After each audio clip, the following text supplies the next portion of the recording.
specifically Khalil Center, the International Association of Islamic Psychology, as well as the International Students of Islamic Psychology. Before I hand over to our actual Master of Ceremonies for today, I would just like to introduce him to do him justice. We're very lucky to have Ustaz Syed Jamaluddin Miri, who is a licensed counselor from Sweden.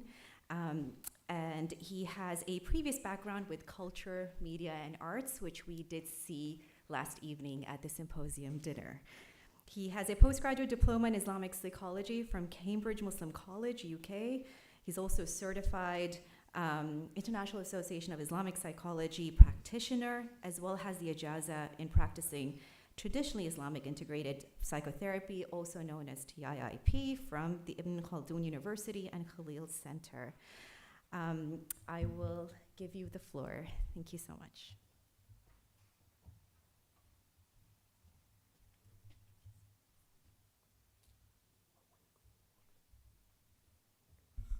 Bismillah ar-Rahman ar-Rahim. Assalamu alaikum wa rahmatullahi wa barakatuh. How are you guys doing today? Everything. How are you guys doing? Are you not excited for Islamic Psychology Conference? Or so how are you guys doing today? You need to give some energy. How are you guys doing today? It seems like you guys want to go to a Western Psychology Conference now, right? We're very honored and pleased to be here. We want to thank the organizers and Sister Sabika, Sister Esra, and some others behind the scene, actually Sister Eileen and others, Alia, for the amazing work behind the scenes. So round of applause for all those who are behind the scene organizing, all the volunteers, all the co-organizers, the main organizers. We want to thank Hamad Bin Khalifa University and the College of Islamic Studies for allowing us to establish a platform for Islamic psychology in this beautiful country of Qatar. We want to thank Qatar as a country, and of course the Dean, Dr. Recep Şentürk, the Dean of the College of Islamic Studies, for opening up this opportunity for all of us who are yearning to learn more from the tradition of psychology in an Islamic perspective. And hopefully these 2 days will be very fruitful for all of you as students or mental health professionals or scholars. There's a lot of great panels that we're going to go through discussing different advancements in the field of Islamic psychology. And that's the theme of the whole conference, dear brothers and sisters: advancing the clinical practice of Islamic psychology through education and research. So Sister Sabika introduced the partners of this conference today. HBKU and the CIS is welcoming you all, and we're very honored also as co-organizers, Khalil Center and the International Association of Islamic Psychology and the International Students of Islamic Psychology to join this endeavor for the normalization process of Islamic psychology within academia and elsewhere as well. Just some brief logistic things. This is something that we always need to mention. There will be breaks and prayers during the prayer times, so this is something that you'll see in the program. If you guys want to have access to the booklet of the program, I don't know if you guys' phones are able to capture this QR code, but if you guys try to capture this QR code, let me bring it closer to you guys.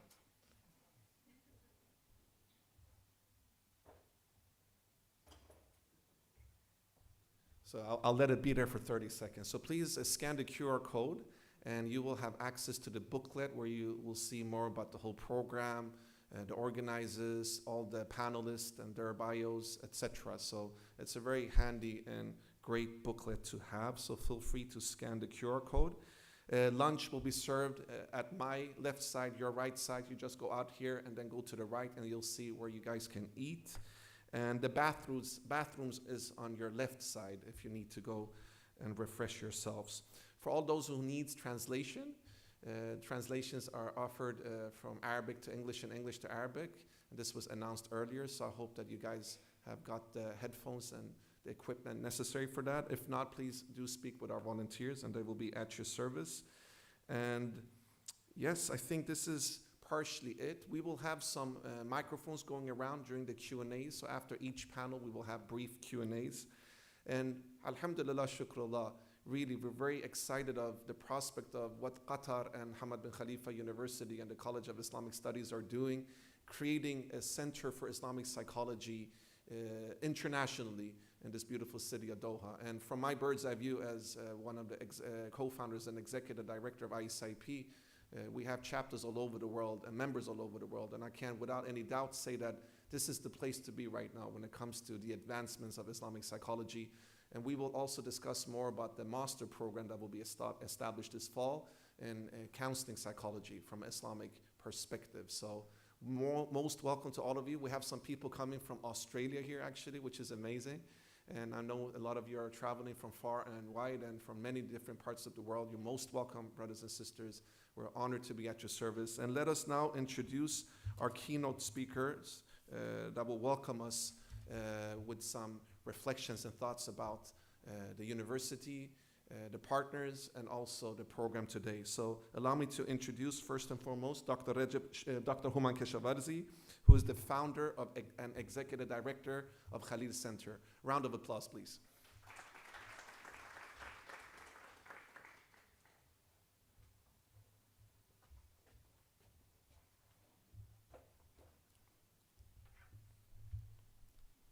بسم الله الرحمن الرحيم الحمد لله وحده والصلاة والسلام على من لا نبي بعده السلام عليكم ورحمة الله وبركاته.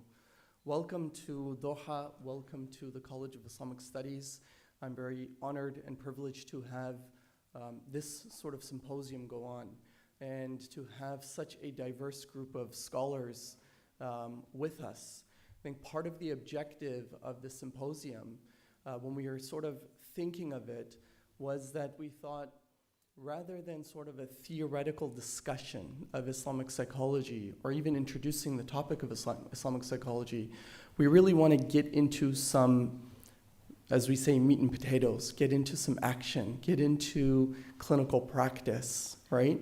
And this is centrally important because of the fact that we at Hamad Bin Khalifa are going to be launching one of the only graduate degree programs in the clinical practice of Islamic psychology.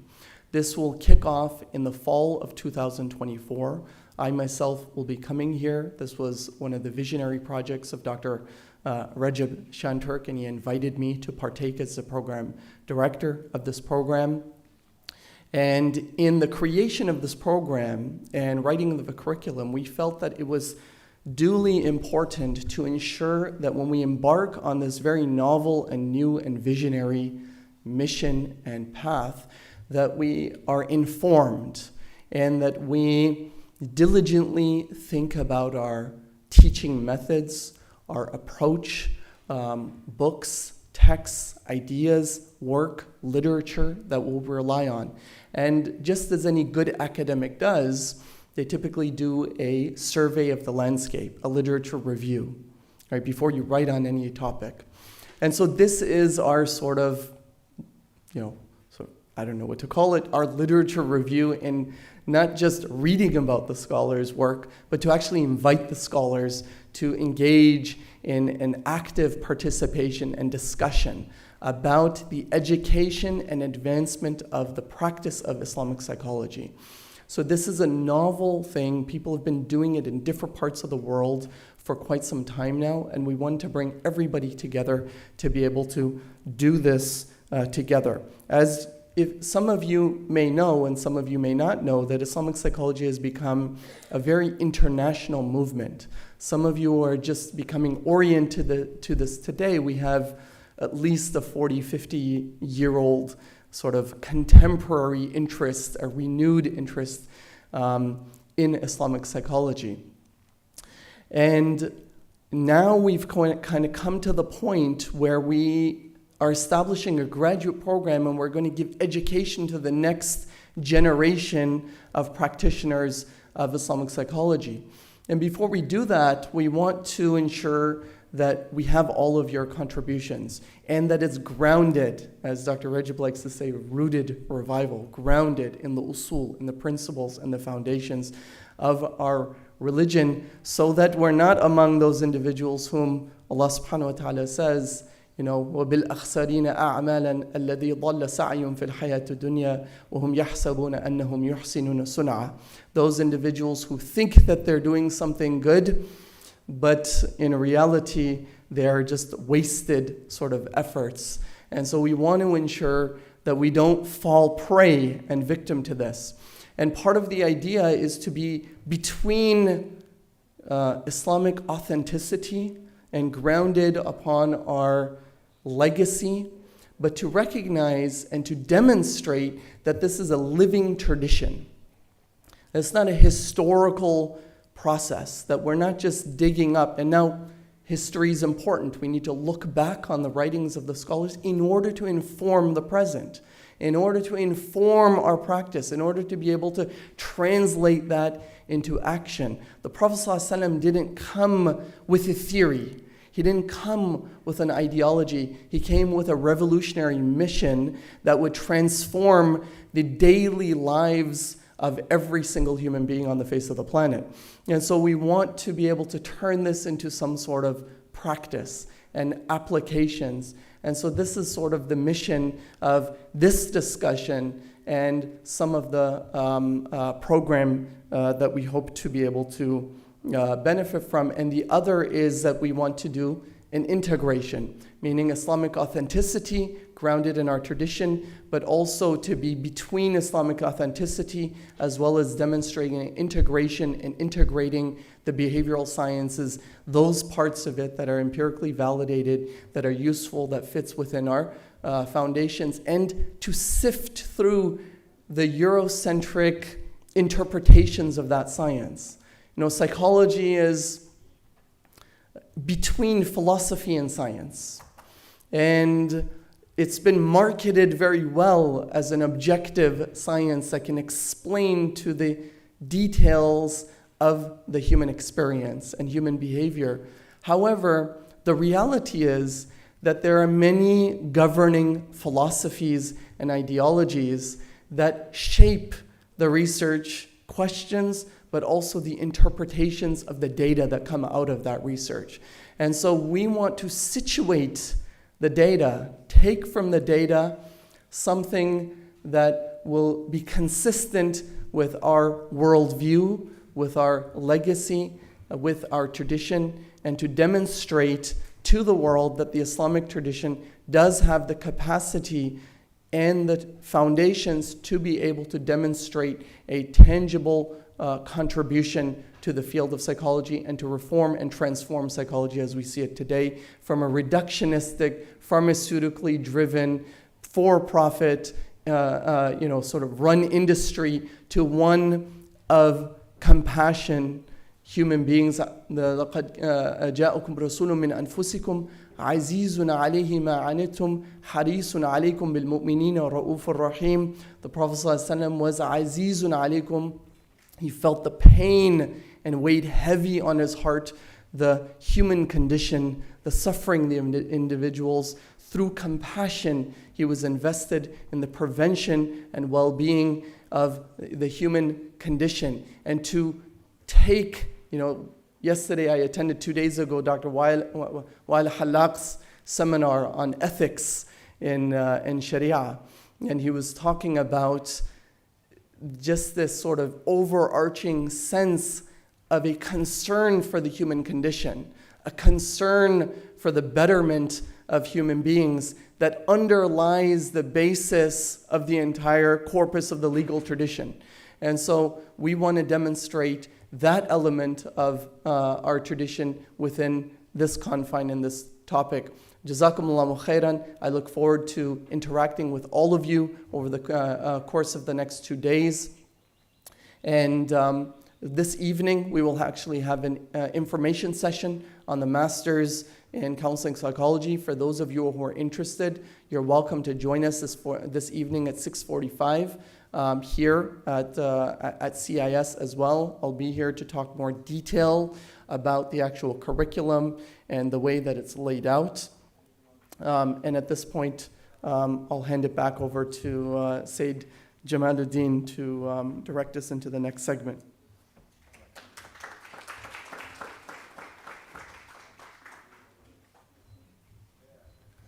Jazakallah khairan, Dr. Human, for your beautiful opening remarks. And things that I caught from the things you said was living tradition, integration, and rooted revival. And without that, everything will be suicidal. So it's important. That was a rhyme. I don't know if it was a good rhyme, though. Alhamdulillah. And from our beloved, actually, teacher and one of the pioneers in the modern era of Islamic psychology, Dr. Hamad, we will go to one of the, let's say, next slide, please, to the provost of this beautiful university, Hamad Bin Khalifa University. And honestly, we're just amazed of the visionary work of this university and also the support from the whole Qatari community and the royal family. We're very honored to be with you. So Dr. Michael J. Benedict serves as provost for the Hamad Bin Khalifa University. Please welcome up to the stage. Rounds of applause.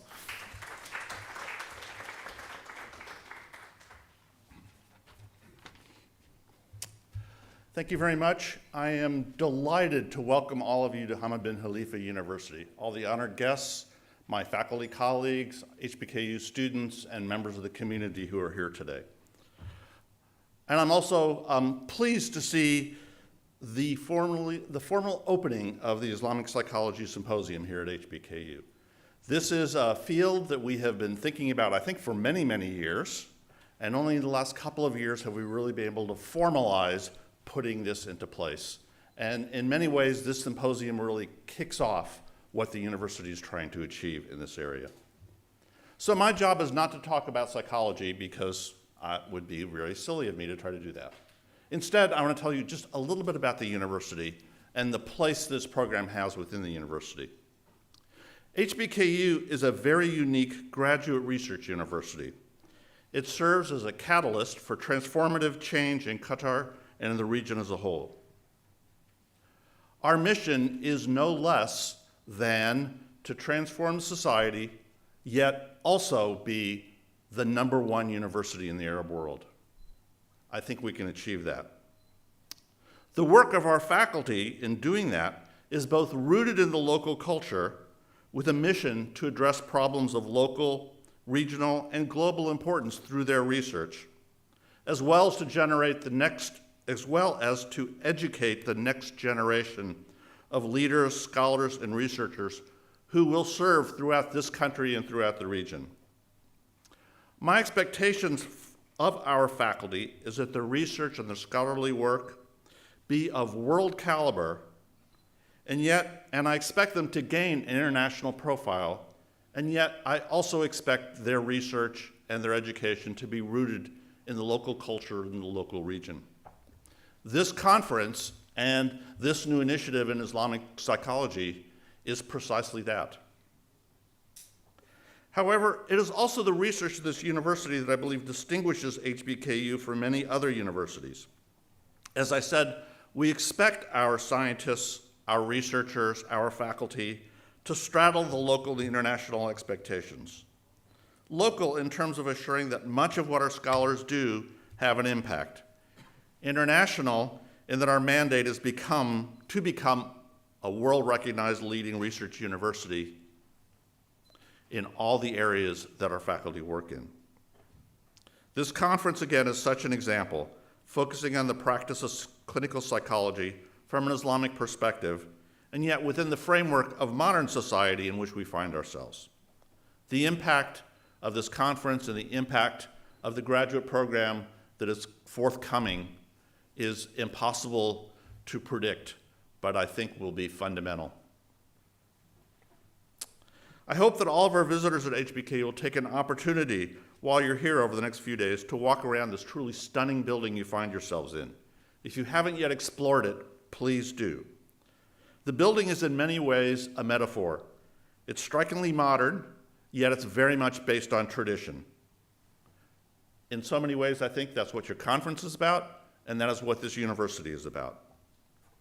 I have no doubt that the next few days will be stimulating and exciting, and I wish for all of you a very successful conference. Thank you.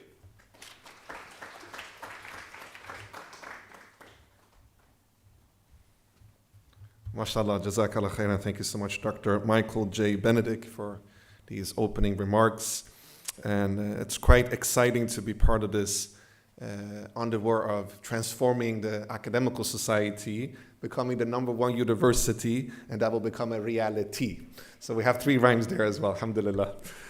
From Dr. Michael, we will now move forward to actually the Dean of the College of Islamic Studies, and we're very honored and pleased to, and this is one of the great scholars of our time, and for all of you who are a little bit younger, like myself, quote to quote, this is really historical moments where we see all these great scholars that you'll see throughout the whole conference. These are pioneers in the field, and inshallah we will show our deepest respect for their works. And Dr. Recep Şentürk, without any further ado, the Dean of College of Islamic Studies, welcome up to the stage. The floor is yours. Rounds of applause. Assalamu alaikum wa rahmatullahi wa barakatuh. A'udhu billahi minash shaitanir rajim. Bismillahir rahmanir rahim. Alhamdulillahi rabbil alamin. Wassalatu wassalamu ala rasulina wa habibina wa tabibi qulubina wa shafi dhunubina Muhammadin wa ala alihi wa ashabihi wa atba'ihi wa ikhwanihi min al-anbiya'i wal mursalin. Rabbana atina min ladunka rahmatan wa hayyi lana min amrina rashada. I am very happy today that finally we got together for this symposium. Last year at this time, this was beyond a dream. Now we see that it's a reality. I thank Allah Ta'ala for making it possible for us, and I thank for our organizers, who put this thing together. We have so many co-organizers from around the world, and I thank all our colleagues who came from different parts of the world. You see that the Islamic psychology is a movement, is a global movement from everywhere, from Australia to America to Europe to Africa, everywhere. And when you look at the list of presenters and contributors in this symposium, you will clearly see this. And our goal is to contribute to this movement and help it to bear concrete, applicable fruits, so that people in Qatar and beyond in the whole world can benefit from it. So today in the world there is a global movement to bring together spirituality, religious values, traditions, and combine them with psychology, which has been narrowly focused as a positivist, materialist science. Now they are coming to realization that this is not going to work like this. We have to open up and benefit from what works. And religions throughout history, they have been, healing psychological problems of people and helping them to become happy and successful in their lives. Islam is given to us to make us happy and successful. That's the purpose of Islam. That's the purpose of Quran and Rasulullah alayhi salatu wasalam. So, but this needs to be conveyed and facilitated. And I believe that our program here at Hamad Bin Khalifa University, MA in Counseling Psychology, is a very important step, taking this global movement towards combining spirituality and psychology forward, inshallah ta'ala, because until now there have been a lot of discussion and research about theoretical aspects of it. Now, for the first time, we see practical implementations. And this is very compatible with the vision of this university and also College of Islamic Studies.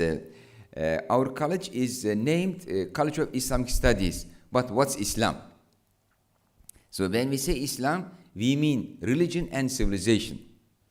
Not just religion in a narrow sense, like a theology of religion, but civilization as well. So religion is something given to us by God. It's in the Quran and Hadith and Fiqh, Tafsir, Hadith. But at the same time, there is a civilization, a global civilization extending from Uyghuristan, to Andalusia, to Europe, everywhere. And now it's everywhere because it's an open civilization. It embraces everyone in it. I was in America during the weekend. I saw flourishing Muslim community. Numbers are increasing. Number of institutions are increasing, mashallah. So we are living in this global age. So American culture is here, but Islam is in America. So everywhere this is the same. So we are entering a new age, alhamdulillah. And Islam has been from the very beginning a cosmopolitan society from the very beginning. So that's a civilization. Muslims established in architecture, in arts, in other institutions that we have established. This is also part of Islamic studies. So as a result, in our college, we have several MA programs. One of them, Islam and Global Affairs. The other one, Applied Islamic Ethics, which is a unique program in the world. We don't have anywhere else, a degree program at the MA level dedicated to Islamic ethics, because we Muslims, we neglected ethics. Although ethics must have the priority in our studies, unfortunately, economics was given priority, politics was given priority, law, Sharia was given priority. But the project of Prophet Muhammad was an ethical project. So now we are pushing it to become the central point, inshallah. And we also have Islamic art, urbanization program, architecture program, Islam and contemporary fiqh program, Islamic finance and economics program. You see, all these programs, they have a contemporary perspective. They are rooted in the Islamic tradition, but also they have applicable products, applicable conclusions. So inshallah, psychology program will also be the same. And now we are working on education, comparative education MA program. It will also be the same, rooted in the Islamic tradition, but sometimes contemporary and comparative. We don't isolate ourselves from the existing scholarly tradition in the world. We don't marginalize ourselves, because we are Muslims. We are part of the global scholarly community, and we want to interact with it and contribute to it. And I believe there are many problems they cannot solve it without Islamic contribution. I believe Islamic contribution is very important for the global academic community, for the global human society.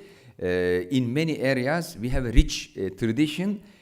Other traditions don't have. But we need to bring it to today and represent it, right, Sheikh? Represent it, inshallah ta'ala. Inshallah ta'ala, and I believe, what's going to happen today here, an example of rooted revival through the multiplex view of Islam. Unfortunately, today we suffer from extremist materialism. And we need to replace this extremist materialism with the multiplex, multi-layered ontology, which recognizes that there is visible, observable reality, which need to be studied through empirical methods, but at the same time, invisible level. Same thing with the epistemology. We cannot reduce academic knowledge only to the empiric knowledge. We have to take into account different types of knowledge and methodology. So this is what we mean by the multiplex ontology, epistemology, and methodology. Inshallah ta'ala, this the symposium will be a move forward, and we would like to have it annually, so that we don't lose steam, inshallah ta'ala, to move forward. And I thank everyone who came all the way around from different parts of the world to contribute, and I wish that our collaboration continues in the upcoming years as well. Consider College of Islamic Studies your home, and have always, keep always in mind that that we are trying to unite everyone who is working in the field of Islamic psychology. That's why we had these partners. We could have done it only like a College of Islamic Studies, but we are open. We want to collaborate and bring everybody on board, and we are open to your suggestions to improve our program. Jazakumullah khairan. Wassalamu alaikum wa rahmatullahi wa barakatuh.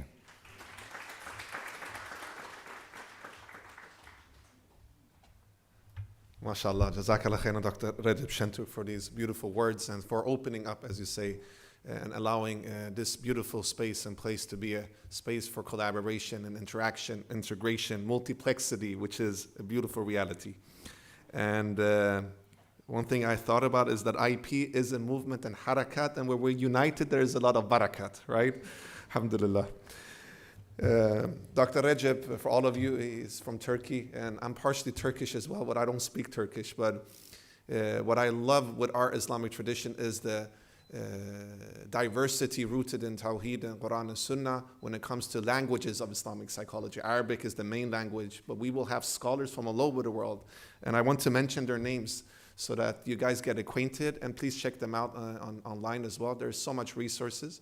And now we're going to go to our first panel. But before then, I want to just introduce all of the names. So we have with us today Dr. Abdullah Ratman, Dr. Aid Smaij, Dr. Ali Habibi, Dr. Amber Haq, Dr. Fahad Khan, Dr. G. Hussein Rasul, Dr. Hamid, Dr. Human Keshavarzi, Dr. Khalid Al-Zamzami, Dr. Mehdi Qasqas, Dr. Mahmoud Masri, Dr. Masood Azerbaijani, Dr. Muhammad Ashraf Che Amaq, Dr. Muhammad Mahmoud, Dr. Mutio Olagoke Salami, Dr. Omar Mahmoud, Dr. Rani Wad, Dr. Muhammad Tahiri Khalili, Dr. Wahdad Gurmaz, Dr. Weenus Mahmoudi, Dr. Yusuf Musallim, Dr. Zubair bin Mubarak, and Sheikh Amin Khulwadia.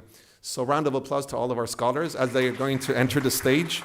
And special thanks to Dr. Khalid, because he's been one of the organizers as well. Thank you, Dr. Khalid, for the great work you've done in organizing together with the rest of the team as well. So the first panel discussion, and let's move to the next slide, will be about foundational concepts. And it will be 3 presentations. And all of these scholars have also entered papers into the symposium, and these papers will be released after the symposium, so be aware of that, dear brothers and sisters and excellent participants. It's an honor to be with you all. The first presentation is about an Islamic framework for research methods and psychology. The second will be treatment of psychological disorders and Islamic ontological approach.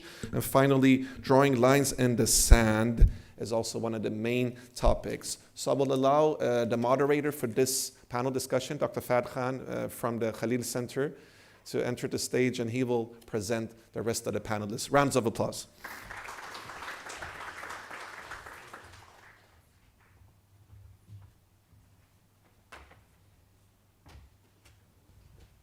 Bismillah ar-Rahman ar-Rahim. Assalamu alaikum wa rahmatullahi wa barakatuh. I'm going to ask our panelists to please come join me on the stage here. Sheikh Amin, Dr. Rania, Dr. Masri, and Dr. Human.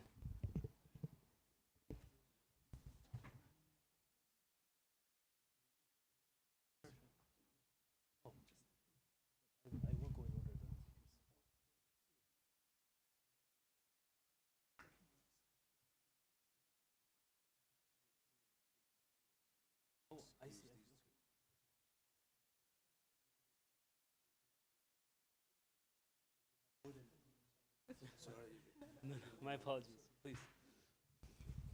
I know Human said 20 minutes, but if I go 1 or 2 minutes overboard, I will give you time. Inshallah. My apologies for that. Bismillah, alhamdulillah, salatu wassalamu ala rasulillah wa ala alihi wa sahbihi wa man wala wa tu'izzu man tasha wa tudhillu man tasha biyadika al-khayr. Rabbi shrah li sadri wa yassir li amri wa hlul 'uqdatan min lisani yafqahu qawli. We have, mashallah, 2 extra speakers here, Sister Sara Al-Attar, and I don't know your name. Sister Kamal Ahmed, inshallah, who will be presenting with Sheikh Amin and Dr. Human, inshallah. Before we begin, I was asked to spend 2 to 3 minutes introducing the topic, and the topic that we have here is on foundational concepts. Having all these teachers here, I found it difficult for me to talk about any of my own opinions. So I'm going to, inshallah, read a few lines from my spiritual mentor, Allama Muhammad Iqbal, who was spiritually mentored by Maulana Rumi. In his last lecture in Reconstruction of Religious Thought in Islam, Allama Iqbal says the following. He says, modern psychology has not yet touched even the outer fringe of religious life and is still far from the richness and variety of what is called religious experience. Then he quotes Sheikh Mujaddid al-Fisani, Ahmad Sarhindi, who talks about the various stations that an individual goes through from his qalb to ruh, to sir al-khafi, to sir al-akhfa, into the alam al-amr. And then Allama Iqbal continues and says, a whole universe of inner experience as seen by a great reformer of Islamic Sufism. According to him, this alam al-amr, the world of directive energy, must be passed through before one reaches the unique experience which which symbolizes the purely objective. This is the reason why I say that modern psychology has not yet touched even the outer fringe of the subject. Personally, I do not at all feel hopeful of the present state of things in either biology or psychology. Mere analytical criticism with some understanding of the organic condition of the imagery in which religious life has sometimes manifested itself is not likely to carry us to living roots of human personality. And then he says, if therefore the science of psychology is ever likely to possess a real significance for the life of mankind, it must develop an independent method calculated to discover a new technique better suited to the temper of our times. And then he calls that process the purification of experience. So inshallah, with that we'll begin our panel discussion. As Brother Sayyid Jamaluddin introduced already, our first presentation is titled An Islamic Framework for Research Methods in Psychology. This will be presented by Sheikh Amin Khulwadia, Dr. Human Kishawarzi, and others. I'm going to do a brief biography introduction of them. Each speaker will have, inshallah, 20 minutes, and I will give them a reminder at 10 minutes and 5 minutes, and inshallah at time. Sheikh Amin Khulwadia is the founder and the director of Darul Qasim. He's a renowned scholar. He's a teacher of all of us here on the stage and various people who are sitting in the audience as well. He studied in India and Pakistan, also in the UK. I will just quote his teacher, and I will end I know he doesn't like his introduction to be lengthy, but one of his teachers, Allama Khalid Mahmoodi, who was once asked a question, he said, I have written a book of knowledge, and if you'd like to read it, it is Sheikh Amin. We will also have Dr. Human Kishawarzi present, who's a very good friend of mine. He's the director, executive director, founder of Khalil Center. He is also will be the director of the program here at Hamad Bin Khalifa University, and he's a visiting faculty at Ibn Khaldun University. Inshallah, with that, I will pass it on to our panel here. So Sheikh Amin, please. Each speaker has 20 minutes. I have 20 minutes. So your group has 20 minutes. However, you have divided it. So Dr. Human, I don't know how. But then your statement is wrong. Each speaker doesn't have 20 minutes. I have 5 minutes, and they have 5 minutes each. Okay, so assuming all four of you will be presenting, I will give you 5 minutes. You can give me 20 minutes. It's fine. I'll take it. You being the senior, I will give you, inshallah, 7 minutes. Oh, wow. So kind of you. MashaAllah. Alhamdulillah wa bi ni'mati. Jazakallah. Assalamu alaikum wa rahmatullah. Wonderful to be here. Thank you all for coming here. Today's presentation basically is in two parts. One is the epistemology, and the second is the methodology. The methodology will be presented by the other speakers. I'm going to speak to you very quickly about epistemology. Epistemology is, how do we gain knowledge? Where does knowledge come from? And what is the level of certainty in knowledge? Because knowledge requires that you have certainty in what you know. And if you're not certain in what you know, then obviously that's not knowledge. That's not yaqeen. As the Quran wants us to develop yaqeen in ourselves. So how does this work? And in the Western tradition of epistemology, you have several kind of approaches. One is deontological, which is what you're supposed to do, and the other is evidentialism, which is knowledge based on evidence, and the other is teleological, knowledge based on consequences or consequentialism. And there's another one, just for good measure, it's called utilitarian, where you kind of weigh, risk-benefit analysis, and whatever is more favorable for more people, then you go with that, although it's not strictly a methodology in epistemology. But there you go, that's in the Western kind of system. In our system, we also have what we call asbabul ilm, as the mutakallimun have written very thoroughly.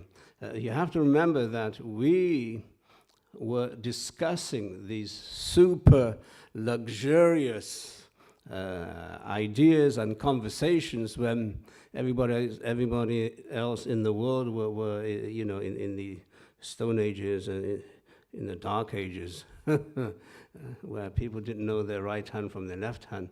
So we were a civilization that really relished the idea of intricate philosophical questions and discussions. Amongst them was epistemology.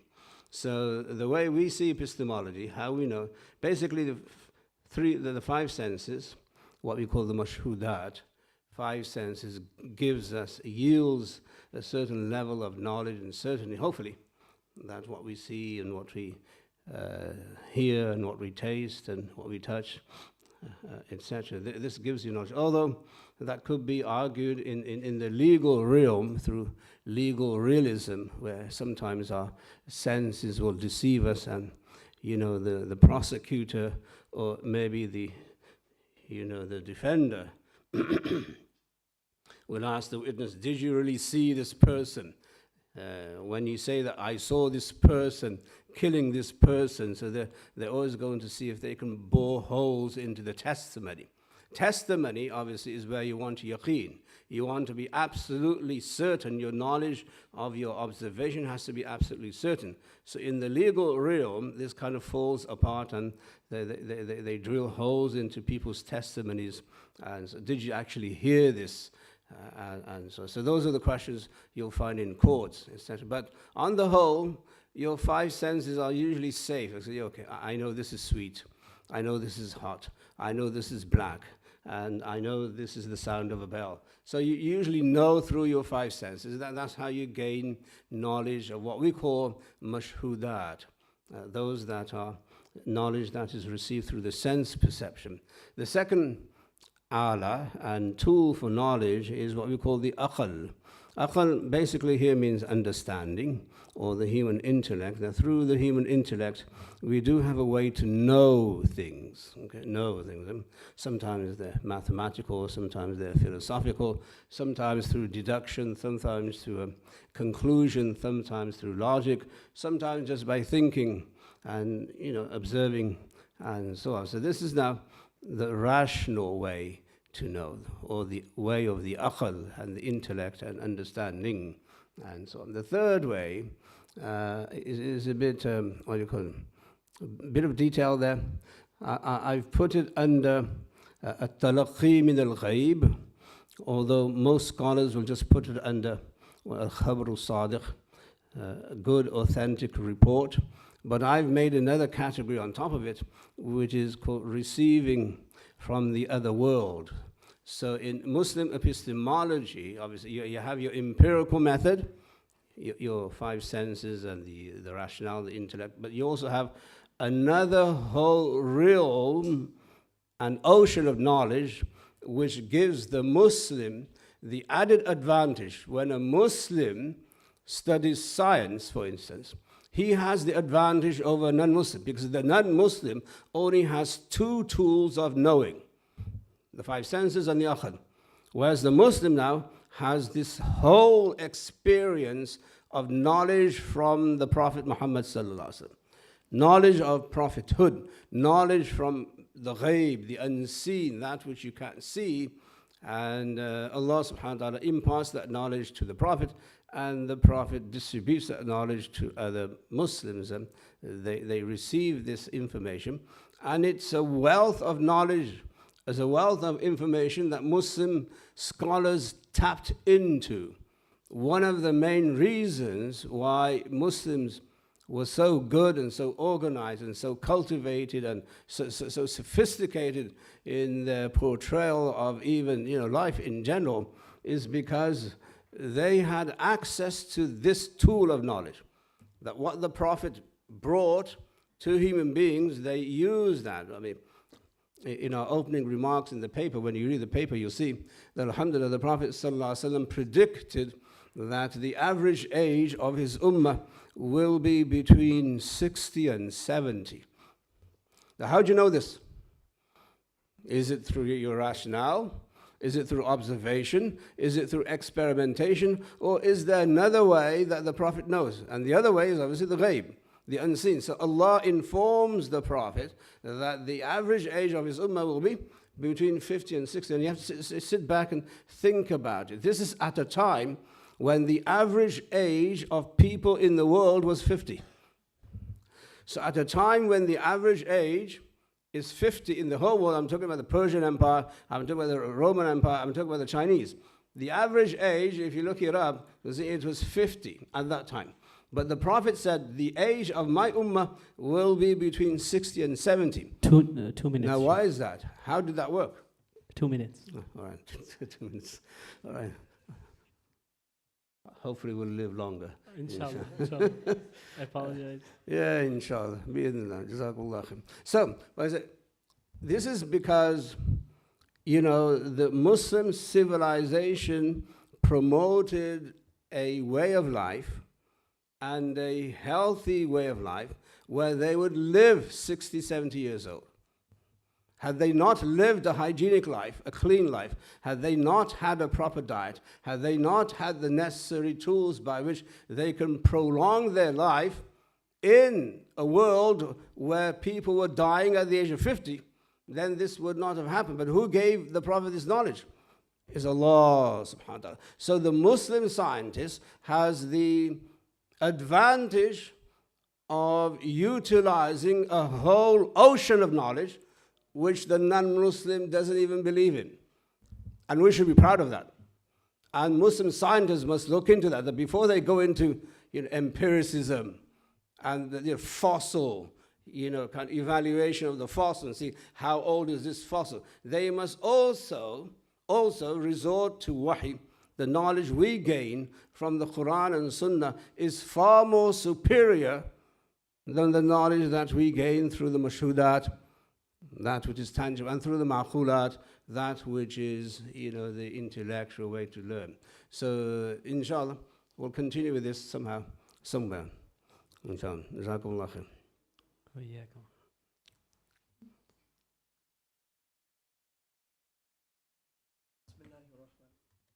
Bismillahir Rahmanir Rahim. Alhamdulillahi wahda wa salatu wa salamu ala man la nabiyya ba'da. So part of the aims of our paper actually was to provide a review of the current research methods that are existent within the field of psychology. And my colleagues here, Sara and Dr. Kanwal, will go through some of those methods in modern psychology, both quantitative and qualitative, and demonstrate the convergence between traditional Islamic methods and some of the divergences, how they don't align with one another. So what are the similarities? What are the tools that Islamic scholars used that pre-existed modern psychology that converges with modern psychological methods? And those elements that diverge, meaning that are not found in modern psychology, that Islamic scholars utilize, that we believe is perhaps the most richest source to be able to provide further completion or multiplexity or an expanded, more flexible framework. Before we get into that, what I wanted to talk about is, first of all, taking an ounce of humility when we come to the field of psychology. Psychology itself is a soft science. What do we mean by that? I'll just show you a demonstration of one simple issue that will illustrate my point. And that is that when we come to clinical practice, psychotherapy trials, clinical trials, we find that when we try to explain the variability or the amount of change that we can attribute to various factors for healing in psychotherapy, meaning a patient comes in sick, we do something, and then they get better at the end. What we often say as clinicians is that it's my intervention that made them feel better. While there's truth to that, that actually only explains 8% of the variability for the change. 8% of the reason why they've changed. In fact, 92% is unexplained by the actual intervention. 40% of psychotherapy outcomes are actually completely unexplained. We can't explain it at all in psychology. 12% is simply the relationship between the practitioner and the patient. And so what am I saying here? What I'm saying is that we need to take an ounce of humility, because the Quran says whenever we're dealing with the nafs or the ruh, يَسْأَلُونَكَ عَنِ الرُّوحِ قُلِ الرُّوحُ مِنْ أَمْرِ رَبِّي وَمَا أُوتِيتُم مِنَ الْعِلْمِ إِلَّا قَلِيلًا. And so there's a degree of humility. While you will find that Islamic scholars attempted to standardize, to provide methods and interventions, including behavioral and cognitive interventions to changing the human psychological condition, what we find in Islamic civilization and in the practice of the Sufis is in fact a great degree of flexibility. We find that there isn't a very strictly regimented, manualized approach, but rather a great degree of variability that is accepted due to those unexplained factors, which they may call, what I'm superimposing on them, is the God factor. Meaning that each person is unique, and the dynamics and the unexplained factors of barakah, tawfiq, conditions that impact all of the things that we're unable to measure. I'll add one additional thing, is to say that even in strict clinical trials of RCT manualized psychotherapies, there is an increasing criticism of the RCT, not that it's not useful, it's very useful, but one of the major criticisms is that it does not generalize well to real world conditions. The reason why is because we exert too many controls in an artificial lab with one specific disorder that is impossible to control when we leave the lab. When we go into a natural healing setting, we find that there's way too many unexplained factors that impacts the relationship in the human being that's difficult to replicate. Hence why you'll find the Islamic scholars often taking a much more flexible sort of approach in an acknowledgement and in recognition of these other factors that are sort of beyond the measurable experiences. And I'll pass it off to our other speakers to walk us through some of those methods. Press the button on there. No, on yours.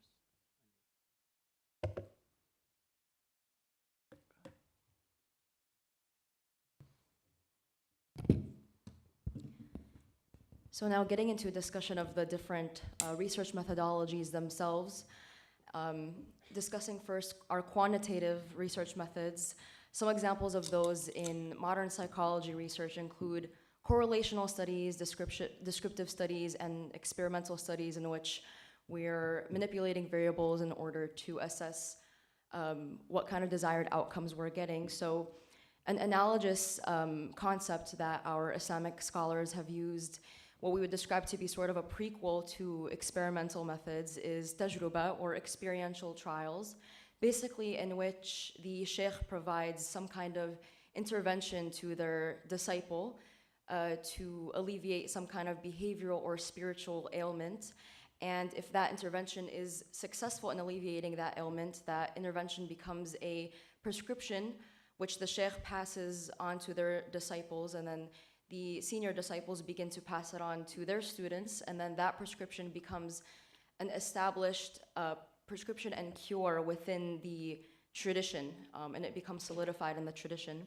One example of that is the concept of counter-conditioning in the case of religious OCD, in which basically a student may have obsessive thoughts perhaps about their prayers being invalidated or their wudu being invalidated, and then engages in compulsions of repeating their prayers over and over again. So the sheikh basically counters those obsessive thoughts and those compulsions by instilling, for example, the fear of bid'ah or the fear of Allah's displeasure if one were to repeatedly redo their prayers and wudu over and over again. And that discomfort of knowing that Allah's displeasure may perhaps be there sort of counters and supersedes upon the discomfort of the obsession and compulsion, and then basically works to counter that OCD.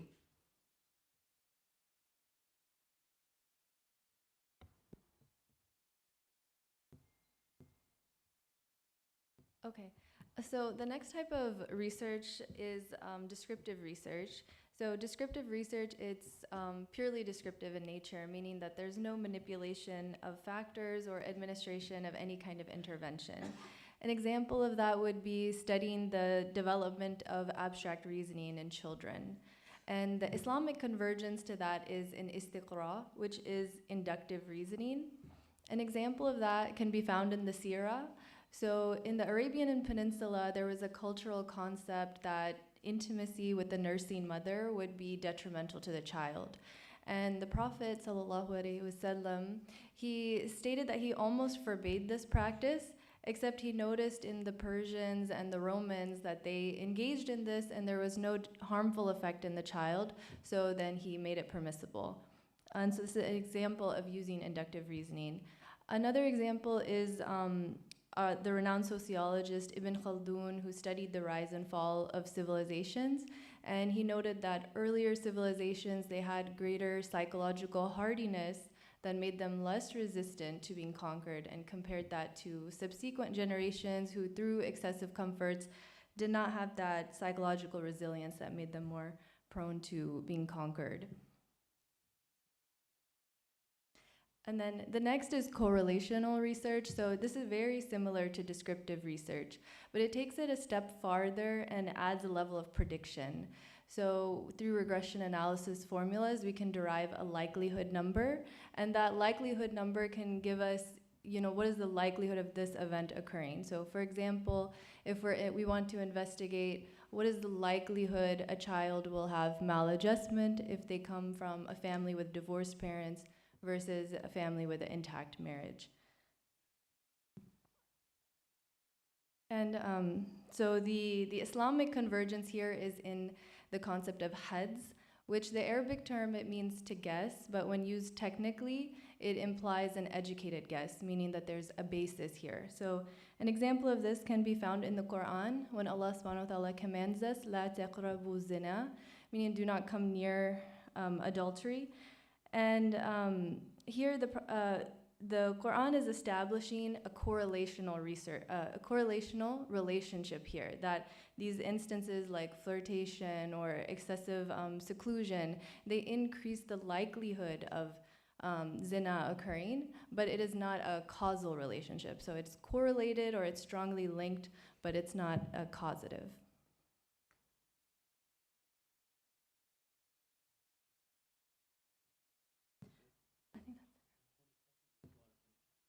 Oh, sample size. So sample size is relevant that that when we increase this, when we have more reports, it strengthens that relationship and our understanding. And so in Islam, we have that same concept of tawatur, that when we have this idea that when a large number of people, they come together with a similar report, that there's no possibility that they could be colluding on a lie. So we also have this concept in our tradition as well. Okay, mashallah. I'll conclude with going back to Dr. Fahad's comments about Allama Iqbal and, the nerves and all of that. That one of the ways that we know, obviously, is, as I said, talaqi min al-ghayb, receiving knowledge from the other world, where, you're focused on developing yourself as a human being, where psychology is, as Dr. Rajab mentioned, is very secular. Oriented, is about making people feel better, whereas tasawwuf and the Sufi orders, they're about making people better, not feeling better, making them better. So the maqsad is very different, and I think that you can do through understanding, appreciating the other means of knowing from the other world, such as dreams, and such as ilham, and such as other methods of kashf, which are all mentioned. Dr. Misri, mashallah, mentioned this yesterday in his small talk, that we do need to understand that the levels of what do you call it, self-reformation, and when you have tazkiyah and you're cleansing your mind and your heart, and so it's interesting that the Mu'tazili approach was very, very purist and very Puritan. They did not appreciate any sin. They said anyone who commits a sin is not a Muslim. I mean, they eventually said, okay, they're not non-Muslim either. They're somewhere in between a Muslim and non-Muslim.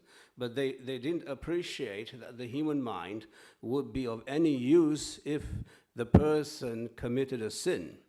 It's very intriguing that they came to that conclusion, that unless you have a pure mind, your aql will not be ready to understand wahi, basically. Now, again, we don't agree with that, but it is interesting that we wanted people to purify themselves and to cleanse themselves, and that can only be through Sufi methodologies of dhikr and muraqabah and tarbiyah and tazkiyah, and I think we should also look into that.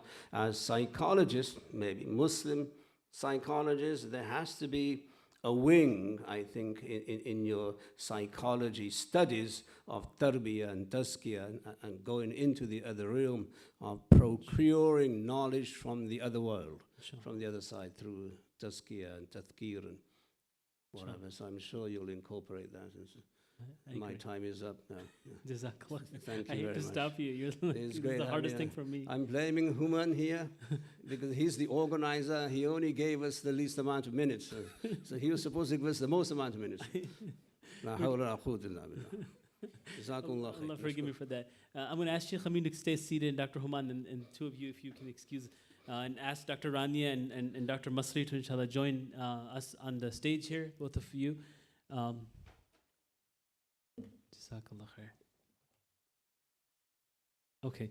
Our next speaker is Dr. Mahmoud Al-Masri from Turkey. Dr. Mahmoud Al-Masri is a faculty at Sultan Mahmud Fatih University. He also teaches fiqh and tasawwuf. He, by trade, is a pediatrician and an Islamic scholar. And he is well known for the individual who actually found the original manuscript of Abu Zayd al-Balkhi and then did a tahqiq on it, which is about 700 pages in length. He's the head of Dar al-Makhtutat, working on manuscripts, extracting from ancient libraries, manuscripts from our rich Islamic tradition. And inshallah, the title of his presentation is Treatment of Psychological Disorders, an Islamic Ontological Approach. So, Dr. Masri, please. Bismillah. بسم الله والحمد لله والصلاة والسلام على سيدنا رسول الله. طبعا كما أشار فضيلة الشيخ يعني الوقت قصير جدا، معي ربع ساعة وخياران أصعبهما في بركة إن شاء الله. نعم. أنت صاحب الكرامة إن شاء الله. نعم، لذلك في مثل هذه الحالات دائما نحن نستعرض البحث ولا نغوص في البحث. يعني ماذا فعلنا؟ بين ظاهر الإنسان وباطنه تواصل لا ينفك، فإذا اطمأن قلبه استقر سلوكه، وإذا تكدرت نفسه اضطرب جسده. لذلك قالوا حسن الأعمال نتائج حسن الأحوال. العناية بتطبيب النفوس تبقى قاصرة ما لم تأخذ بالحسبان الترابط بين الروح والجسد. وأكثر التدابير المتخذة في الطب النفسي المادي اليوم تتوجه إلى المعالجات الدوائية الكيميائية أو إلى التدريب السلوكي الظاهر، ولا تعالج أصل المعضلة. تحاول علاج البواطن من الظواهر.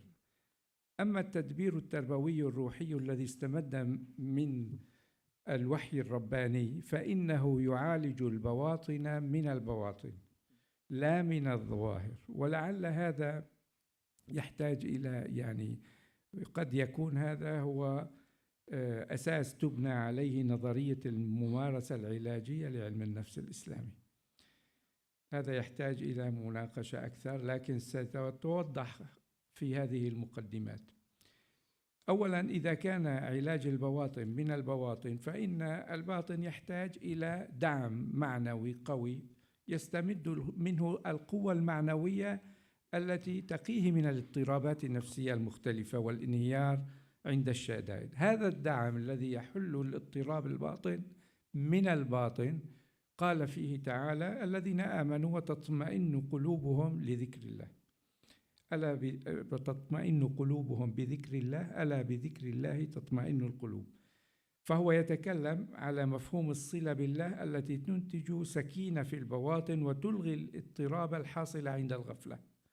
طبعا مفهوم الذكر كما نعلم لا يقتصر على الذكر اللساني، يشمل كل ما يرجع الإنسان إلى الله عز وجل ويذكره به، وهذا يتجلى في كل شيء، في الهواتف الداخلية والخارجية التي تدعو الإنسان إلى الله وإلى الفهم عن الله.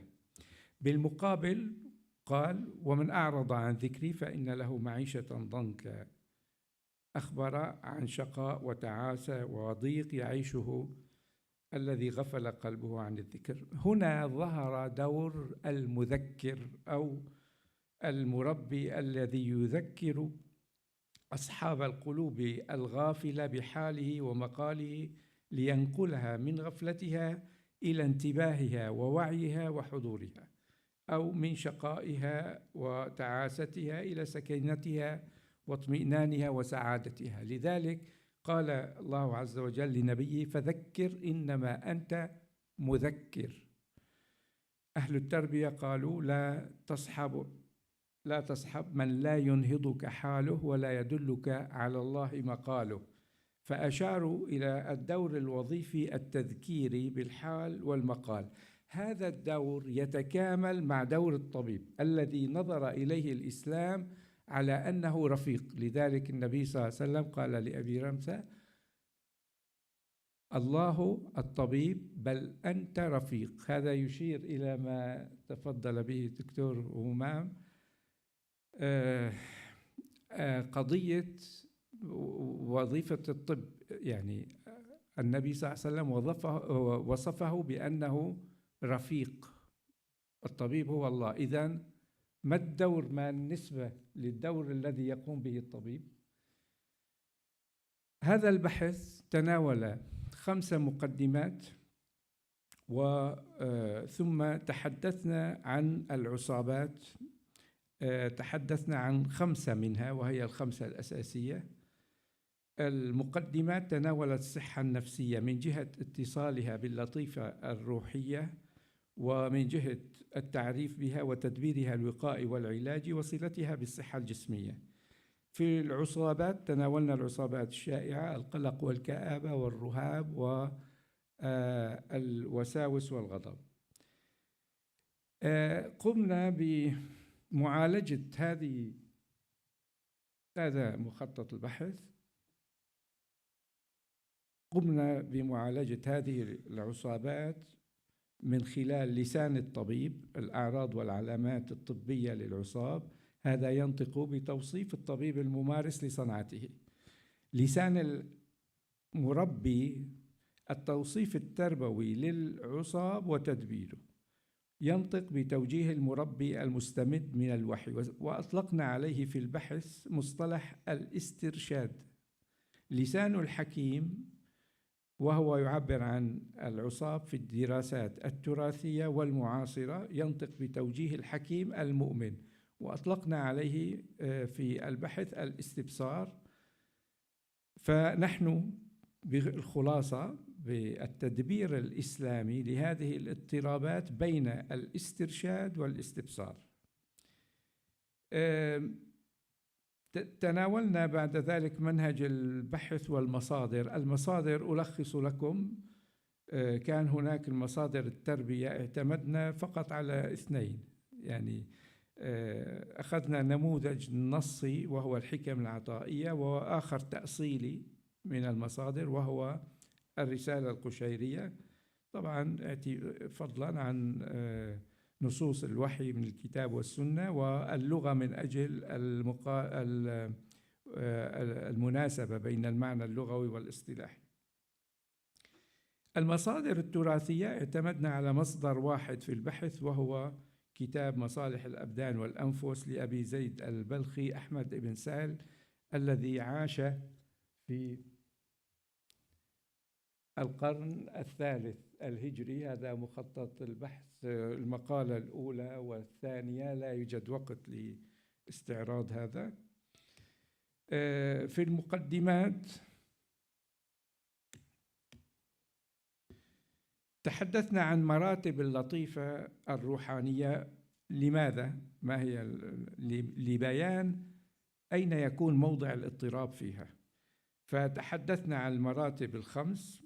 بعد ذلك قررنا أن هذه العلل تصيب ثلاث منها فقط: النفس والعقل والقلب، يعني النفس الأمارة واللوامة والملهمة ممكن أن يأتيها مثل هذه الاضطرابات.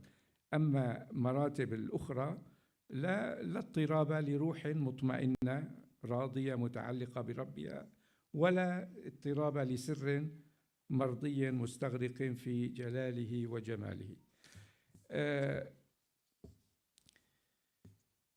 النفس غلب عليها وصف استعجال المتعة، تهورت في طلبها ولو كان في نيلها الهلاك العاجل أو الآجل.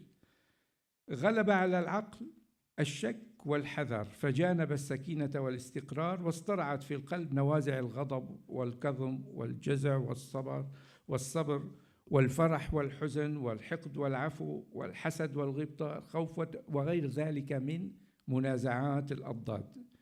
يعد الانفعال بوجه عام مظهرا لفقدان الاستقرار أو التوازن بين الفرد والبيئة، كما أنه في الوقت ذاته وسيلة لإعادة التوازن، فيسعى الإنسان إلى تحقيق التوافق مع كل موقف يواجهه بأساليب متنوعة.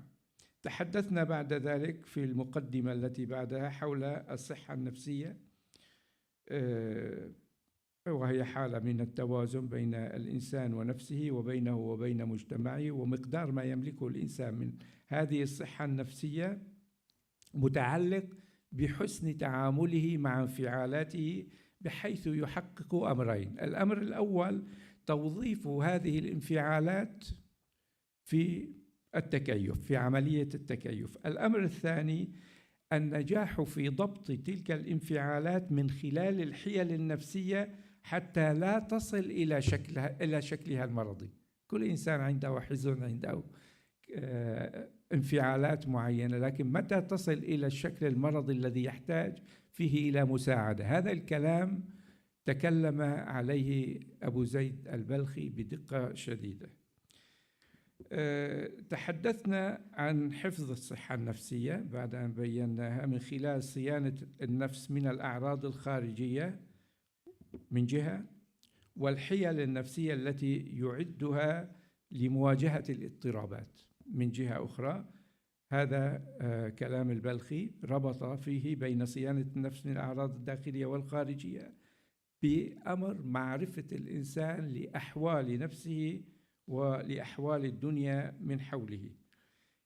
أمر مهم جدا هو حديثه عن الصحة النفسية والصحة البدنية.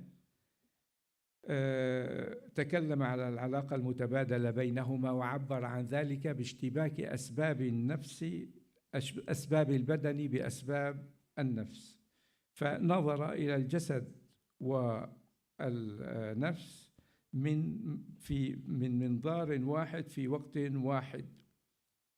بعد ذلك في المقدمات تحدثنا عن إعادة الصحة النفسية. طبعا البلخي تحدث عن شيوع هذه الأمراض النفسية، وأن تواتر هذه الأمراض أو يعني قد لا تصل إلى الحالة المرضية في درجات مختلفة، لكن تواترها على الإنسان هو أكثر بكثير من الأعراض البدنية. نظرية البلخي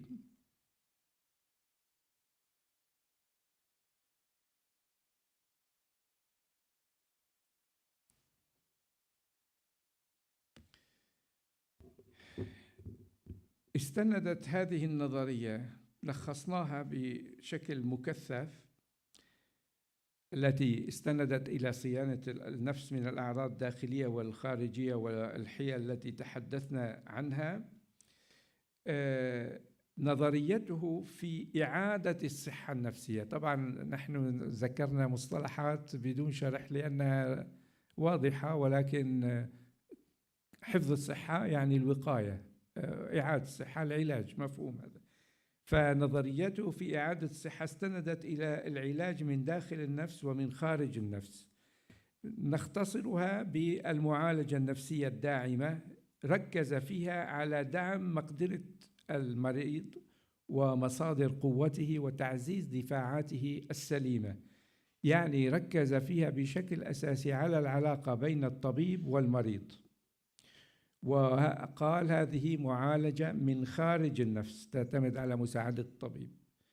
طبعا عندنا اليوم ذكر أمثلة كثيرة تندرج تحت ما نسميه اليوم في الطب النفسي الطمأنة، إزالة الهموم، تعديل المحيط أو المناورة على المحيط، عبر عنه بالحيل. كذلك الإقناع، الإيضاح، يساعد المريض من أجل فهم مشاعره وسلوكه، وعبر عنه بالتبصير، يبصر المريض بهذه الأشياء. ثم المعالجة السلوكية، وهي يعني تنمية للسلوك الملائم وإنقاص سلوك غير الملائم. كثير من الاضطرابات النفسية تظهر نتيجة التعليم الخاطئ. هذا النوع طبقه بشكل متميز جدا في تدبير عصاب الخوف والوساوس من خلال ما نسميه اليوم بإزالة الحساسية الممنهجة، الإزالة الممنهجة بالتدريج والعلاج بالتعرض. يعني هذا من المعالجة السلوكية. المعالجة المعرفية طبعا كما هو معلوم تهدف إلى إنقاص النتائج غير المنطقية لأنظمة الاعتقاد المنطقي، تصحيح الفكر الخاطئ للشخص حول نفسه، حول بيئته، وإعادة تكوين بنائه المعرفي تكون هي النتيجة المرجوة من المعالجة.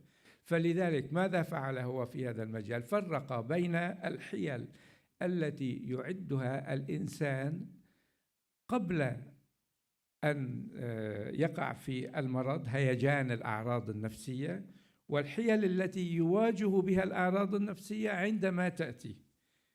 نحن الآن نقول طرق التدبير للواعي والغير الواعية، الواعية آلات التدبير وغير الواعية الآليات الدفاعية. إن شاء الله 5 minutes. نعم 5 minutes، 5 دقائق. طيب.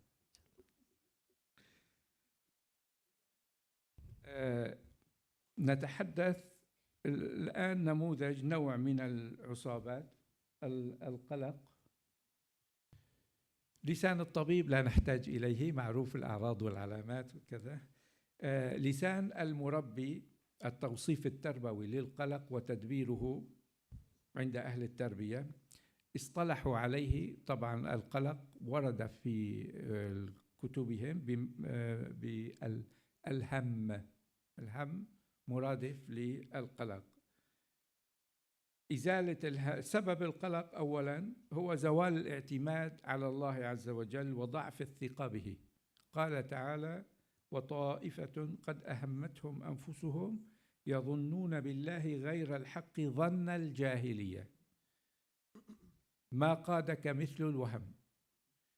الوهم في زوال المنافع وقدوم المخاطر نتيجة ضعف الثقة بالله أوقع هذا المصاب بالقلق.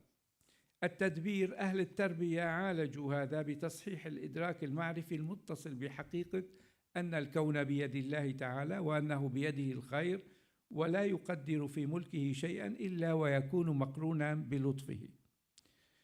لسان الحكيم بين أن الغضب يتولد من الغم.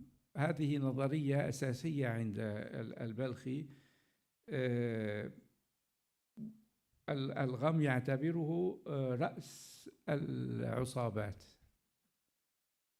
يعني مثل القاعدة الأساسية لكل أنواع العصابات، وهو يدفع إلى القلق.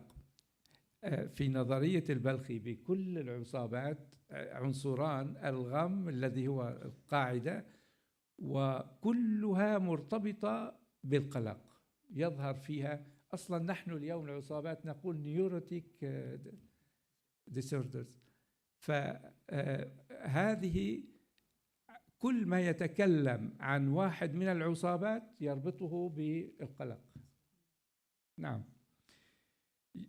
أشار إلى علاقة الغضب بالقلق، الخوف، الحزن، الوساوس. أيضا يربطها بشيء آخر دائما، وهو psychosomatic disorders، أعراض جسمية نفسية. مش نأخذ مثال ثاني أو ننتقل إلى الخاتمة؟ كم دقيقة بقية؟ Yeah, إن شاء الله. You can finish it. إن شاء الله. Yeah. خاتمة. يعني طبعا هذا باختصار حول القلق. هناك العصابات كلها اختصرت هنا لكن الوقت.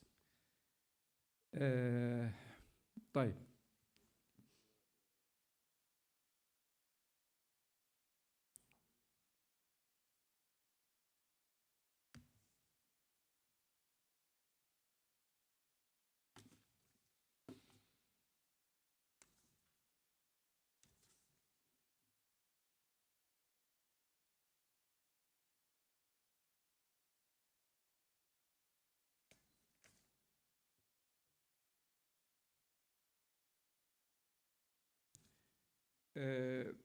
هذا البحث في النتيجة بعد توصيف العصابات وتدبيرها على لسان، خاصة لسان الحكيم ولسان المربي. وصلنا إلى أن هذه المعالجات التربوية المرتبطة بالأحوال النورانية مع الترشيد الواعي العرفاني لها دور كبير يسهم في بناء مدرسة جديدة داعمة للمعالجات الطبية النفسية، لا سيما عندما تكون مشفوعة بالتطبيقات التراثية التي استمدت من مشكاة الاستبصار المتنور بهدي الوحي. ويمكن الوصول من خلال المتابعات البحثية إلى قواعدها المنهجية وأطرها التربوية لتكون واضحة المعالم ومبدعة في تحقيق نتائجها. أفكار البلخي التي مرت معنا بخصوص العلاج النفسي الداعم الذي طبعا تحدث عنه من فرانسيس بيكون وغيره وكذا، هو سبق في الكلام عليه. كذلك المعالجة السلوكية التي تنسب اليوم إلى بافلوف وواتسون وجونز، جذورها كانت واضحة في كلام البلخي بتطبيقه للإزالة الممنهجة للحساسية وذكره أمثلة كثيرة. كان كل عصاب من العصابات يتحدث مثلا حيل من داخل النفس، 1 2 3 4، ممكن ببعض العصابات يعد لنا 10 من الحيل من داخل النفس، وهكذا. المعالجة المعرفية التي تنسب إلى إليس وبيك أيضا جذورها كانت واضحة بالحيل من داخل النفس التي اقترحها البلخي. شيء آخر نختم به النظرية المتكاملة في تصنيف العوامل المسببة للاضطراب النفسي، وهي يعني هو 3 رئيسة. هي اليوم كل ما نتكلم به حول العوامل المسببة للاضطراب النفسي يدور حولها: أسباب نفسية وتطورية، أسباب اجتماعية وبيئية، أسباب حيوية. حتى يعني ذكر مثلا في ديبريجن في الكآبة علاقة الكآبة الطب، ولو أنه دائما يركز على الأمور النفسية وكذا، لكن علاقتها من خلال نظرية الأخلاق بقضية الأمزجة وقضية بعض الأشياء التي نحن اليوم يعني نقول أنها لها منشأ مادي وليس فقط يتعلق بأمر نفسي. أخيراً، البلخي وحكماؤنا بشكل عام ركزوا أن الطب يؤدي خدمة اجتماعية، يقوم على تأدية خدمة اجتماعية لا على أنه علم طبيعي. هذه فكرة ونظرية مهمة جداً. فالصحة النفسية نظروا إليها أنها رفاهية للإنسان وتدل على مستوى معين من الراحة، وليست عدم ابتلاء الإنسان بالمرض. والحمد لله رب العالمين. جزاكم الله خير. بارك الله فيك. Inshallah, our next speaker is Dr. Rania Awad. Dr. Rania is a clinical professor of psychiatry at Stanford University. She also leads the Stanford Muslim Mental Health and Islamic Psychology Lab, as well as Maristan. So inshallah, I'll ask her to present on the topic of drawing lines in the sand, delineating the scope, roles, the qualifications of Islamic psychology practitioners from religious consultants. I think he's putting the slides for Dr. Rania.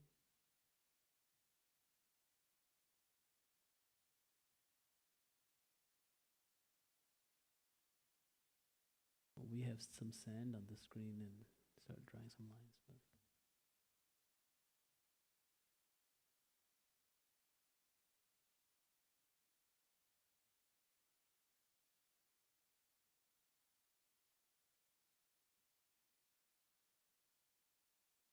But do you want to just start for the sake of time, and then as soon as it comes up, we'll just sync up, I think.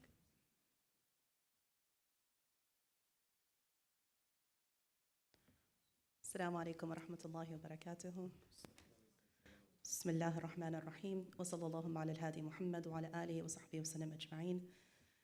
My thanks to Dr. Rajab Shanturk, mashallah, and also to Hamad Bin Khalifa University, to Dr. Human Kashavarzi, Dr. Khalid Zamzami, and all the other organizers for this conference. Thank you for this invitation. It's wonderful to be here amongst so many colleagues and peers and teachers and mentors, mashallah. May Allah bless this entire effort. I do hope the slides will join us soon, but I'll go ahead and get started for the sake of time, bi'idhnillah. My role today, inshallah, is to talk to you about a topic that has been quite a bit of interest for me and for many who are in this emerging Islamic psychology field. And that is a topic to figure out what is an Islamic psychologist versus other domains of counseling, and what are the domains related to spiritual and religious teachers, or we will call them perhaps consultants, as we go forward into this conversation, inshallah. Before I begin, I would like to tell you a couple of things. First and foremost, there is an entire team in my lab that is doing this work on research. I'm here representing our team, but I would like to give my thanks to Dana, Talha, Ammar, and Kubra, who've all been part of this project and ongoing. Secondly, I'd also like to say this was a project that we had started some time ago, so I'll be presenting to you some original data that came from an earlier study. And then, subhanAllah, this is serendipity, or we say tawfiq. Dr. Human reached out and asked for this study, actually, which is very similar to what we were doing. So you're seeing now a kind of a convergence of two studies together, bi'idhnillah, one that we have started, that I'll present the data we have, and one that is going to be starting soon, inshallah, pending our IRB approval or ethics approval. Inshallah. With that, inshallah, I'll also share with you, I like to always give thanks to those members of my lab, the Stanford Muslim Mental Health and Islamic Psychology Lab, who are at the background of this work. So let me now explain to you a little bit about this project. In the Islamic past, when we talked about what it means to be a counselor, you find the greats of Islam, what we call polymath, scientists, individuals who are encyclopedic scholars who mastered multiple subjects. You read the biographies of any of the rates, and you find, mashallah, that they always start their biographies with that this was a person who was a scholar of the Quran, a hafid of the Quran, had completed their initial Sharia studies, and in addition, also then trained either in medicine or other forms of the natural sciences. They were able to bring things together, combine them, and therefore their counseling was something that was very seamless. It didn't require having to study, having to be called multiple different titles. They were able to do this in unison. Now, when we compare that to the modern day, what you find today is people who are very specialized, but in certain subjects. And they haven't necessarily mastered encyclopedically, as we mentioned earlier scholars, multiple subjects. Every now and then, you encounter people who are what we call dually trained, individuals who have trained in their Sharia sciences and have trained in our case of this conference, psychology or psychiatry. You have another category of individuals who are simply psychologists or psychiatrists who are Muslim themselves, but it's not necessarily Islamic psychology that they are practicing. So you have a variety of different things happening. On top of all of that, you also have individuals who are consultants. What do I mean? I mean that the community, particularly our communities in the West, I come from America, and the imam or sheikh figure there is often consulted for everything. I know that may not be the case in the Muslim majority lands, but in the Western hemisphere, certainly this happens very often. The imam, who may also just be a person who hasn't themselves studied deeply, but is somebody who is there in the community, trying their very best to answer questions, is being asked things about drug abuse, is being asked about marriage and divorce, is being asked about how do I help this teenage child of mine, when they haven't actually studied anything related to counseling and psychology in this way. And sometimes they haven't actually completed Sharia studies either. They may be the Imam al-Ratib, the Imam who leads the 5 daily prayers, for example. And so now you have all types of individuals answering questions or counseling, but it is not clear what actually are their credentials. Are we up and running, inshallah? Yes. Tamam, okay, inshallah. Can we just, tamam, okay, so we're at the next slide then, inshallah. So I would like to introduce to you, many of you are familiar with the TIIP model. This is the book, the TIP book. And what it's, here we have some wonderful descriptions of what some of the categories would be, 3 in particular. And you see here the overlapping circles, this Venn diagram, where you see a tabib, the clinician, and you see the rafiq, who Dr. Masri just shared with us about, and then you have the Sufi sheikh or the spiritual guide. And you see that there is an overlap between the teacher of spirituality and also the person who can potentially be a clinician or a tabib, overlapped in this TIP practitioner or traditionally integrated Islamic psychotherapist. So when you see here this model, this project that we're doing is here to really, this is a theoretical model that is excellent. What we find on the ground is many, many, many more titles or buckets, if you will, of individuals who are doing counseling, and so we are expanding this based on the reality of what's on the ground and then hoping to refine it and give practical guidelines of who should and should not be doing the counseling. In the next slide, you'll see then that there needs to be a replacement for what we understand to be the Sufi sheikh, not because that needs to be replaced in our tradition. I wish we had more. But from many centuries ago, there have been less and less of these individuals available to us. And so what you find today then are a category of people, we will call them, for the sake of this presentation, Islamic service providers. And in the next slide here, you'll see what this means is a variety of people. You have, for example, the imam, who may be leading the salah or prayer, as I mentioned earlier, the faqih or faqiha, a person who is able to issue fatwa or legal Islamic verdicts and rulings on a personal level or for a community. You also have a person who, today we have a category of chaplains who do pastoral care and counseling, but it is not clinical in nature, and who may or may not have completed their Sharia studies. An ustad or ustada is somebody who typically teaches in the Islamic sciences. We would hope that they have all been trained Islamically before they teach. And then the khatib, who may just be a layperson who's giving the khutbah, the sermon and giving reminders, but isn't necessarily always someone who is a scholar. All of these individuals have people walk up to them and say, I'm having trouble in my marriage, I'm having trouble with my child, I'm having a difficult time feeling depressed, help me. And now our concern is to figure out when and where and whom should be the individuals that do this kind of counseling. So let's now call them formal religious consultants and informal religious consultants.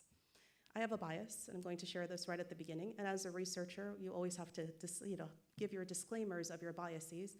I have a bias that there really should not be a category called informal religious consultants. And we'll see here from the qualitative analysis of the study that we've done, and inshallah, we'll let the research speak for itself as we go forward into this work to figure out how best to help our communities. So the formal religious consultant is someone who's integrated within a mental health system. It could be even within their masjid, but there's actually a formal system in which they're communicating with individuals who are clinically trained.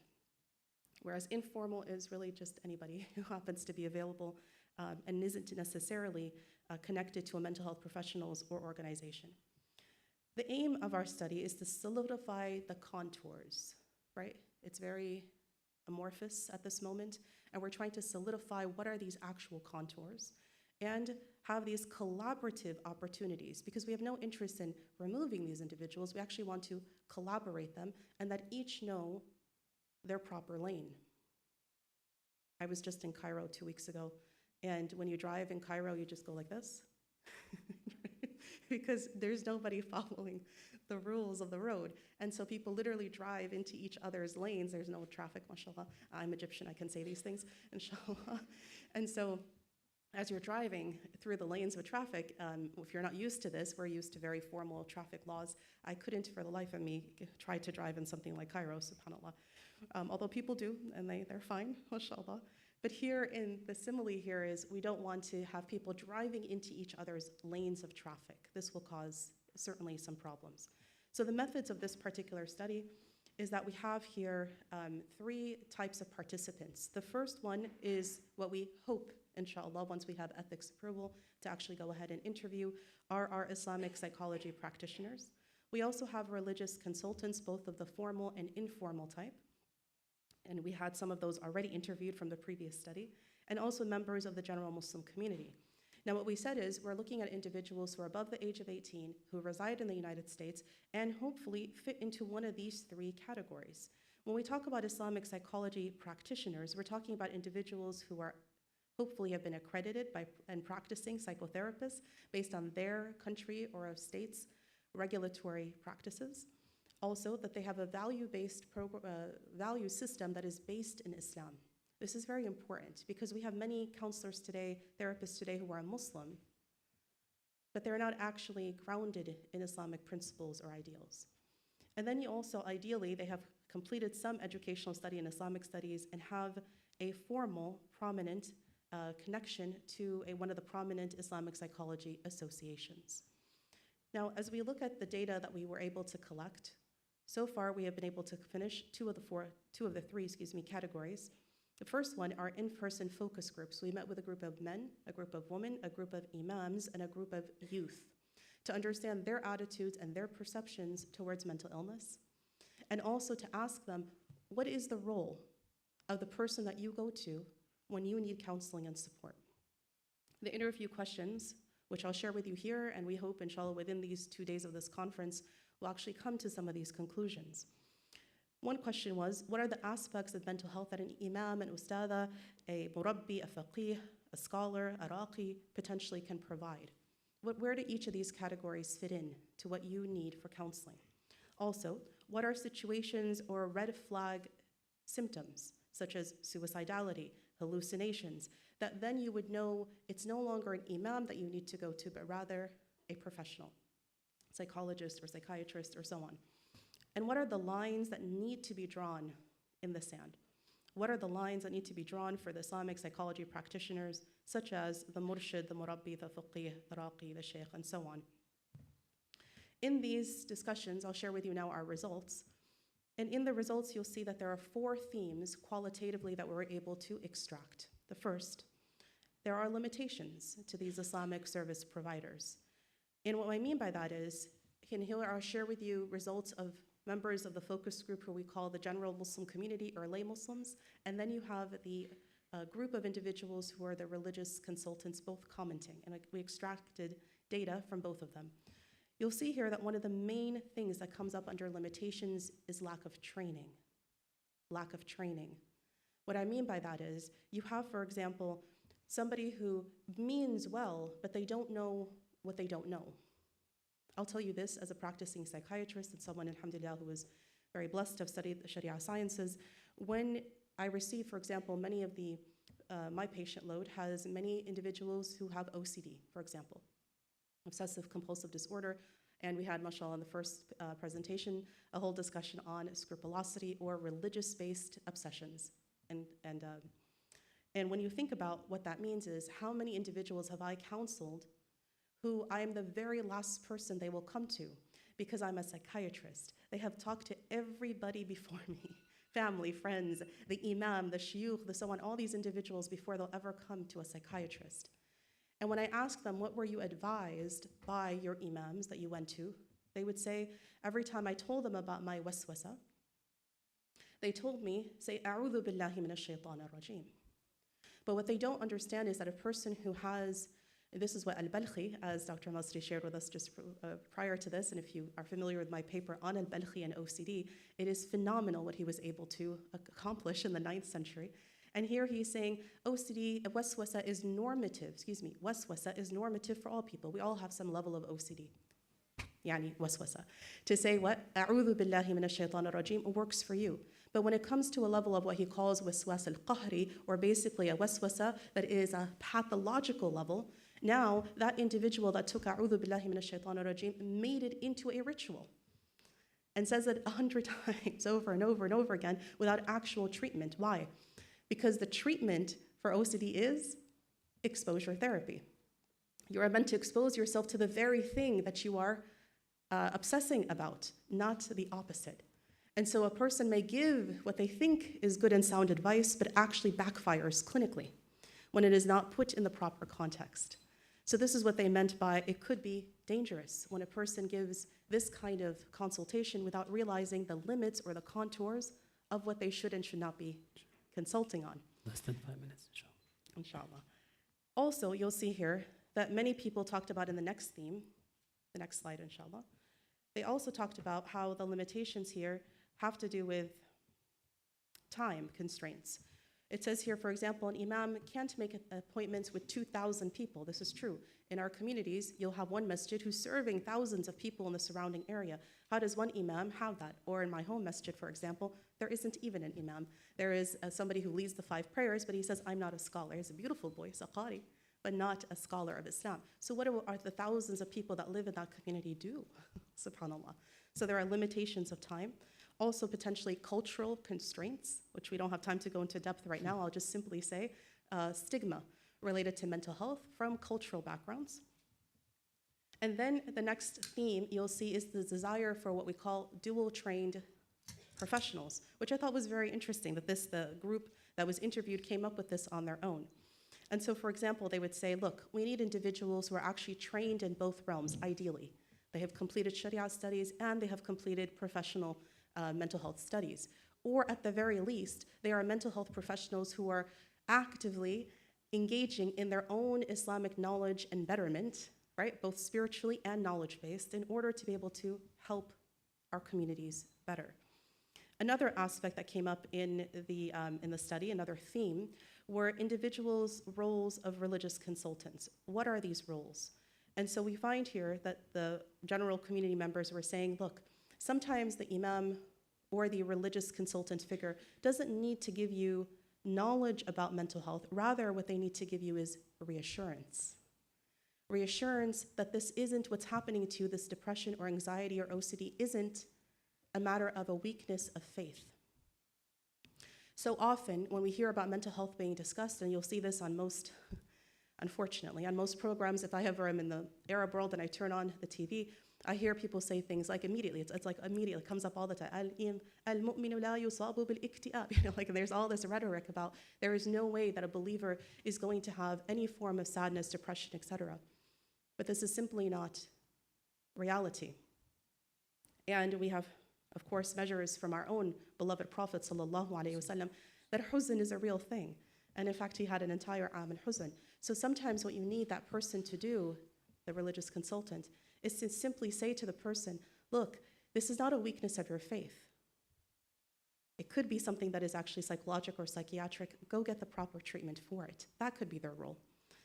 Also, another finding that we found in this theme is trust. When you build rapport or trust, you're able to actually have the person feel confident to take the next step. What I mean by that is, so many people say, if the imam were to just give me the thumbs up and say, go to the psychiatrist, I would go. But I don't want to do anything that is incorrect with my deen. So sometimes their role is actually of trust building. And that brings us then to the, I'm going to skip inshallah to the last theme, which is the theme, the fourth theme, which is really a beautiful theme, and that's the collaborative role between religious consultants and your lay Muslims. And what this means is giving clearance to the individual to let them know it is okay to go get help. And legitimize this. For example, as one of our participants here said, if the imam or religious consultant were simply to say, I trust this psychologist, go get treatment from them, that may be enough to actually make this work and work well. And so in conclusion here, as we look into our program and future directions, we plan to continue this study at a much larger scale with many more participants. Like I mentioned, this was something that happened initially before we were invited to write this paper. And because of this invitation, alhamdulillah, we're going to be expanding this work and actually collaborating with the Islamic Association of, International Association of Islamic Psychology, IAIP, and really trying to find out where are the consensus areas and where are the disagreement areas between these different roles. How do we then uncover a global effort, which is happening in IP right now, to demolish what we call the silos? The silos meaning each person, each of these individuals doing their own work and not actually talking to one another. How do we also incorporate the diverse perspectives and have trainings for each of these different categories? And also the scope and responsibilities. My aim and my goal, inshallah ta'ala, like many things we do in my lab, is we actually then create a set of guidelines from which you have a guidebook, a resource manual of what to do that then becomes developed into modules and trainings bi'idhnillah. And so in my last 30 seconds here, I'm just going to put a plug, if that's okay, that in 3 weeks' time, inshallah, I hope all of you will join us for the Muslim Mental Health Conference that happens in the United States. This year, we're hosting it at Stanford University. You're more than welcome to come join us, inshallah. Within it, there is an entire line that is an IP, or Islamic Psychology research line. I hope you'll join us for that as well. And I'll end by this by saying, and please, there's a QR code there. Please scan it if you can. Dr. Badri, who wrote about al-Balkhi as well. Professor Malik Badri, rahimahullah, was a mentor and teacher to so many of us. He's, inshallah, receiving the award, the Balkhi Award this year. Even though he's passed, subhanAllah, someone who's really inspired many of us in this field. And these very conversations I shared with you today are conversations I've had with him as one of my mentors in really figuring out what are the next best practices. So I hope, inshallah, in the course of this conference, we'll be able to discuss that, bi'idhnillah. And we've left some contact information for you here for you to follow suit, inshallah, with us. Barakallahu feekum, walhamdulillahi rabbil alameen. Jazakumullah khairan, Dr. Rania. I know that the refreshments break is supposed to be 10:30, so we'll try to make our Q&A very refreshing, hopefully, inshallah. I've gotten better at dad jokes with 2 kids. Sheikh Amin, I'm going to start the first question, then I'll open it up to anyone else here. Inshallah, we can do a few questions. I have a question for you. You spoke about Islamic epistemology. How would you categorize intuition or human emotions when it comes to sources of knowledge for us, especially given the fact that there is a level of subjectivity, which is also part of the knowledge that we receive from our 5 senses or even aql?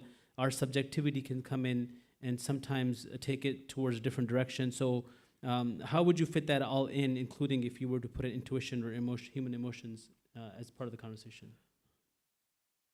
Intuition is fine. Emotion, I wouldn't go with emotion. Intuition, what we have to remember is that, when a scientist gets intuition, it's on the back of his knowledge of science. A street cleaner is not going to get intuition about science. So likewise, a faqih, when he has intuition, is going to be on the back of his knowledge of fiqh. Okay, so it's always based on an academic expertise. And that intuition definitely is what we call dhawq, is what we call taste, and what we call a certain level of dexterity that comes with knowledge of the field in the first place. So if you don't have knowledge of the field, you won't do that. I mean, if a judge, when he's judging in a court, and he decides that he's going to judge and put away the judgment of the jury, which he's allowed to do so in the U.S., okay? And then he has an intuition based on his knowledge of court cases, based on his knowledge of judgeship. Okay, he's not some guy who came from the street and said, I have intuition. Okay, so that's the danger of oversimplifying the idea of intuition. So intuition has to be from a professional, not from an amateur. Okay. Right? Jazakumullah khairan. Yeah, inshallah. Anyone in the audience have a question? I have another one, but I want to obviously open it up to anyone. Okay, sister in the back, yes. Alaikum salam. Dr. Wahiba Abu Ras, mashallah.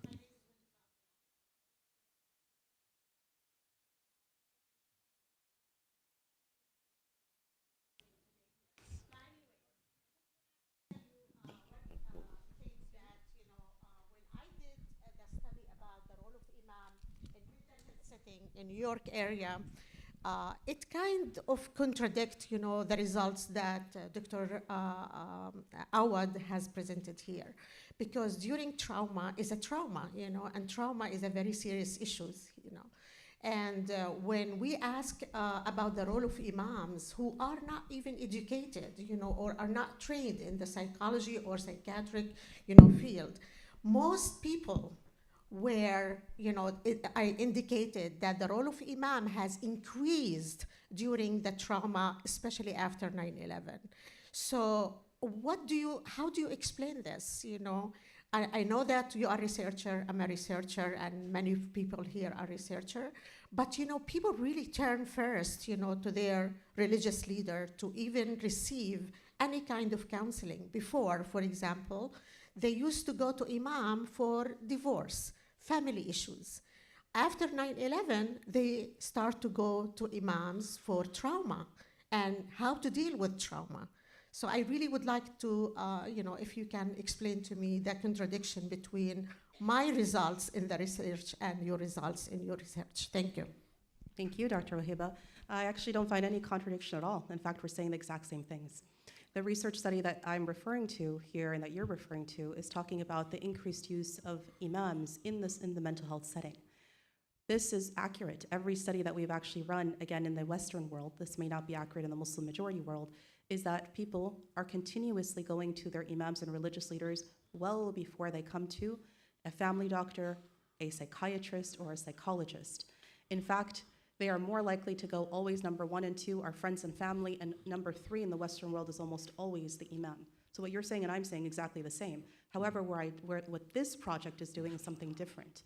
What this project is doing is actually trying to define the scope of what the imam should be doing and should not be doing. Where are they going to crash into someone else's lane and cause an accident?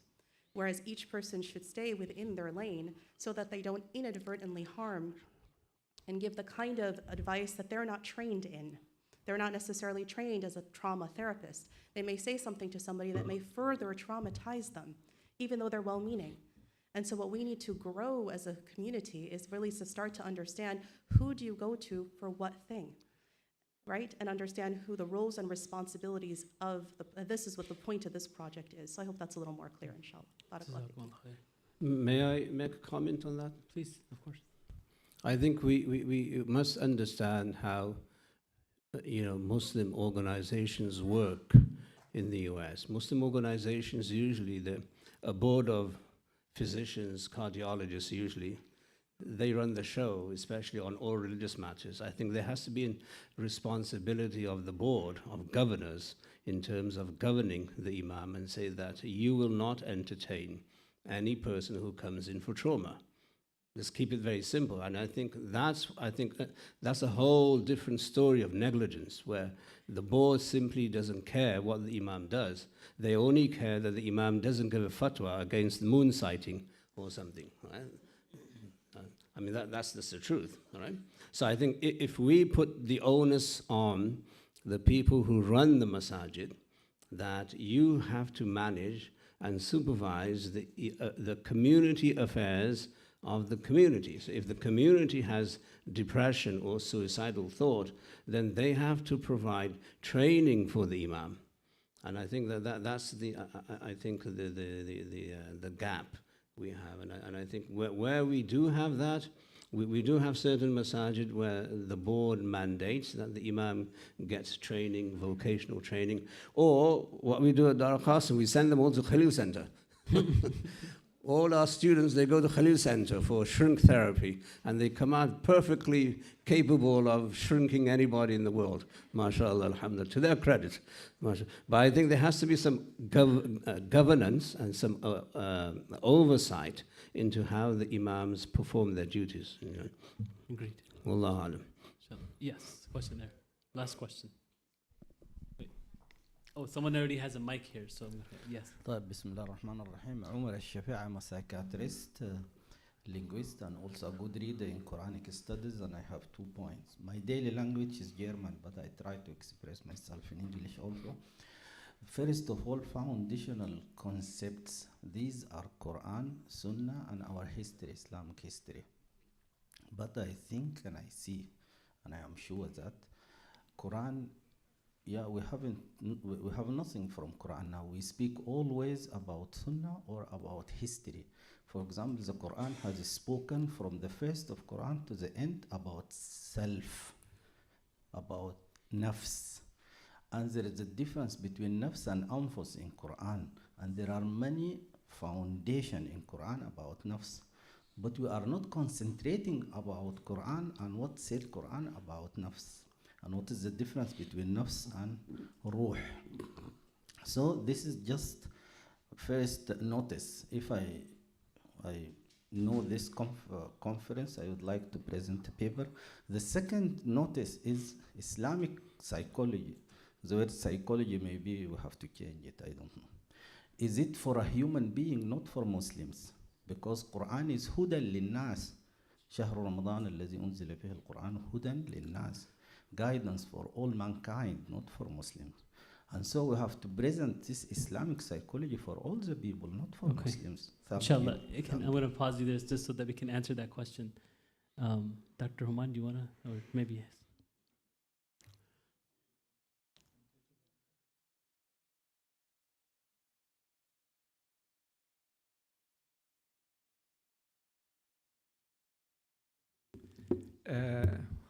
أنا سأقول شيء بمناسبة إعطائي الكلمة، أن الصوت سيء جدا في الجهاز وأكاد لا أسمع الترجمة، ضعيف وحاولنا، وهذا أرجو يعني حتى نستطيع أن نسمع الجلسات القادمة. كما فهمت، أولا طبعا ذكر الأستاذ قضية النفس والروح. طبعا هذه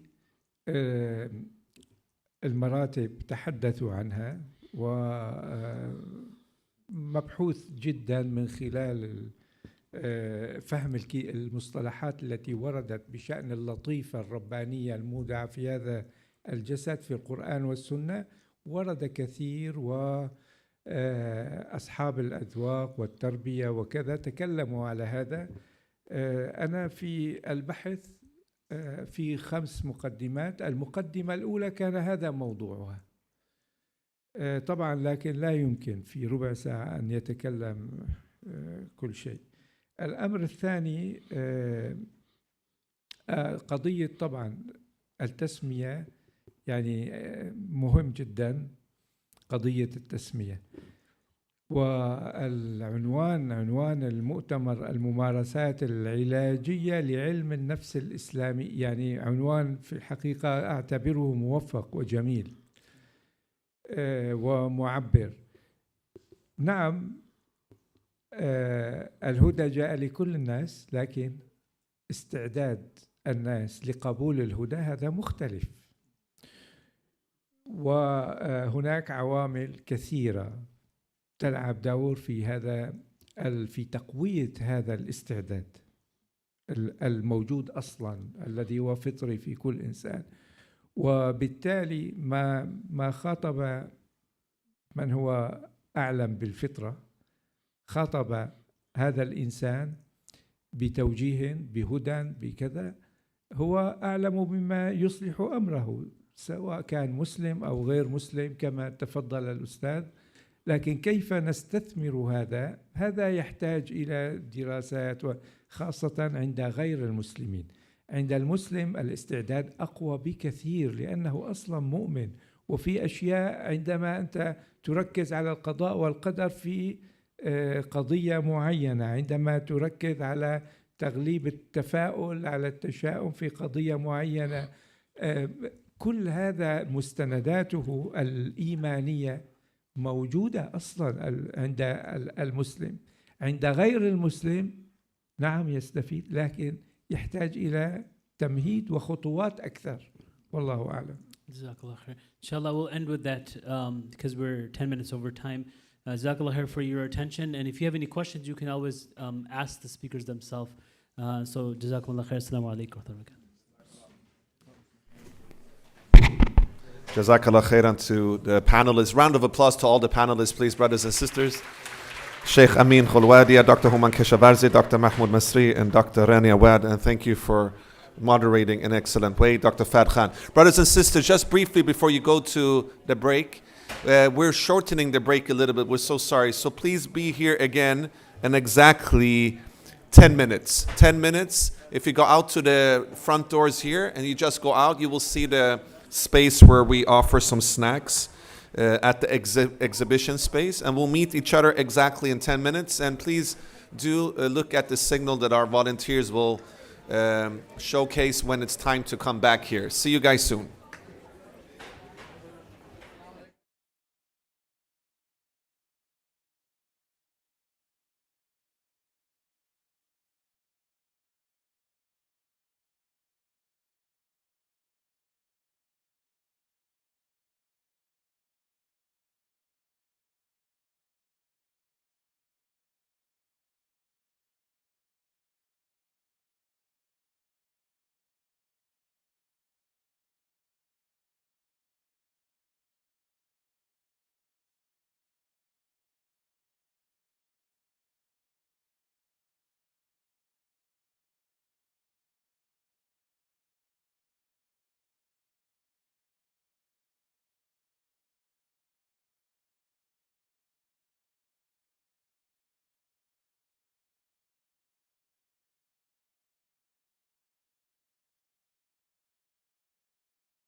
before in Cambridge. Yeah? We have met before in Cambridge. Thank you so much, Sheikh Amin, for you. Thank you.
Does your work?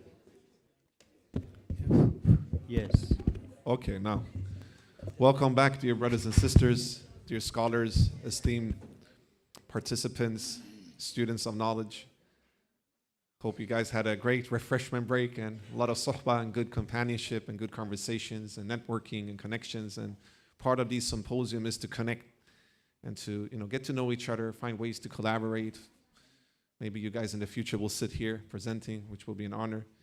So alhamdulillah rabbil alameen, welcome back. And may Allah subhanahu wa ta'ala allow us to connect even more through our hearts and the murabata, inshallah. So as your host, I'm actually going to be a panelist as well right now. So I'm going to hand it over to one of my beloved teachers and one of the great scholars of Islamic psychology in our era, Dr. Abdullah Rahman. He will moderate this next panel, which will be about program development within the field of Islamic psychology. So without further ado, Dr. Abdullah, the floor is yours. Jazakallah khairan. Jazakallah khair. Shukran. Bismillah ar-Rahman ar-Rahim. Assalamu alaikum wa rahmatullahi wa barakatuh. It's an honor to be here with you all, and it's an honor to have been invited to moderate this panel. So we're going to be moving, and I'm going to try to move quickly to catch up on some time. This always happens at these times. We have a lot to say and a lot to get to. So moving from foundational concepts to program development to get into the heart of why we're here for this particular conference is not necessarily to just talk about Islamic psychology as a field and as a topic, but really talking about the development of education programs, training programs, and what does the development of these type of programs look like. Like Dr. Human was saying, is the intention for this gathering. And so what we're going to be focusing on in program development is we're excited that this is a new program, this program that's being presented in HBKU, and inshallah it's going to be a huge step forward because, like we said, it's a new, a graduate master's degree program, but it's not in isolation the first the first time anybody has attempted or tried to put together a graduate academic program. There's been a lot of effort for many, many years in this endeavor, some of which were not as successful, some of which were turned into courses on other programs, some of which became programs were not accredited but are still fundamentally, we have experience to draw on from all of these attempts and well, not just attempts, but successes. And so this is something that is important to look at. So what the underlying question for this panel is, what are the essential ingredients and proposed curriculum designs for both theoretical and applied Islamic psychology educational programs for undergraduate and graduate studies? So the first presenters We have 3 of them, so I'm going to introduce you to each of them. We have Dr. Amber Haq, who many of you know from all of his publications and the contributions he's made to the field. He taught in the Department of Psychology at IIUM, International Islamic University of Malaysia, which we have a lot of representation on this panel from today. And he was there for 8 years, taught during the time that Professor Malik Badji was there. And he also was a professor at UAE University for many years, as well as in Qatar, here at the Doha Institute. And he's now currently the Director of Muslim Family Services at ICNA Relief in the USA. And we have also joining him Sayyid Jamaluddin Miri, who you have all become acquainted with through his beautiful rhyming capabilities. He's a licensed counselor from Sweden, has a background in culture, media, and arts, and hip-hop, as you have witnessed.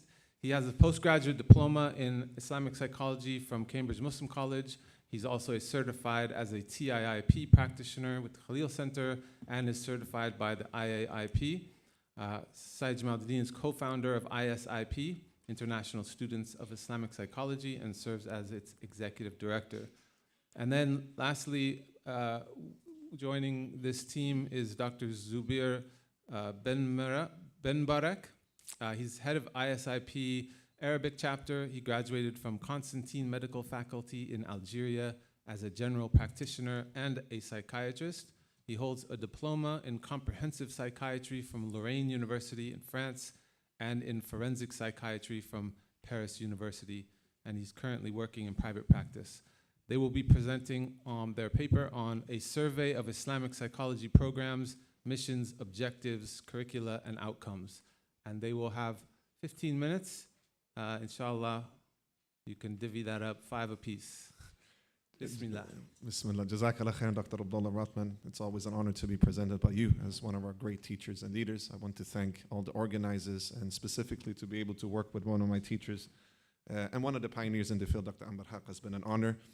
Bismillah wa alhamdulillah wa salawat wa salam ala rasulullah wa alihi wa sahbihi wa min wala. I just want to thank some of my colleagues who are not here from the ISIP, the International Students of Islamic Psychology, who wrote this paper together with us. So best wishes to all of them who are watching from the live stream, and also assalamu alaikum to everybody who's digitally following us.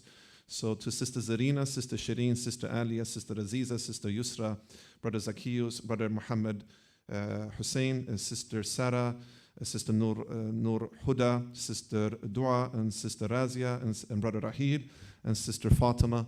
You guys are with us, and without you, we will not be able to present this paper. And also, all respect to Sister Mediha and Sister Dania and Sister Fatima Ahmed for their amazing work within the movement. All right, let's go to the next slide, please. Do we have can I get, brother, please?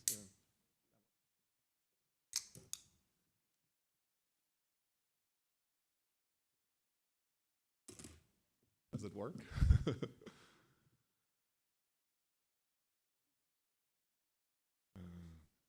Are you some experts here?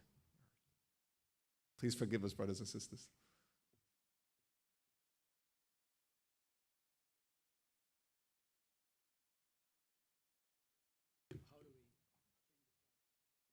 All right. Okay, so go ahead, Dr. Amber. Assalamu alaikum wa rahmatullah. It's a real pleasure to be here. Thank you, Dr. Human and the organizing committee for inviting us here. What a pleasure, actually, also, that when he asked me to work on this global survey of IP programs, I said, where do I go? Because there are so many of them all over the world. And today, thanks to Brother Jamaluddin for having this International Students of Islamic Psychology, which is, mashallah, highly active. And so I got a hold of Brother Jamaluddin, and he has these chapters all over the world. So it is through him that we were able to get a good 12, actually, authors who actually researched all over the world about Islamic psychology programs. So my paper is more on the factual side of what kind of programs we currently have at this point in time all over the world. We start with definitional issues of ilm al-nafs, also sometimes referred to by some scholars as ilm al-nafs al-Islami. That reminds me of Professor Usman Najati from Egypt, who back in 1948 wrote about or referred to about Islam, Ilm al-Nafs al-Islami, and then also in his book in 2001, the book called Ilm al-Nafs. So when it started basically by the early Muslim scholars in the 9th century, the issue that currently still exists is there is no single and agreed upon definition yet of Islamic psychology. And that is also because there's a little bit of everything in it. I mean, there is philosophy, psychology, religion, spirituality. We talked about ethics so much this morning. There's mental health, etc. It makes this a multiplex as well as an interdisciplinary field. And therefore, it's more than an interface of Islam and psychology. However, the good truth is that despite the definitional issues, the field continues to grow. Yeah, can you please Next slide, continue please. with the Oh, slides it works now? here? Yeah, and so with regards to the modern aspect of distincting, to see Islamic psychology as a distinct discipline. So as I'm sure many of you are studying the field of Islamic psychology, the Islamic psychology movement is influenced by the works of the Muslim scholars, right? And not just the psychologists globally. Professor Malik Badri, rahimullah, is recognized as the first person, in a sense, who introduced the whole field in this contemporary era during the 70s to the English-speaking part of the world. And as also Dr. Amber referred to earlier, we have others who were quite well known within the Arabic-speaking part of the world and also other in the Nusantara region. The Islamization of Knowledge movement, the IOK movement, at IIUM, the International Islamic University of Malaysia, was crucial in the development of Islamic psychology in the 90s. Professor Badri was one of the teachers there, also Dr. Amber Haq.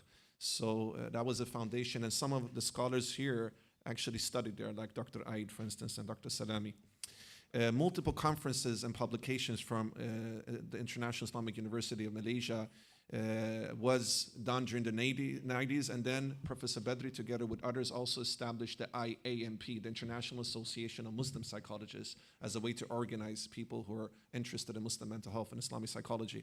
Islamic psychology introduced also as an undergraduate and master's level program at the International Islamic University of Malaysia during the 90s and early 2000s, and then International Association of Islamic Psychology, which Professor Badri and also Dr. Abdullah have founded back in 2017. They published a book which is called IP Around the Globe, which I highly recommend you guys to read and buy, where you can see a little bit of what's happening currently in the different trends of Islamic psychology research and application in different parts of the world. And IIP was established as a way to, in a sense, be a governing body of what is defining Islamic psychology as a field and as a practice. ISIP, which we represent here today, International Students of Islamic Psychology, started after the pandemic as a way to further disseminate and normalize the field both locally and globally as part of the IP discipline. Yes, so what we try to do with this study, brothers and sisters, is to see and try to compare and analyze different Islamic psychology programs internationally. We haven't seen any comprehensive study of this type of approach previously. And we try to also research a little bit and get insights with regards to the program's mission statements, objectives, curricula, outcomes, and challenges. We try to utilize both qualitative and quantitative research methodology to conduct the research, and the research was facilitated by colleagues at the ISIP, International Students of Islamic Psychology. So when it comes to the objectives and methodology, our main goal was to identify the major programs globally with their strengths and weaknesses and inform the stakeholders on the quality and benefits of the programs, because they're just, mashallah, growing, and we don't understand. There are a lot of students, young people who come to us and ask where to go. And so we needed to know really the strengths and challenges for each of these different programs. So we did a comprehensive survey across various dimensions and categories of the IP programs, and the survey was translated in multiple languages, sent across the globe to potential universities. And we had the assistance of ISIP communications with all these universities by emails.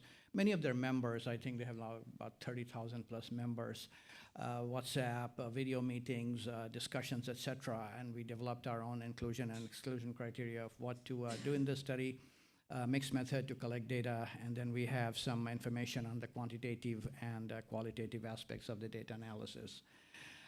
In the inclusion criteria, we thought that because there are just so many Islamic psychology programs that we will only choose those who are actually named as IP programs, Islamic psychology programs, because there are many that are called Islam and psychology, or from many different countries. So said, well, because of the limitation of time that we had, I mean, when Dr. Human contacted me, it was like a couple of months before the conference, so we had about 60 days.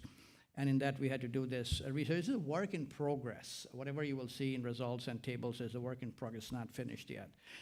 And that these programs that we chose should be offering a degree or a diploma or certificate, and should also be taught by an accredited university is very important, or institution at least in that particular region where we are looking at. And there also should be licensed organization or a treatment center. So the results is that we receive responses from identified programs, universities, and institutions, and there is still a lot of communication ongoing to obtain even more data. So we're not done with the research, in all honesty, but we're still here to present the findings that we have so far. We also collected earlier data that some of our colleagues at ISIP Southern African chapter recently have done, and they had collected over, I think, 45 international programs in their survey as well that we looked at. So let's go to the quantitative analysis now. Dr. Zubair. Yes, in the Arab world or Middle East and North Africa region, we noticed that there is a lack of reliable, accurate, and updated information regarding Islamic psychology programs in university.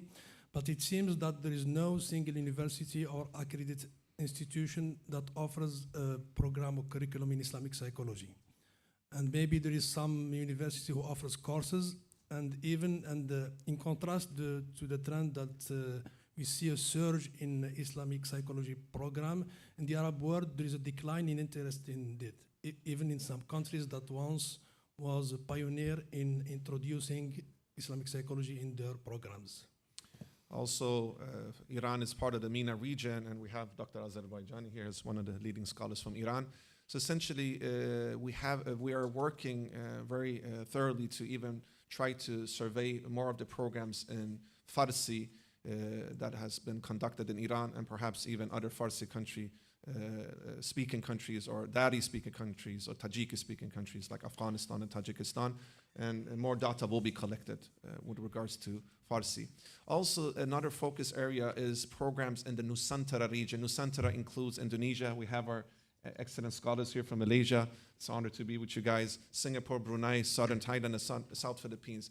We consider Nusantara region through the data collection being one of the leading regions in the world when it comes to developing programs in Islamic psychology, both academically but also on a grassroots and civil society level. And more work needs to be done because, as Dr. Zubair said, most of the programs in the Arab world and in the MENA region is in Arabic or Farsi, and most of the programs in the Nusantara region are in Bahasa and Malay. So we need to do more thorough research and also work with translations to see what is the missions and the scopes of the curricula in the Nusantara region. We're really looking forward to that in partnership with our colleagues here. So go ahead, Dr. Amr. So after the results, we see the tables. What we did was came up with a number of universities and different categories and types. So you see a number of universities or programs. We have in number 2, their university and institutions. We have the name of the program, the country, the year it was started, the duration of that Islamic psychology program, the number of instructors in that particular program, the language in which it is taught, and the units are for, let's say, the modules, or in different places called different things, like sometimes they call it lessons or courses. So basically the modules that they represent, and then we have the fees for all these different programs. And whatever, at the end of the program, you get the the degree. It's a BA or a diploma or a short course. So UII is Indonesia, University of, can you go back? University Islam Indonesia, then we have International Open University, we have RIFA University. And you see when they were established, like it started in 1995 in Indonesia, in Gambia it started in 2014, RIFA started in 2018, and Cambridge Muslim College started 2021. More programs are coming in the last couple or 3 areas or so, and Al-Karam Institute also has a program that started in 2021, and they have 2 different programs. Intro to Islamic Psychology and the Practice of Islamic Spirituality, and the fees are basically different. There are some of these are short courses and some of these are diploma. Next table. Yeah, so mashallah, very ambitious. Although it's a short course, we see that at Ibn Khaldun University and Khalid Center, they offer the TIP program, which is very popular, mashallah. Internationally, many people are not only in the US, but Turkey and other places are attending those programs. Level 1, 2, and level 3 is actually the practical aspect of the TIP. And then you have, although it's a short course, and the fees is also very reasonable. Next slide. And again, we have different universities and programs here. IP College in Turkey, Avicenna Academy. We have Al-Balagh an Academy. We have Charles Sturt University. And mashallah, the whole point is that in the last couple, 3 years or so, we are seeing that there has been a real emergence of the programs and interest, and some of the issues we'll discuss in the discussion section, but in terms of the fees and all, there is a real, variation. Also depends on how long the program is, though. Most of these programs are taught in English. Next slide. Okay, so despite the fact that these are not called Islamic Psychology program, they're called different. I wanted to really cover these universities because in Aligarh Muslim University in India, they started a master's in Islamic perspectives of psychology, which is basically Islamic psychology in 2016 with 1 year of training of the student in a, let's say, hospital or a clinic scenario or situation or environment. And IIU Islamabad, they changed the name of the Muslim psychology course to Islamic psychology course in 2019, which can be taken as an optional course at bachelor's, but compulsory for postgrad students. And it is mind-blowing. If you really look at the data from Iran, that in our IP book around the globe already, we have all this information that what we think that is happening in, let's say, Indonesia and Malaysia, they're far ahead in Iran about the Islamic psychology program. Several, I should say at least a dozen, or probably more, that have been offered. In 2020, it was approved as a master's program by the Higher Education Planning Office, and same thing in India and Pakistan, where the population is more, the demand's more, and when it's accredited by a higher institute or body like that, then many other institutes can offer because it was accredited by the central government. And I must mention IIUM number 4 here because they don't call it IP course per se, but it all started there. I learned about Islamic psychology when I was in Malaysia. So every psychology course taught there has an Islamic perspective built into it. Next slide, please. So this is a figure just for you guys to see how many numbers of programs that we surveyed, which is 17, which ones are offered in person, which ones are offered online, or which ones are hybrids, which is both online and in person. So this is a figure of that. Dr. Zubir? Yes, this is the figure about duration of the programs. And apart from programs that offer bachelor degree, all other programs last less than 1 year. So we'll go briefly to the qualitative analysis as well. And we're sorry, we're a little bit off, so we'll be very, very short. If you could just wrap it up in maybe 2 minutes. All right, inshallah. We'll do our best. So essentially, with regards to, would you like to take this slide as well? Yes, this is the methodology. They use manual analysis using inductive and deductive coding method combined with in vivo software program. So these are some of the sub-themes and main themes that we've seen when we done the qualitative analysis of all the programs what is the scopes, what is the modules, what is the syllables, etc. So a lot of the programs had introductions to IP, speaking about the origins of IP, definitions, conceptualizations. Also, a lot of the programs spoke about mainstream psychology from an Islamic perspective, which is the top-down approach, the concepts of fitra and developmental psychology, etc., personal development and spirituality. Restructuring psychological constructs is also an overarching theme that we have seen. For instance, decolonizing psychology content, tazkiyah therapy, roots of psychology through Islamic lens, Islamic model of the self as well, and flexible digital education are some of the themes that we have seen. Please go ahead, Dr. Yeah, so I was really interested in knowing what are the distinctive quality of each program. I mean, there's an overlap, but it was very interesting to see that the Islamic Psychology College in Turkey, they emphasize a lot on Aqidah, Fiqh, Sharia, Huquq al-Ibad, Usul al-Fiqh.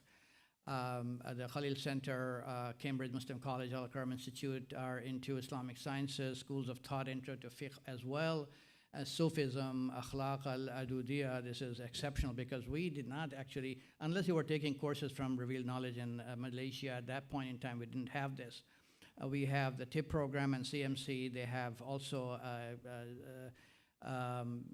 inclusion of birth of modern subjectivity and some philosophical approaches.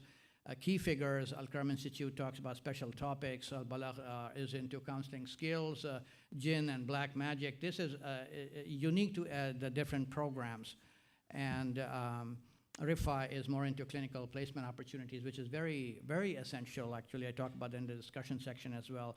And the Aligarh Muslim University offers 1 year of clinical placement as well, and Avicenna has special emphasis on motivation personality theories.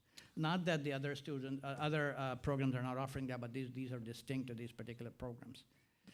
So Dr. Zubair, briefly the discussion. Yes, there is a lot of points that emerged from this survey, and that the main key points are in the slide, and the main points have advantage and disadvantage. For example, main courses are in English and have only two programs that in local language, which is it can be an advantage, but we need to develop local programs in local English, in local language. We have short time certificate. This is also a challenge, which better is to offer short time certificates or programs, or in contrary to present long time certificate. Online instruction, the major programs are offered online. This is also a good thing because it's offer possibility to people around the world to join these programs. But in-person learning has also its benefits. And finally, offering courses and certificates to non-psychological professional is also a challenge. And what Dr. Rania has saying, for example, to offer psychological education to non-professional can be beneficial, for example, to imam, but it can prevent to go further for professional, because professional needs high level of teaching, which we can't offer for non-professional. This is the main point. So these are some of the challenges. We're not going to go through them, but essentially, maybe you want to briefly just go Well, yeah, briefly. I mean, this is where we need to really do the work, put our heads together as a group and think about the growth that has been going on. Is it really manageable? What is the criteria that should be maintained for offering the Islamic psychology programs? What is the guideline that anybody, any institution can come up with that? Or there has to be some role of the IAIP, for example, IAMP and others who are, how do we actually build a curriculum? There is still so much substantial variations. So therefore, there is some need for some kind of a structure and a standardization in the programs where there is an integration of knowledge, a role of Islamic scholars, evidence-based research is what the dean was talking last night, and Hamad was also mentioning yesterday how much emphasis we need to place on evidence-based research, and because of that, our book that just came out from IAIP on the clinical application of Islamic psychology, we talk about the case studies in it, and so there's so much more emphasis. Inshallah, we'll be working on the evidence-based research as well. The issue of accreditation is something that I was thinking about. It is so important. Can these programs be offered by any institution, or does it have to be an accredited institution?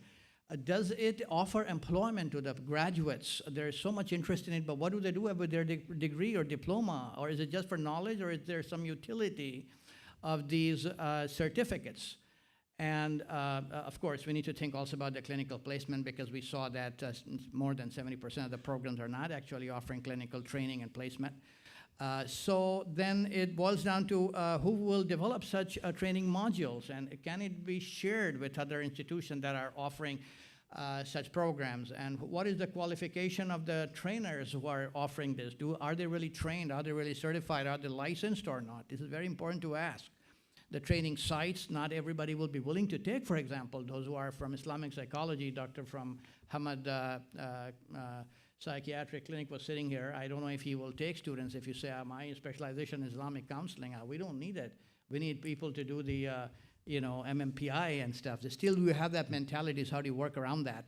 So one of the major challenges. Sorry, Dr. Amber, I have the dishonorable job of cutting you off mid-sentence, but we need to close.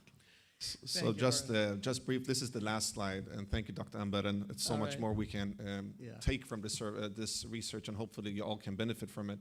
So this is the conclusion, that we need more research, we need to review accreditation processes, clinical training, and we need to further every year update this research, as well as so many programs are being developed as we speak. And this is a emerging field, a popular field. So Jazakallah khairan for listening to us. Please forgive us for any shortcomings in our presentation, and all the good comes from Allah, and all the shortcomings are only ours. Jazakallah khairan.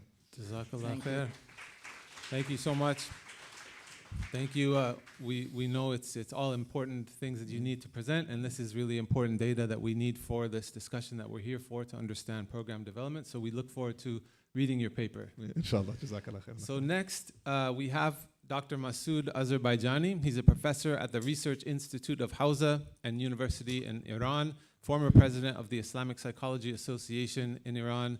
He graduated from Hausa Alamiya of Qawm, an MA in Islamic theology and an MA in clinical psychology, mashallah, and a PhD in philosophy of religion from Tarbiyat Madras and University.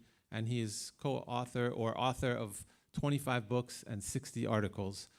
He'll be presenting on the academic discipline of Islamic psychology, an initiative in education in Iran's graduate education. Thank you. Ladies and gentlemen, assalamu alaikum wa rahmatullahi wa barakatuh. Bismillah ar-Rahman ar-Rahim. We thank God for this gathering, and I thank the organizer, this Islamic Psychology Symposium, especially Dr. Human and Dr.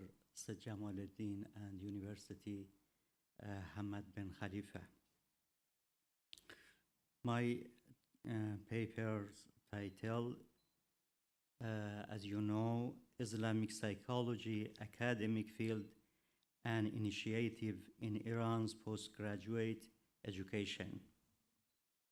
This paper was prepared by my colleagues, Dr. Rafi Honar and Dr. Jan Buzurgi, and I, Masood Azerbaijani, ana be khidmatikum.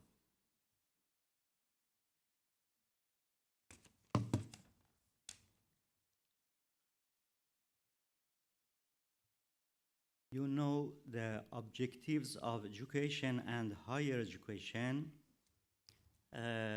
We can say in 4 points: transferring norms, values, and beliefs to the new generation, expansion, application, and marketing of knowledge. I mean production of science and wealth. Third, providing the ground of creativity and skill training. I mean serving to people. Fourth, giving meaning to things to achieve a better and sublime life. I mean spirituality and empathy in this fourth.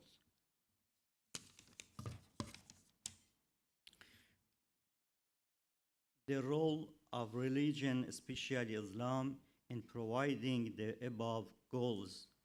You know many of verses about these goals, about emphasis on rationality and learning, about great attention to moral values, about service to humanity and fellow human beings, and about giving the meaning of life and guidance from darkness to light with spirituality and connection with Allah. Some verses you see in this slide, but I have a short time and I can't read them. 5 Islamic teachings include basic knowledge in human sciences, especially psychology, like these verses you see.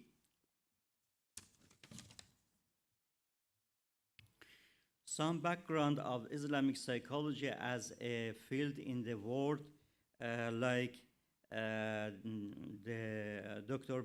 Malik Badri in America, Malaysia, Sudan, and some other countries, Dr. Amber Haq, and in the Malaysia University, Muhammad Ajmal in Pakistan, Saudi Arabia, Islamic Guide for Psychology. And there are some short-term Islamic psychology courses in countries, as you see, about 11 term in this slide, like Center, Khalil Center, and so on in Europe and America and other countries. Some background of Islamic psychology in Iran. We see two approaches in a background of Islamic psychology in Iran. First, a narrative approach, I mean Quran and Hadith, like the works of Kolaini, Sheikh Saduq, Sayyid Razi, and so forth. The second, the rational experimental approach, I mean philosophy and knowledge of soul, or ilm al-nafs, like the works of Farabi, Ibn Sina or Abu Sina, Ghazali, Sohrawardi, Khaja Nasiruddin Tusi, Sadr al-Mutallahin Shirazi, Mullah Ahmad al-Naraqi, and so forth. But in last 100 years, we see stages of Islamic psychology in Iran in the contemporary period in 4 periods. First, the period of preparation from 1910 to 1950. Only the works of Muslim thinkers in the past centuries in the field of Islam and psychology has been introduced, rewritten, summarized, updated, and republished. Second, in the period of refinement from 1950 to 1980, the works of modern psychology were reviewed based on Islamic principles, and to some extent Islamic views were explained in these fields. Third, in the period of comparison from 1980 to 2000, they mostly sought to compare and discuss new psychological theories, models, and concepts with Islamic views. And the fourth, in the establishment period from 2000 continue to now, we witnessed the presentation of Islamic theories and models in the topics of personality, motivation, psychotherapy, psychometrics, health and mental health, family, religious psychology, positive psychology, social psychology, and developmental psychology, and dozens of Islamic psychological scales and tests are used for measurement tools, and dozens of Islamic psychology protocols in counseling. Yes. Excuse me. Protocols in counseling and psychotherapy clinics.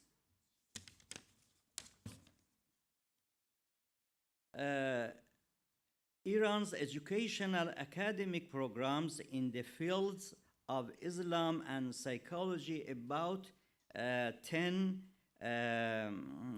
academic programs in the universities. As you see, I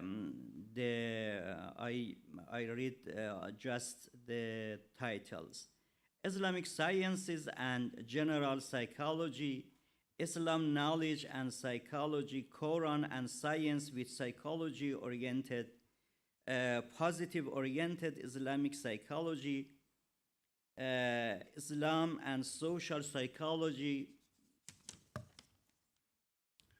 Development and Promotion of Religious Culture with Counseling-oriented, Islamic Counseling, Psychology with Psychology of Religion-oriented, and the last, Islamic Psychology.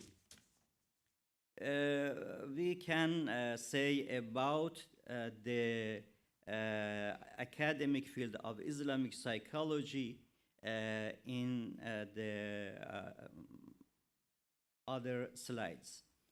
Academic field of Islamic psychology, the goals. One, providing the pure and dedicated discipline in Islam psychology. Two, introducing the perspective of Islam in the realm of human psychological issues. Three, creating a foundation for the training of teachers and researchers in the field of Islamic psychology. Four, developing the knowledge of psychology with an Islamic orientation, moral values, and a spiritual perspective. Five, providing the necessary grounds for researchers in the field of Islamic psychology. Six, providing the necessary grounds for developing methodology in Islamic psychology. Seven, and applying the results of Islamic psychology researchers according to the needs of Islamic societies and all humanity. Academic field of Islamic psychology, the attributes. One, presentation at the master's level. Two, the course in Islamic psychology consists of 32 units, 12 specialized units, 16 elective units, and 4 thesis units. Three, students complete this course in 4 terms, and then the thesis presentation session. 4, in the entrance exam, success in specialized Arabic language courses for the use of religious texts, methods of understanding the Quran and Hadith, philosophical psychology, psychological teaching in Quran and Hadith, and the philosophy of psychology are especially necessary. Titles of the specialized and elective syllabus in Islamic psychology. The titles of syllabus. Fundamentals of Islamic psychology. 1, knowledge of science. Fundamentals of Islamic psychology, knowledge of nafs, ilmun nafs. 3, the methodology of understanding the Quran and Hadith. 4, psychometrics of religion concepts. 5, social psychology with an attitude toward Islamic sources. 6. Mental health in Islam. 7. Thesis. And elective syllabus. 1. Advanced research method. 2. Advanced inferential statistics. 3. Developmental psychology from the perspective of Islam. 4. Anthropology from the perspective of Islam and psychology. 5. Motivation and emotion in the light of Islamic sources. 6. Psychotherapy in the light of Islamic sources. 7. Theories of psychotherapy in Islamic sources. 8. Moral psychology in the light of Islamic sources. 9. Psychology of religion. 10. Positive psychology in the light of Islamic sources. 11. Personality psychology in the light of Islamic sources. 12. Religious science. Results. One, we can say the Islamic psychology school was born, and we must do best to introduce and to progress development in the all of the countries. Results. 1. Exchanging opinions and sharing successful experiences in the field of Islamic psychology. 2. Holding face-to-face conferences periodically to observe successful experiences and transfer them to other countries, like this conference. 3. Paying more attention to theorizing and modeling in the issues and problems of Islamic psychology and the distinct methodology of Islamic psychology. 4. Development and expansion of international Islamic psychology associations to facilitate joint activities. 5. Preparing, compiling, and expanding the necessary resources and textbooks for the topics of the Islamic psychology field and its trends at the undergraduate, graduate, and doctoral levels. I say for you, in Iran, about 100 textbooks were prepared for students in Persian, and some of them translate. 6. Translation of prepared Islamic psychology textbook. Yes, textbook into languages required by Islamic countries and Muslims in other countries. We need to help us. 7. Ignoring ethnic, religious, racial, and gender differences for the formation of the Islamic nation, especially in Islamic psychology. 8. Accepting diversity and pluralism in the theoretical perspectives and practical models within the framework of the Islamic paradigm. 9. Logical and scientific interaction with the modern psychology, ruling the world as the mainstream of psychology, and efforts to launch and develop academic field of Islamic psychology. We cannot isolate the mainstream of psychology. 10. The last but not least, considering the abundance of scientific words and scholars in the field, we can announced the birth and development of the School of Islamic Psychology. And in the end, we pray together.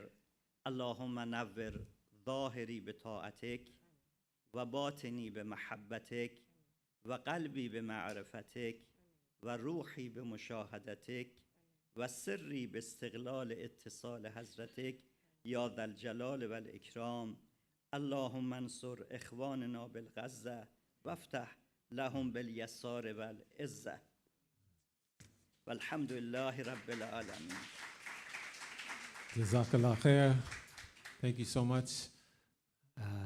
And now moving on to our final presenters.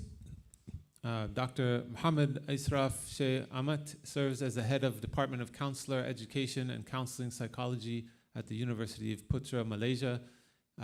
And he has a bachelor's degree in guidance and counseling, a master's in research and drug prevention and rehabilitation, and a PhD from Texas A&M University. He's currently the head of Department of Counselor Education and Counseling Psychology and is registered counselor with the Board of Counselors in Malaysia. Joining him is Dr. Sidi Aisha Hassan, serves in the Department of Counselor Education and Counseling Psychology at UPM. She holds a master's and PhD in guidance and counseling from IIUM, and she's associate professor and member of the Board of Directors from the Counselor Board of Malaysia and head of research under the Ministry of Women, Family, and Community Development. They'll be presenting their paper on program development in Malaysia for registered and licensed counselors, enablers and barriers for Islamic psychology approaches. Bismillah. Bismillahirrahmanirrahim. Rabbi shrah li sadri wa yassir li amri wa hlul 'uqdatan min lisani yafqahu qawli. Assalamu alaikum wa rahmatullahi wa barakatuh. And I guess this is afternoon, very good afternoon to everyone. Alhamdulillah, it's a great pleasure for us to be able to present here on the title of Program Development in Malaysia for Registered and Licensed Counselors, Enablers and Barrier for Islamic Psychology Approach. This paper is a joint collaborative work between my colleague here, Dr. Ashraf, and me. Let me start sharing some of the background of the development of a training program for registered and licensed counselor. Counseling first emerged in Malaysia as a profession in the 60s in schools. But then an official training for counselors started in 1976 in University of Malaya. And in the early 80s, there are 3 universities that spearhead of this counseling training program, UM, where they have the postgraduate master or master in guidance and counseling, followed by our university, University of Putra, Malaysia. We offered, the first university offered undergraduate 4 years program. UM offered 2 years program. We offered 4 years program for undergraduate. And then by University Kebangsaan was mentioned by Professor Amber just now that one of the leading Islamic psychology in Malaysia is University Kebangsaan. However, as mentioned by Professor Amber, I was from IIUM. I may have bias that most of the Islamic counseling I learned from IIUM, all right? Okay, so these are the program where we started in the early 80s. In 1988, we have an act that has mandated by our government so that counseling profession can be one of the professional fields, meaning that no one can cross field, no one can claim as counselor if they are not licensed and registered. If they do claim, they give counseling, they will have to face some kind of penalty. They may be sent to jail, whatever. All right, so we have an act to govern the counseling field in Malaysia. All right, now our counseling field is governed, we follow. The issue here, you will see what are the enablers and the barriers of Islamic psychology. We follow Malaysia Board of Counselor follow step by step, inch by inch, what have been laid by NBCC and CACRAP. NBCC and CACRAP. This is the issue. Inch by inch, step by step. And BCC means National Board of Certified Counselors, and CACREP, CACREP, Council for Accreditation of Counseling and Educational Related Program, CACREP. From USA.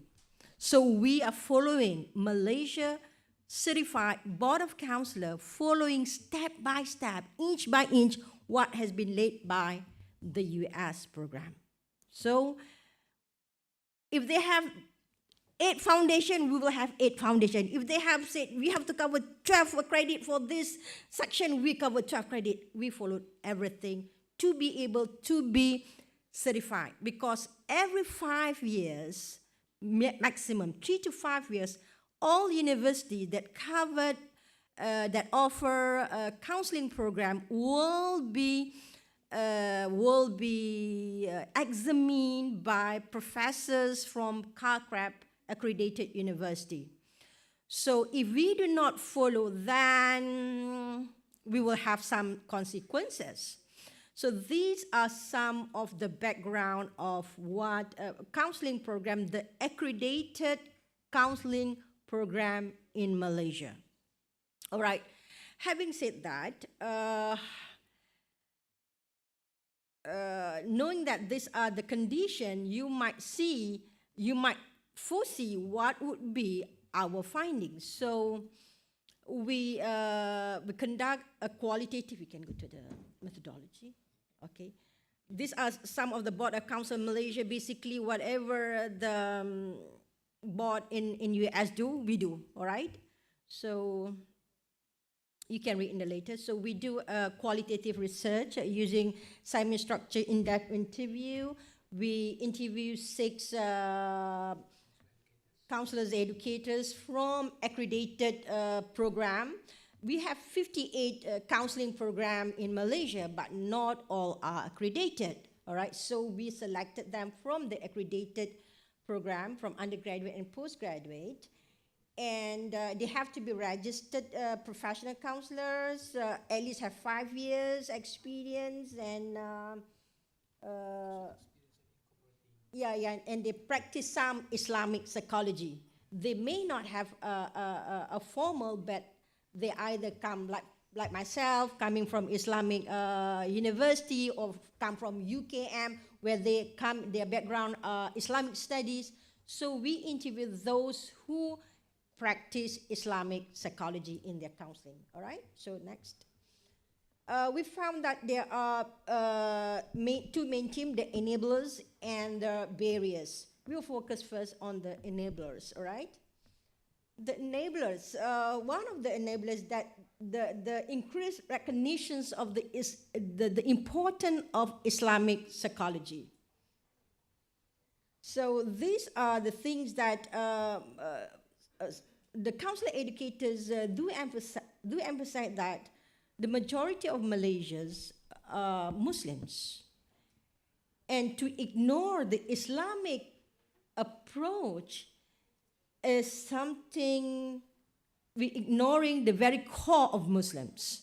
So these are Muslim make up the majority of the society in Malaysia. Exposing counseling to Islamic psychology is beneficial, as it can help them later on their careers, and people will look at our students as competent to work with Muslim clients.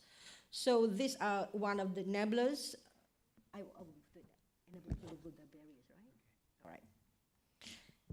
All right. These are the needs. When the clients need that, okay, one of that is that, for example, one of the counselor educators shared that during the counseling session, it seems that to be more effective when I integrate Islamic or Quranic lessons. The disclosure of the story of Prophet Yusuf and his father, Prophet Yaqub, becomes a therapeutic technique, a similar action to taken by the Prophet turning away his face when it was no longer bearable to listen to the fabricated story of Prophet Yusuf brothers. The client seemed to be very happy as she turned away from her ex-boyfriend fabricated stories. So these are some evidence of showing that when they use with their clients, they can see there is a therapeutic value. So we cannot ignore the story of the Quran, whatever the teaching of the Quran is become therapeutic. So this one of the enablers, this is for the client's needs, not because we are excited for nothing, because we can see there is a therapeutic process going on when we inculcate the Islamic psychology. Next. Another enablers is that allow counsel to understand better and support clients. Then I explain, one of the counsel educator explained, then I explained to my intern students the concept of patient is not simply mean waiting and doing nothing. The concept of taqdir, qada and qadar, he further asked about how to integrate the Islamic values, principles which are so central to the client's concern. So in this counselor educators, the student was a Buddhist, but the clients were Muslim. And the client keep on saying about taqdir, qada and qadar, this and that. And he knows nothing about that, but he wants to help. So he learns from this counselor educator, can you explain me more, whatever, and how do I integrate with the acceptance commitment therapy? So the counselor educator does teach the Buddhist counselor how to help the clients who are Muslim and want it an Islamic approach. So these are examples that are supports. Okay, I'll hand it to you, the barriers. Okay, thank you so much, Prof. Siti Aisyah. So like mentioned by Prof. Siti Aisyah, in Malaysia, for counseling program, we really follow step by step, inch by inch, what have been practicing in the US. Okay, I still remember when I want to further my PhD studies, my dean said, Ashraf, go to United States and go to the Kakrab University, only Kakrab University, and come back and, practice what have been practicing there. So these are the barriers, to incorporate IP in a counseling program. Lack of standardized guideline. There are various difficulties that impedes the seamless integration of Islamic psychology into counseling program. So, but the absence of defined rules and curriculum framework for Islamic psychology in counselor education is a notable difficulty. So it's hard to, to integrate Islamic psychology in the curriculum when we don't have a very solid fundamental framework or theories. Okay. So how can, this is like an example of the verbatim transcription from our interview. How can you train your students when you don't have good Islamic counseling textbooks? You can simply patch here and there Quran and Hadith with no specifically developed theoretical framework for Islamic counseling. It will be superficial and make up kind of Islamic counseling. Okay. So this is the finding, and the second one is resistance of or hesitation among educators itself, because maybe because of the lack of Islamic knowledge, Islamic faith. Even though Muslims, but because of the upbringing, it's not from Islamic teaching. So that's probably the reason. So we can see from the verbatim here. If we have Islamic counseling, so will we have Christian counseling, Hindu counseling? Malaysia is a multicultural, multi-religious. We will have more problems if we create IP. Okay, everything good is in line with Islam. Doctor in hospital do surgery, and we don't say Islamic surgery. We don't say engineering, Islamic engineering. All good things are Islamic teachings, and in line with what is commanded in Islam. Not everything need to be covered with Islamic name.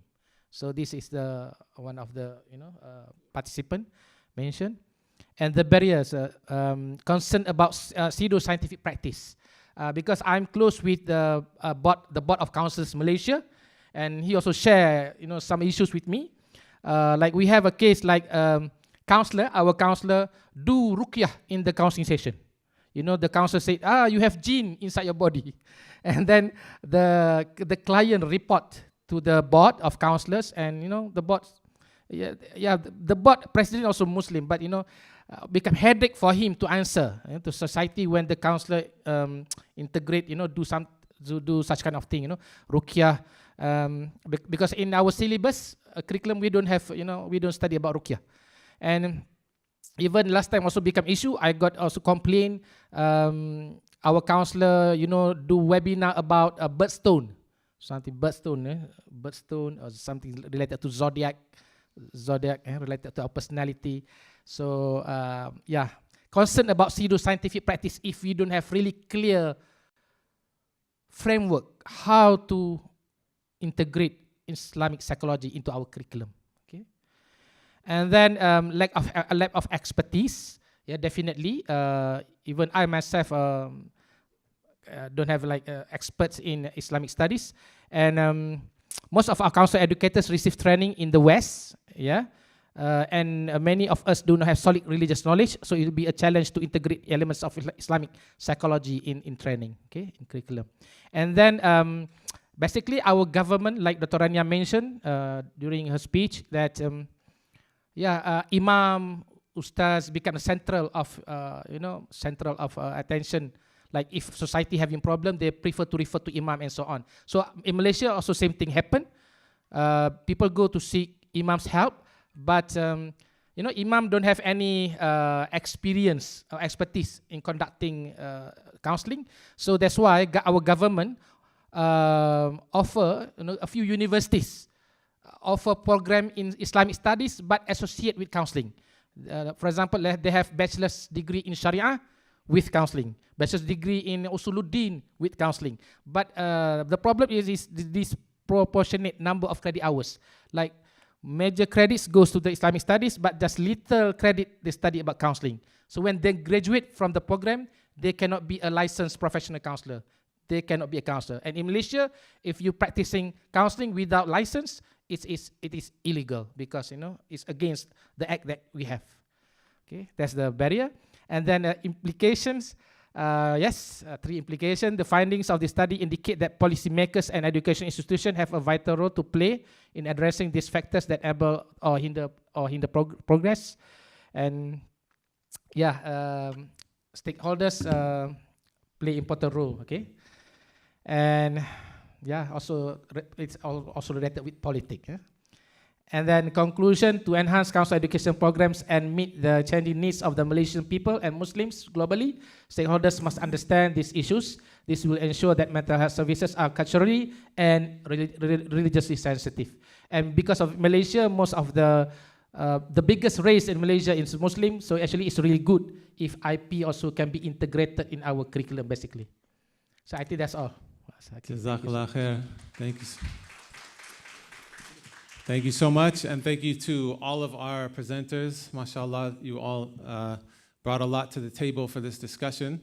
And speaking of discussion, I don't know how much time we have for discussion, given that we're leading into lunch, so I think only about 5 minutes. I do have a question just to get it started off, and then maybe we can take 1 or 2 questions from the audience. And that is, okay, definitely you, if you're very enthusiastic. I'm wondering, you know, in hearing you all speak, and from my own experience in trying to get a Islamic psychology program accredited, what your thoughts are on the tension between our desire, obviously valid desire for it to be accredited, for these programs to be accredited, and the inevitable tension that creates with really honoring our epistemological foundations, because oftentimes the very things that we're being asked to be held accountable to in accreditation are built on different epistemological foundations that were being held up against benchmarks of psychology that don't actually match our definitions and reality of what we're talking about, what we're trying to teach in an Islamic psychology course. So, you know, and that's, I think, even comes down to, you know, the discussion of definitions in Islamic psychology. In my experience, I actually had to sort of forego the accreditation because I was so adamant about this has to be Islamic psychology, and not making concessions for the epistemology, when the accrediting board looks at it, they're thinking, well, this isn't psychology. You can't talk about the purification of the soul in psychology. That's not allowed, right? And so, it seems like it's a challenge. So my question is, how do we manage that tension? And do we need to get to the point where we're creating our own accrediting bodies that are creating completely different benchmarks for psychology rather than trying to get them accredited by an institution that doesn't define it the same way as we do?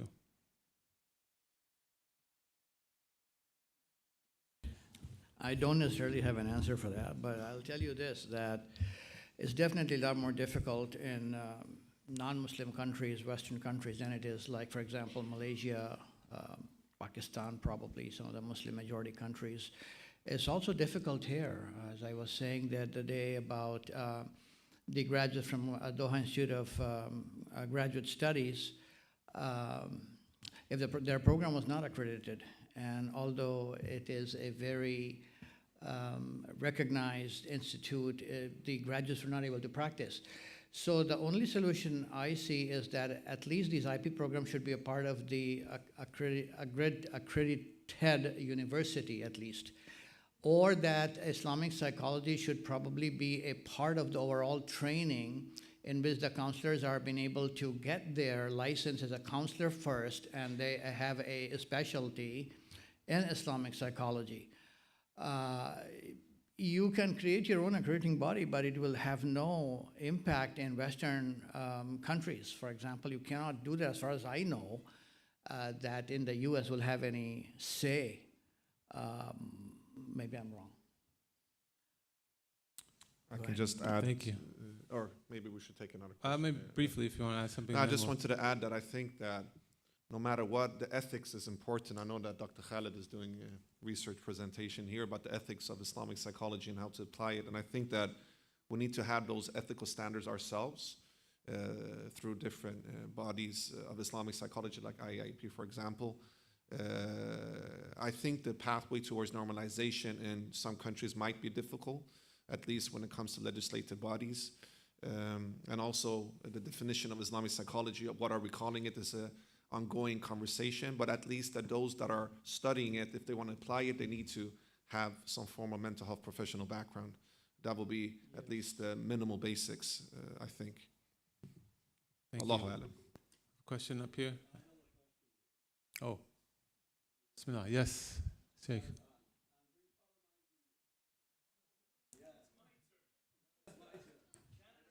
I'll go. Go, Sheikh. Of course. I don't have a choice. You have. That, you talk so much about research into, the programs and methodologies and et cetera, et cetera. Is there any research, maybe this is not the panel to ask the question, is there any research about the success rate with the patients and the clients? Is there any data about what's the percentage of clients and patients who actually come out successfully from these programs? Actually, Dr. Abdullah and Dr. Rothman is currently, you guys co-edited this book of Application of Islamic Psychology. So that's one of the first, I think, efforts, what I've seen of trying to see the application and also the effects. But we definitely need more research. I think in Iran, probably in Malaysia, Indonesia, and also in Pakistan, under the excellent leadership of Dr. Khalid, there are some research in that.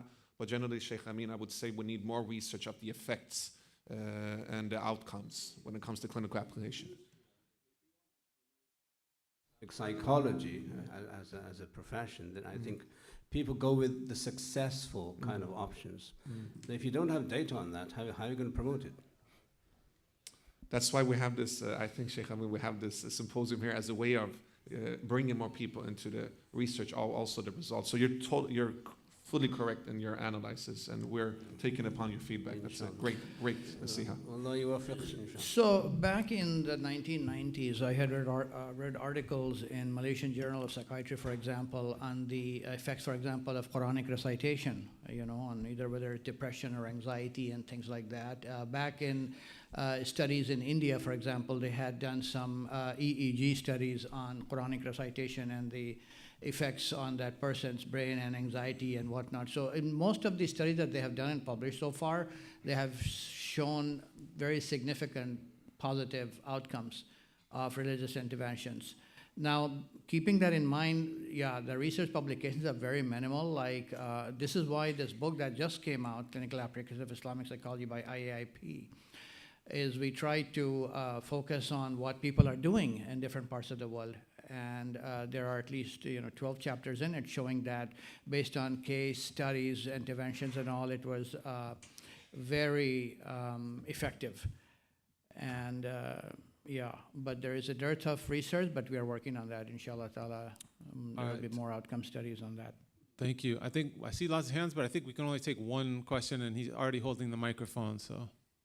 Oh, look at the red eye. No, please take the question. I'm just joking. A really quick question for Haq et al. And everybody else. When it comes to course equivalencies, like transferable credits, did you see any of the programs or any of your programs talk about transferable credits? And if so, is there like a criteria or a rubric that's already been established for those programs? Thank you.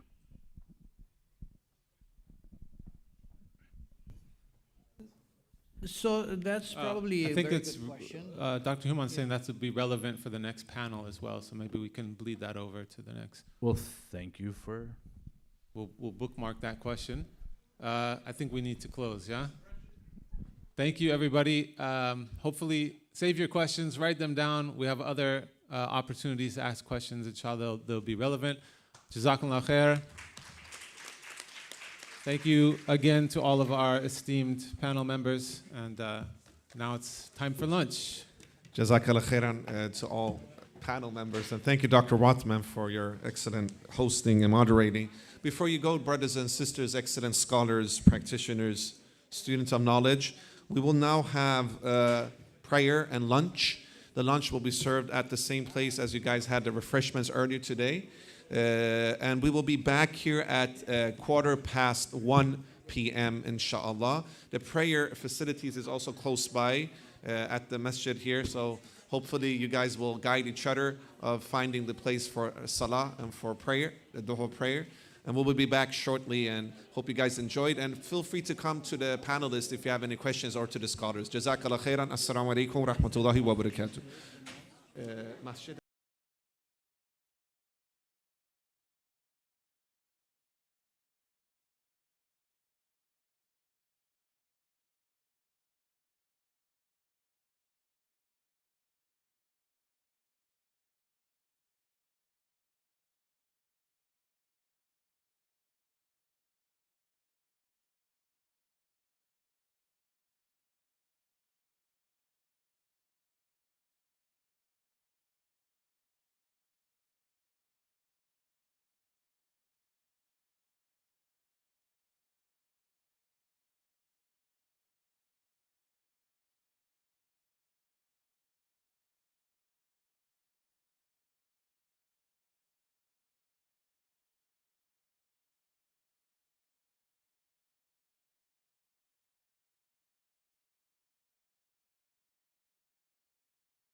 brothers and sisters, excellent scholars, esteemed participants, students of knowledge. It's an honor to have you all with us. Hope you enjoyed the lunch.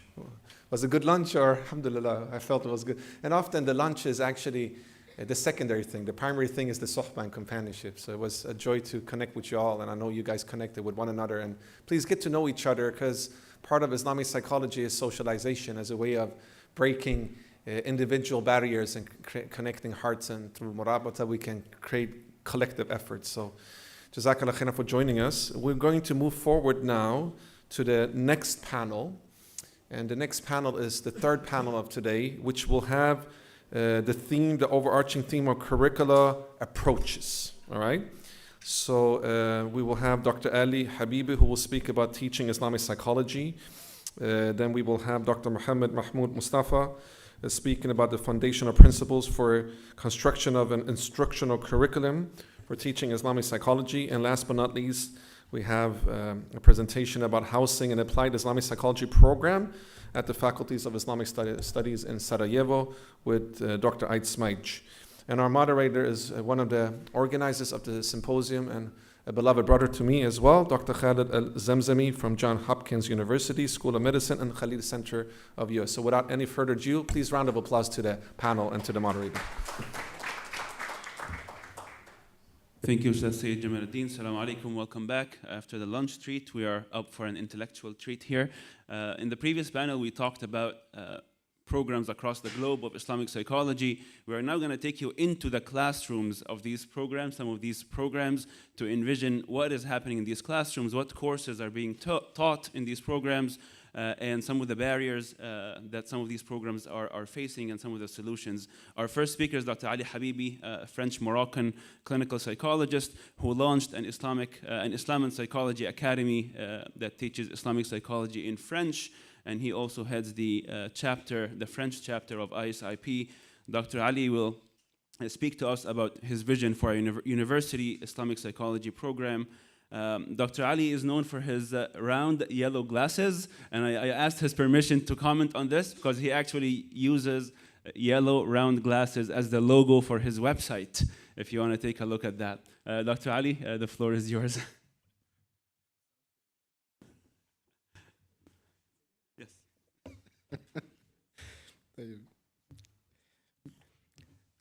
بارك الله فيكم.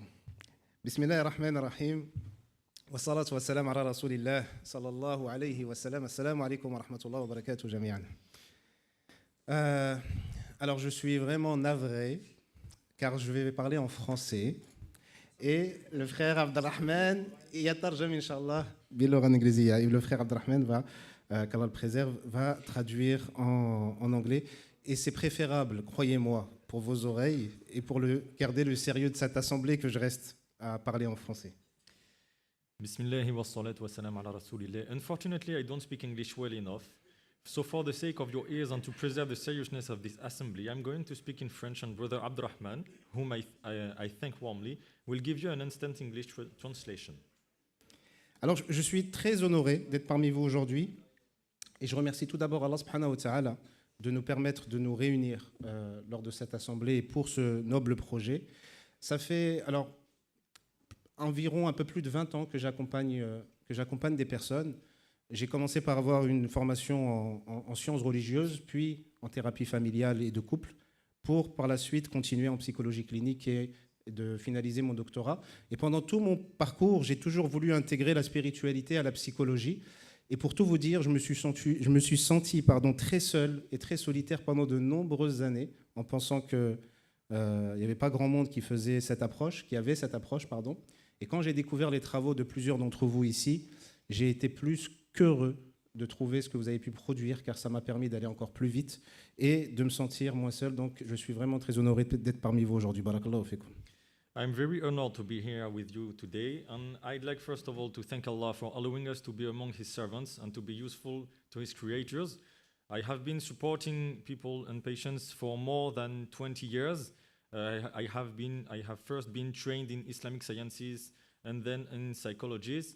And during all my journey, I felt very alone. And when I have discovered all all this dynamic and all the researchers that you were. I have been very happy to feel part of this dynamic, and I'm very happy to be with you today. Alors, je vais essayer d'être le plus synthétique possible car le temps nous est compté. Mon intervention va porter sur une discussion ou une proposition d'un programme en psychologie islamique, un programme donc universitaire. I will try to be fast, and my speech will be about the discussion on the curriculum on Islamic psychology. Je vais être synthétique, mais vous aurez dans l'article tous les détails nécessaires pour en savoir plus. I will try to be fast, but you will have all the details that you need in the article. Alors, dans le paysage contemporain des études et de la recherche psychologique, la psychologie islamique se présente comme un domaine d'études de plus en plus pertinent à travers le monde. La psychologie a été dominée, comme beaucoup le savent, par des perspectives occidentales, souvent en décalage avec les valeurs et les contextes culturels et qui étaient donc non occidentaux. In the contemporary landscape of psychological studies and research, Islamic psychology is emerging as an increasingly relevant field of study. Psychology has been dominated by Western perspectives, often at odds with non-Western values and cultural contexts. La psychologie islamique, se fondant sur des principes islamiques et intégrant donc ces nuances culturelles des sociétés musulmanes, offre donc une perspective enrichissante et nécessaire pour une approche holistique de la psychologie. Islamic psychology, based on Islamic principles and incorporating the cultural nuances of Muslim societies, offers an enriching and necessary perspective for a holistic approach to psychology. Et comme nous l'avons vu ce matin avec les différentes présentations, notamment avec la présentation du docteur Ambar Haq avec son équipe, le docteur Zoubir et Jamaluddin, le frère Jamaluddin, il existe donc différents programmes à travers le monde, mais aujourd'hui, il me semble qu'il est non seulement nécessaire de faire intégrer la psychologie islamique dans les programmes universitaires, mais nous avons ici donc l'opportunité de mettre en place un programme universitaire entier. Ce programme s'inscrit donc dans un mouvement plus large vers la diversification et la décolonisation de la formation en psychologie. As we have seen this morning from the work of the doctors Amber Haq, Zubir and Jamaluddin, there are different programs around the world. Today it seems to me that not only is it necessary to integrate Islamic psychology into university programs, but we have the opportunity today to set up an entire university program. This program is part of a wider movement towards the diversification and decolonization of training in psychology. Il me semble donc nécessaire de mettre en place ce programme pour former des futurs psychologues avec cette approche islamique de la psychologie, mais il faudrait aussi, je pense, penser en parallèle à un programme qui répondrait aux besoins des personnes qui sont déjà en activité, les professionnels de la santé qui sont déjà en activité, pour justement leur donner les outils nécessaires pour accompagner les musulmans. Ça va être... D'accord. So it's necessary to develop a training for new professionals, but also for professionals already active in the psychology field. Donc l'objectif principal est de développer donc un programme sur 5 ans ou plus, car il est possible que 5 années ne suffisent pas. The main objective is to develop a 5-year or longer program because it is possible that 5 years would not be enough. Donc allant de l'introduction de ces principes fondamentaux à des applications spécialisées et à la recherche. From an introduction to its fundamental principles to specialized applications and research. Donc ce programme vise à préparer les étudiants à devenir des professionnels compétents dans le domaine, capables de répondre efficacement aux besoins des communautés musulmanes à travers le monde. The program aims to prepare students to become competent professionals in the field of Islamic psychology, able to respond effectively to the needs of Muslim communities and to enrich the global field of psychology. Alors comme vous le savez, pour la plupart d'entre vous, la psychologie islamique s'enracine dans un riche héritage intellectuel. Les contributions d'éminents érudits musulmans tels que Abu Zayd al-Balkhi, Ibn Sina ou Abu Hamid al-Ghazali ont jeté les bases d'une compréhension intégrant les dimensions spirituelles et morales de l'accompagnement psychologique. Islamic psychology is rooted in a rich intellectual heritage. The contributions of eminent Muslim scholars such as al-Balkhi, Ibn Sina, al-Ghazali, laid the foundations of a psychological understanding that incorporated spiritual and moral dimensions. Et Malik Badri, rahimahullah, lui, quant à lui, souligne l'importance de ses contributions historiques pour établir une psychologie islamique moderne, mettant en évidence la profondeur et la pertinence de ses perspectives dans le contexte contemporain. C'est toujours le même. Malik Badri rahimahullah emphasized the importance of these historical contributions to the establishment of modern Islamic psychology, highlighting the depth and relevance of these perspectives in the contemporary context. Dès le IXe siècle, des centres d'enseignement supérieur furent créés dans le monde musulman. Et à la fin du XIe siècle, des institutions de type universitaire étaient établies dans la plupart des grandes villes. Le monde musulman a été le berceau de centres de savoir d'importance comme Beit al-Hikma à Bagdad ou l'université Al-Qarawiyyin à Fès au Maroc ou l'université Zaytouna en Tunisie. As early as the 9th century, centers of higher learning were established in the Muslim world, and by the end of the 11th century, university-type institutions had been established in most major cities. The Muslim world has been home to major centers of learning such as Beit al-Hikma in Baghdad, Al-Qarawiyyin in University in Fès, Morocco, and Zaytouna University in Tunisia. Alors, être fier de notre héritage ne signifie pas seulement se glorifier d'un passé illustre, mais plutôt de s'en inspirer pour poursuivre cet héritage avec dynamisme dans notre présent. Being proud of our heritage does not just mean glorifying an illustrious past, but rather drawing inspiration from it to pursue that heritage dynamically in our present. Alors, mettre en place un programme universitaire complet et pertinent est un défi de taille et on peut rencontrer quelques difficultés. Putting in place a comprehensive and relevant university program is a major challenge, which will make us face some major difficulties. En résumé, l'objectif par exemple du bachelor, de la licence pour nous, est de fournir aux étudiants une formation complète couvrant les domaines clés de la psychologie tels que la psychologie clinique, la psychopathologie, la psychologie du développement social, la psychologie cognitive, les neurosciences, la biologie, la philosophie, l'histoire de la psychologie, l'éthique et la morale, des méthodologies de recherche, l'étude des différents courants et approches en psychologie et les sciences islamiques. The aim of the bachelor's degree is to provide students with a comprehensive training covering the key areas of psychology, such as clinical psychology and psychopathology, developmental psychology, social psychology, cognitive psychology, neuroscience and biology, philosophy and history of psychology, ethics and morality, research methodologies, studies of different currents and approach in psychology, Islamic sciences as beliefs, Quran, Hadith, spirituality and fiqh. Et dans la continuité, au niveau du master, ce qu'on peut proposer, au-delà de ce qu'on vient de proposer pour le bachelor, c'est d'ajouter à ça des spécialisations, notamment en sexologie, en addictologie, en approche systémique pour les accompagnements des couples et des familles, et des supervisions lors des stages et de la clinique solidaire dont je vais vous parler dans quelques instants. And what we can add for the master's degree are some specialization as sexology, addictology, Islamic systemic approach to supporting couples and families, and Islamic sciences. Alors, par manque de temps, je ne pourrais pas développer sur chaque année, mais dans l'article, vous aurez chaque année qui sera décrite de manière détaillée. As lack of time, we cannot develop for each year, but in the article, you will find all the details. Alors, il y a quelques particularités sur lesquelles j'insisterai malgré tout. La première, c'est d'intégrer les sciences islamiques dans le programme de la psychologie islamique, car il est évident et inévitable que former des futurs psychologues qui intègrent la psychologie islamique sans base dans les sciences religieuses serait un manque qui aurait des conséquences malheureuses.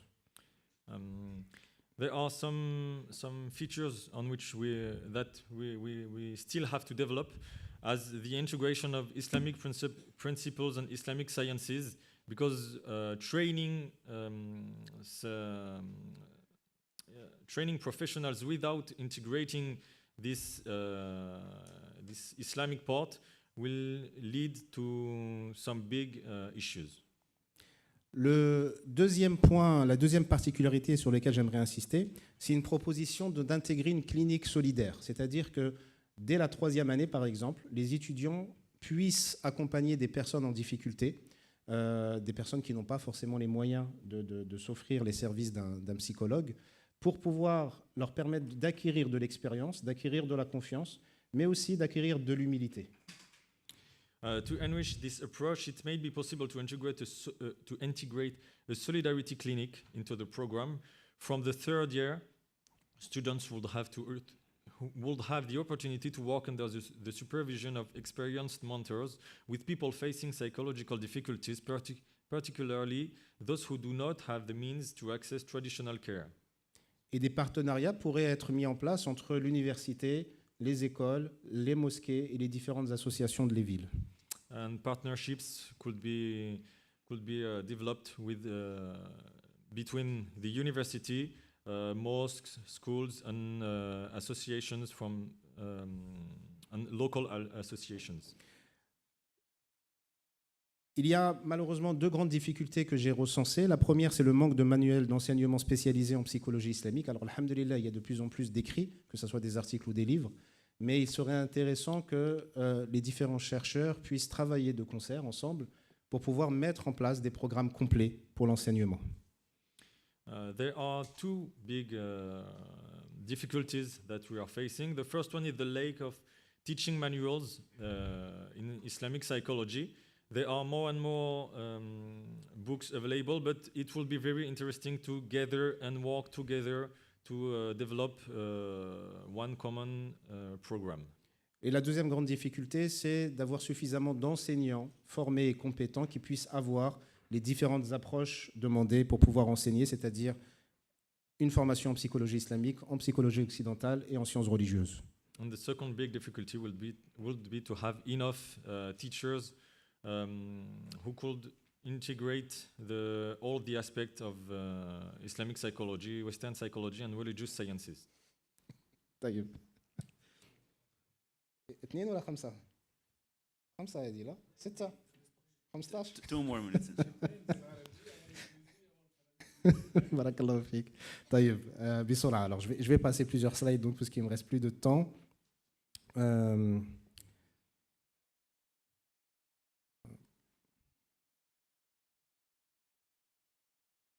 Alors, quelques recommandations pour la mise en place donc, de ce programme.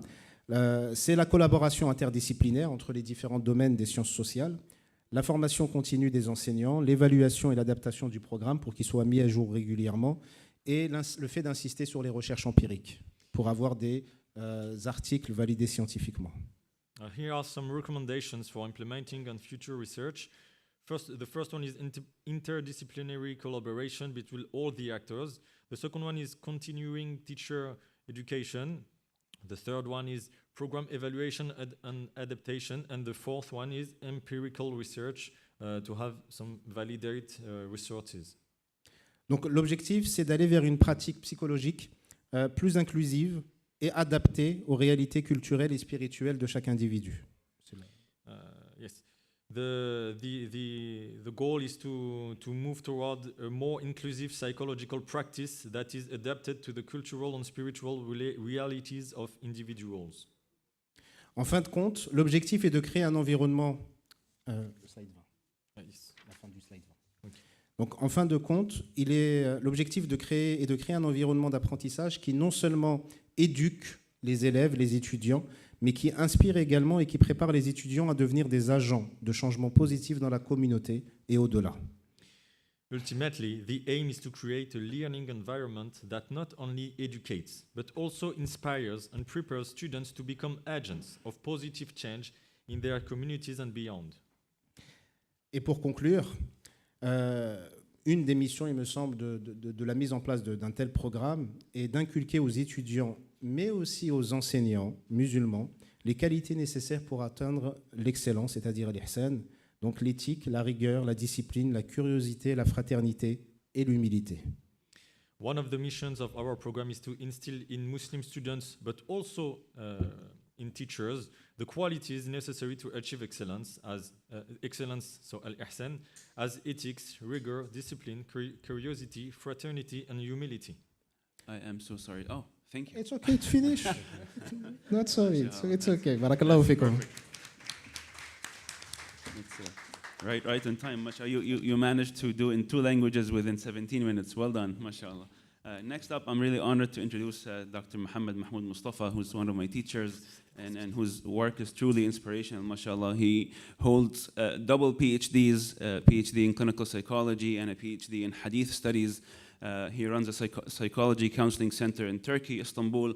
He is originally from Egypt, and he is also the founder and the dean of the Islamic Psychology College, Kulliyat Ilm al-Nafs al-Islami, which he will be telling us all about today, inshallah.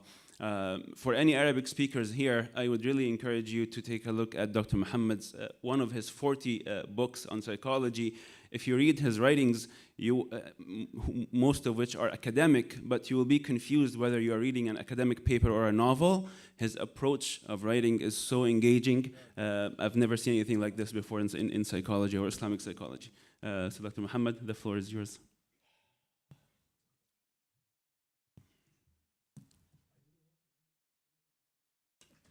بسم الله الرحمن الرحيم الحمد لله رب العالمين والصلاة والسلام على أشرف الخلق المرسلين سيدنا ونبينا محمد وعلى آله وأصحابه أجمعين وبعد سلام الله عليكم ورحمته تعالى وبركاته. عندي عدة رسائل سريعة جدا. في الأول أقولها: دعوني أرفع أكف الضراعة إلى الحي القيوم الذي لا يخيب سائله ولا يضيع راجيه، بأن يبارك في هذا الجمع وأن يخص بهذه المباركة أخانا الدكتور خالد زمزمي والدكتور همان لإصرارهما على وجودي ولا أدري ماذا رأيا فيه لأكون موجودا، فجزاهما الله عني خيرا. ثم أكمل هذا بأن أرفع هذه الأكف المتألمة المجروحة بأن ينصر الله عز وجل إخواننا في غزة. أسأل الله جل في علاه أن يسدد رميهم وأن يأخذ بأيديهم إليه أخذ الكرام عليه، وأن يرحم ميتهم ويقبل شهيدهم ويشفي مريضهم، وأن يعيننا إخواننا في السودان الجريحة. وأسأل الله جل وعلا أن تكون أيامنا أياما مباركة بحول الله تعالى. الرسالة الثانية: شكر لحضراتكم اللي جالسين يعني ما بين يعني رغبة ورهبة وما بين إقبال وإدبار، فجزاكم الله خير على استماعكم لنا. فلولا المستمع لما تكلم المتكلم، ولولا المتكلم لما استمع أحد لشيء. الأمر الآخر: let's have some fun. What do you think؟ يعني هم اختاروا لنا يعني أصعب الأوراق العمل، وفكرة المنهج هذه فكرة يعني it's a very difficult one. والجماعة الجميلة اللي بتدرس في كلية التربية طرق ومناهج تدريس تعلم تماماً أنه لولا هؤلاء الأخيار لما استطاع أحد منا أن يتكلم. وذوات المنهج قال الله تعالى: لكل جعلنا منكم شرعة ومنهاجا. قال الله تعالى: ثم جعلناك على شريعة من الأمر فاتبعها. يعني أعطيناك برنامجا تمشي على أوله وتدرك نهايته. إذا كنت لا تدرك النهاية فهذا ليس بمنهج. إذا لم تكن تعرف إلى أين ستصل فأنت لست بمنهج. مسألة المنهج مسألة خطيرة للغاية، وهذا العنوان very complicated، وهم لخبطونا ما بين إنجليزي، وإحنا أصلا بنفتش بالعربي والتركي. الحين دخلنا إنجليزي وبعدين كلمنا جبار لفرنسيكم لزوازو، ما إحنا عارفين راسنا برجلينا إحنا. يلا بسم الله خلونا ننطلق. عمر بيه أولا شيخ أمين جزاه الله خير في البداية اتكلم على between being a good person and feeling good way, right? أوكي. هذه فلسفة تحتاج لوحدها إلى مؤتمر خاص، لأني أعتقد دكتورة أن هناك شيئا يسمى انعكاس المؤثر. انعكاس المؤثر. It's from in to out and from out to in. Because our Prophet صلى الله عليه وسلم said: لعن الله المتشبهين من الرجال بالنساء. How come that you will تلعني لمجرد أني وضعت make up or put manicure or eyeliner؟ No. لا لا لا لا لا لا. أنت بوضعك هذا الأغراض عملت انعكاس للمؤثر، جعلت الخارج يؤثر على الداخل، وإلا سنقع في ورطة مع المنافق، سنقع في ورطة كبيرة جدا مع الذي يكتم إسلامه. يعني هو من الداخل مؤمن إيمانا كاملا، عمار بن ياسر رضي الله تعالى عنه وارضاه، لكنه في الظاهر لا يؤدي هذه الأعمال الظاهرة على الإطلاق. والمنافق يؤدي الأعمال الظاهرة كلها لكنه من الباطن. So it's two ways. It's not one way by the way. ولذلك احنا يمكن أن نستفيد بممارسات قد لا تناسب غير المسلم لكنه ينتفع بها لأن عنده أصل الفطرة. الله عز وجل في الحديث القدسي يقول إني خلقت عبادي كلهم حنفاء. حديث صحيح مسلم. ما معنى حنفاء؟ يعني يحبون الخير لأنفسهم وللآخرين ويدفعون الشر عن أنفسهم وعن الآخرين ويميلون بالتوحيد لله عز وجل. وإذ أخذ ربك من بني آدم من ظهورهم ذريتهم وأشهدهم على أنفسهم ألست بربكم؟ قالوا بلى شهدنا. فإذا خاطبت غير المسلم بما فيه نفعه وخيره ووجد الأثر في ذلك لعله أن يسأل from where؟ أنت من وين جبت هذا؟ فإن قلت له هذا محمد عليه الصلاة والسلام. فإن كان الأمر كذلك فنحن في أزمة كبيرة. شكرا عمر بيه على هذه المداخلة الجميلة جدا. دكتورة رانيا طبعا فجرت لنا 50 قنبلة فأنا مش هتكلم مش هتكلم. في مسألة مهمة متعلقة بالاحتياج العام يعني سيأتي بعد قليل. الورقة التي قدمتم لا أين ذهبت أنا أشاركها للجميع. وأنا كتبت كتابا يسمى المدخل إلى علم النفس الإسلامي Introduction for Islamic Psychology and I believe we need the definition of Islami. It's very important. أنا كمسلم يا إخواننا لن أقبل اسمع كمسلم أنا يعني خلوني بعيد أنا لن أقبل لشخص يترك أو يدع المجال للخلاف المذهبي أن يفرق الفكرة. تاني هتزعل الكلمة دي زعلوا شوية بعدين أصالحكم. لا تسمحوا لأحد أن يأخذ المذهب فيجعله سببا للخلاف. إيه؟ أول ملتقى أقيم في كلية علم النفس الإسلامي التي لا أدري لماذا أصبحت كلمة دين يعني founder maybe لكن دين أنا مو بعرف لكن هكذا وضعوني. الفكرة الأساسية لكلمة علم النفس الإسلامي علم النفس الإسلامي that we are not talking about just Muslim. لأنك لو اتكلمت عن علم النفس الإسلامي يعني أنت بتتكلم عن طريقة منهج وضعه الله عز وجل للبشرية كلها. Let's do it together إن شاء الله بسم الله. طيب أنا تكلمت عن فكرة معنى المنهج لأن حتى كلمة المنهج في الخلافات المذهبية مختلفة.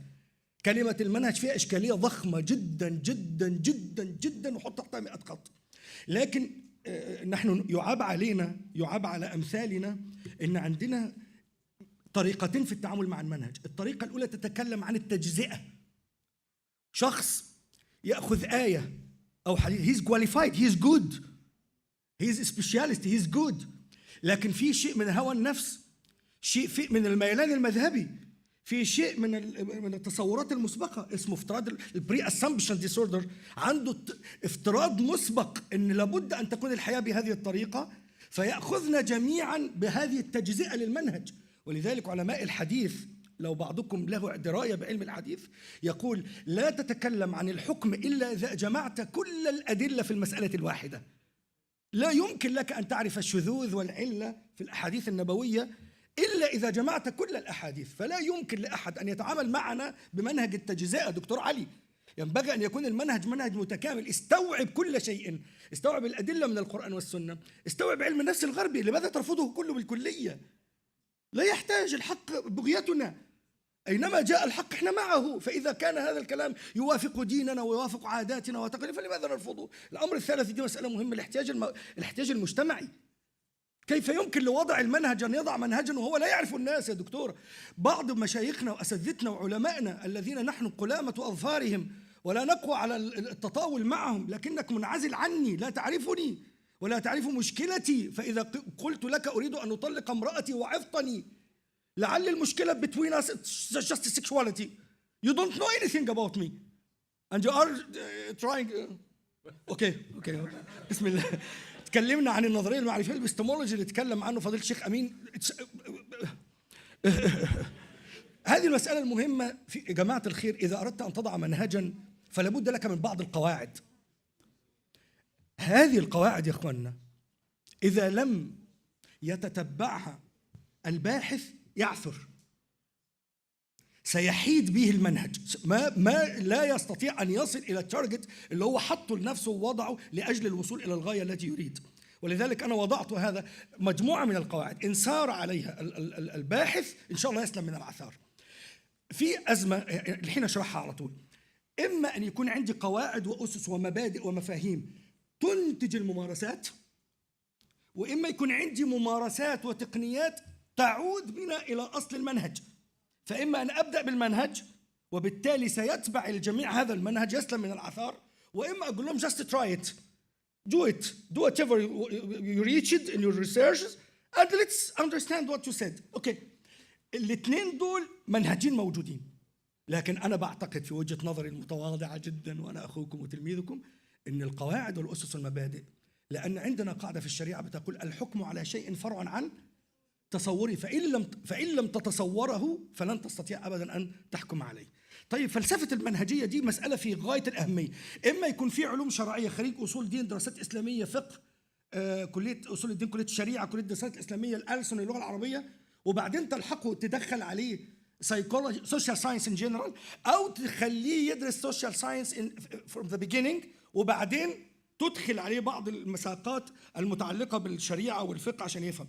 لما تيجي تتكلم عن الشريعة والفقه في السايكولوجي خلي بالك لما تسمع قول النبي صلى الله عليه وسلم أتاني جبريل فقال يا محمد عش ما شئت فإنك ميت، وأحبب من شئت فإنك مفارق، واعمل ما شئت فإنك مجزي به. أنا أبقى أتخيل، أنا عايز أتخيل أنا أستيقظ صباحا فأنظر إلى زوجتي وأولادي أقول يا محمد عش ما شئت فإنك ميت، وأحبب من شئت فإنك مفارق. Come on, how come؟ ديلي أصحى الصباح أنظر إلى امرأتي وأولادي وأمي وأختي وأخي وعيالي وأقول هؤلاء سيموتون، don't be attached to them. هو ده اللي الرسول عايزه مننا، هذا ديننا. طب أنت مشكلتك في فهمك، هذه المشكلة عندك أنت. طيب ماذا قال المناوي من 200 سنة، من 200 سنة رحمة الله عليه؟ قال وليس هذا مقصود الخبر. طب يا عم الحج شو مقصود الخبر؟ قال مقصود الخبر ما دامت العلاقة بينكما ستؤدي إلى زوال فاستمتع بها الآن. No need for conflicts. ما فيش داعي للصدام، ما في داعي للمقاتلة. الأمر أهون أن تختلف المرأة مع زوجها 10 أيام 6 أشهر تروح تتضرب عند أهلها. يا بنت الحلال ارجعي استمتعي بزوجك وأنت رجل استمتع. Instead of preaching understand them. Preaching is great by the way، يعني الوعظ ده مسألة عظيمة جدا الدكتورة أشارت إليه. إحنا في كلية، المهم سيبك من الحكاية دي خلاص نروح. عايز أقول لكم عدة حاجات بسرعة والله بسرعة. واضع المنهج هذا شفتم، كان عندنا دكتور اقتصاد كان معنا البارحة اللي يذكر الشواب أمثالي الختيرة يذكرون قبل 30 سنة دكتور علي، أنت مش ختيار طبعا بس يعني عشان شفته في وشك، لما عملوا دكتورة فرع المعاملات الإسلامية في بنك فيصل، لما فرعوا بنك دبي الإسلامي، لما عملوا بنك قطر الإسلامي whatever، يعني مين العقلية اللي قاعدة على الديسك؟ هو دارس كارل ماركس ونظريته صح؟ ودارس اتفاقية الجات والتحرر المالي مش كده ولا ايه؟ وبعدين حطينا له لوحة مكتوب عليها فرع المعاملات الإسلامية. عقليته عقلية ربوية صح كده؟ فلما تأتي بعقلية بين قوسين انجزت هذه التسمية العلمانية المتعلقة بعلم النفس وتقول له تعالى نتكلم في علم النفس الإسلامي، come on two different ways صح؟ الله يقول في القرآن تعالوا إلى كلمة سواء، نتفق الأول على القواعد وبعدين نسير. اللي بيتلقى المنهج ده عندنا فيه مشكلة، احنا عندنا 49 طالب الآن موجودين في الكلية الحمد لله، عندنا 12 دكتور بيدرس اللهم لك الحمد، في ناس بتنفذ المنهج، في ناس بتتلقى هذا المنهج. إشكاليتنا في أن الطالب حوله عنده المشكلة دي، وأنا لو خرجت من هذه القاعة وقد يعني انتفعنا بهذه الكلمة أنا أكون سعيد جدا. هذه الكلمة في السوسيولوجي عموما بتتكلم على المجتمع الذي يضعف عن اتخاذ المبادرة. الجميع is waiting for someone to save him. We are waiting.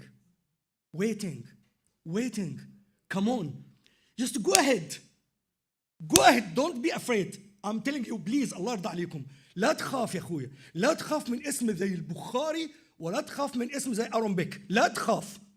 دكتورة رانيا مشكورة قالت أنا عرضت الورقة، تعالوا اتكلموا، تعالوا اعترضوا، شو اللي عندكم؟ قول، أنا بنتفع بيك وأنت بتنتفع بيا، إحنا يد واحدة وفي مركب واحدة، وما تخلوش حد يخلينا نركب مراكب الإنقاذ، إحنا في مركب واحدة.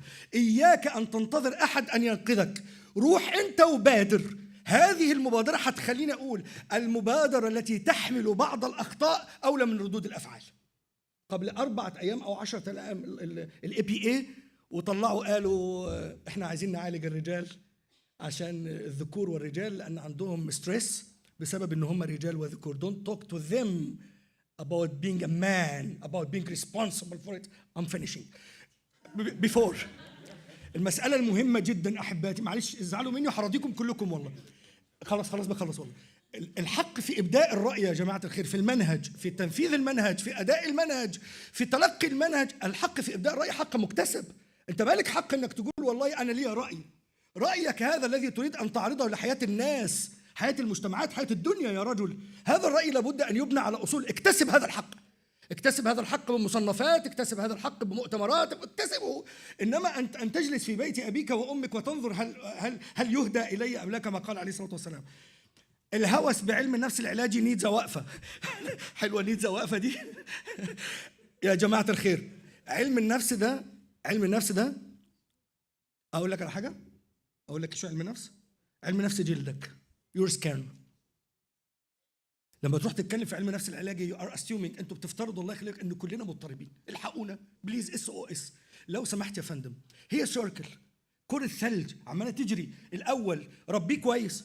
طب انا هربيه كويس عشان يطلع ستيبل، عنده هاردنس، سايكولوجيكال هاردنس، عنده صلابه نفسيه. عشان اطلعه عنده صلابه نفسيه روح ربيه لابوه وامه الاول. طب بعد ما تربي ابوه وامه روح وديه ربيه للمدرس الاول. طب بعد ما تربي المدرس والاب والام ده ربيه للاعلام الله يخليك عشان الاعلام ده بيخرب لنا هم الثلاثه. طب بعد ما تروح تربي الاعلام روح ربي الساسه. احنا احوج ما نكون الى علم نفس نمو اسلامي، الى علم نفس اعلامي اسلامي، الى علم نفس تربوي اسلامي، الى علم نفس السجون. نحن ندرس ماده الكريمنولوجي بمفهوم البرسبكتيف اوف اسلام. ده معناه نحن احوج ما نكون الى القواعد العامه والاسس. لان انا هاخد الدكتور ايد كويس، انا البروفيسور بتاعه وانا تلميذه والله، واقول له تعالى انا طلعت حبيبي، انا طلعت موديل، انا البحث بتاعي طلع موديل، والموديل ده جاب نتيجه، خد اعمله. شو هو الحين؟ كوبي رايت، كوبي بيست، هو از يور مايند. لذلك يبد ان تربي الطالب الناس الجميله دي، ربيه هاو تو كرييت. لأن القرآن قدامك والسنة أمامك، 6236 آية تستطيع أن تستخرج من كل آية. وقد استخرج طلابنا وحدة جلسة منهم استخرجوا علاجا للشذوذ عن طريق قصة سيدنا لوط عليه السلام. ولوطا إذ قال لقومه أتأتون الفاحشة ما سبقكم بها من أحد من العالمين. كل مقطع في هذه الآية يعمل الموديل لعلاج الهوموسيكشواليتي، لكن أكثر الناس لا يعلمون. أي الطالب يا اخوانا اللي بيتلقى، انا وانت، الطالب اللي بيتلقى هذا العلم. كان عندنا طالب جزائري قلت له الهوم وورك في ماده علم النفس الاسلامي، قلت له لا تفتح الانترنت، لا تفتح الكتب، سيب دماغك، حط القلم على الورقه ودع القلم يكتب وشوف هيكتب ايش. خلاص قال لي يعني تريد رايي؟ Do you really want my own opinion؟ قلت له يس. قال لي 30 سنة في التعليم، 30 سنة في التعليم لم يسألني أحد على الإطلاق شو رأيك. الكومبتنسي عالية جدا، لكنه خايف، عنده وهم الانتظار وضعف المبادرة، خايف من الدكتور اللي بيشرف عليه، خايف من السوبرفايزر، خايف من المنهج، من النجاح، من الرسوب. آخر حاجة عايز أقولها هتزعل الطلاب مني، آخر شيء زي ما قالت بيرسول في الولايات المتحدة الأمريكية، ما اعرفش تعرفوها ولا لا، قالت إن إحنا عارفين كل مشكلات التعليم. نحن نعلم تماماً كل مشكلات التعليم. But every student needs a hero. كل حد محتاج بطل. يا بيه التعليم عندنا في العالم العربي والإسلامي، مش عايز أعمم يعني هذا كلامي، يعني إما تسريب في الامتحانات، إما ضعف في المادة العلمية، إما مخرجات تعليمية ضعيفة جدا. وأنا من أنصار التشديد في التخرج مثل ما تفضلتم جميعا. أنا من أنصار أن يشدد على الطالب بحثا ودراسة وقراءة واطلاعا وتلخيصا ومنهجية لأجل الامتحان كله the American method right wrong right wrong right wrong right wrong right wrong we can do it yes I succeeded. أنا قلت لهم من سأجده على صفحات الفيس كاتب أنا أخصائي نفسي دارس علم نفس إسلامي حرفده من الكلية. عندنا طالبة مش عندنا يعني تقدمت لدراسة الدكتوراه وإحنا ما خرجنا بكالوريوس حتى نعطي PhD. البارحة إذا نظرتم إلى صفحتها على صفحة الفيس normal person she started to text us emailing us I would like to be a student فورا تحول البايو في صفحة الفيسبوك PhD in Islamic Psychology. Come on, you have to go to jail really, as our colleague from Malaysia said. Yes, you have to go to jail for 3 months at least for this. Okay. أنا يعني مش عارف أقول لكم إيه والله أنا عايز أتكلم 15 ساعة وأنتوا عارفين. الحمد لله. شكرا والله شكرا جزاكم الله خير. شكرا. دكتور محمد أعطانا يعني لمحة من طريقة كتاباته والمتعة التي يجدها الطلاب في دروسه وحصصه يعني. أنا عندي نسخ في الأوتيل هدية للبروفيسورز اللي بيتكلموا عربي. you have right you have to ask it from me. يعني أنا احتراما للكلية ما نزلتش بالأكياس لا يعني اللي شايف كده أنا حاضر وأتشرف بكم وأمدكم بهذه وأنتظر كما قالت الدكتورة أنتظر كل نقد والله بصدر رحب بس يعني عشان بشويشه عشان النفس بتزعل برضه صح ولا أشكركم جدا. أمتعت العقول والقلوب يا دكتور. مشكور دكتور بارك الله فيك. أشكركم جدا. Next up is Dr. Aid. Dr. Aid Smajic. Did I get this right? Wrong. You didn't, but never mind. No? Yeah. You know, for 6 years in Malaysia, I used to be Smajic Aid. So you are doing fine. Dr. Aid من العودة from return. He joins us from the Faculty of Islamic Studies, University of Sarajevo, and he specializes in religious psychology and religious pedagogy. He is also he leads the chapter of ISIP in El Bosna wal Hersik. I don't know how to say El Hersik in English. Herzegovina. He's mashallah. So when you engage with Dr. Aid, you see so much humbleness despite his vast knowledge. Mashallah. His also Arabic is so beautiful. Please, if you speak Arabic, approach him and speak to him in Arabic. You will see how beautiful his Arabic is. We look forward to hearing about the University of Sarajevo's experience. Bismillah. Alhamdulillah. والصلاة والسلام على رسول الله. أما بعد رب اشرح لي صدري ويسر لي أمري واحلل عقدة من لساني يفقهوا قولي. صدق الله العظيم. أما بعد. Dear brothers and sisters, my sincere salams to all of you, and also my sincere thankfulness to organizers and to people who invited me to be today with you. Because for me, this is a day of blessing. Okay? When I, at the back, in the morning was doing my PowerPoint presentation, I thought I will have one introduction before the introduction. Actually, I have two introductions before introduction. And to be honest, I don't mind, even if you take 5 minutes from my 15 minutes.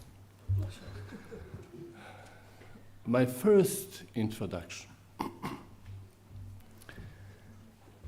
This very moment, I said it is a blessing for you, for me, maybe for you, you never know. Because I, in a way, have been waiting for this for more than 20 years. Okay? My last correspondence with Professor Bedri was sometime in 2018. And now I'm blessed to sit at the table together with all these people. I feel so blessed, so rich and enriched, and so humble.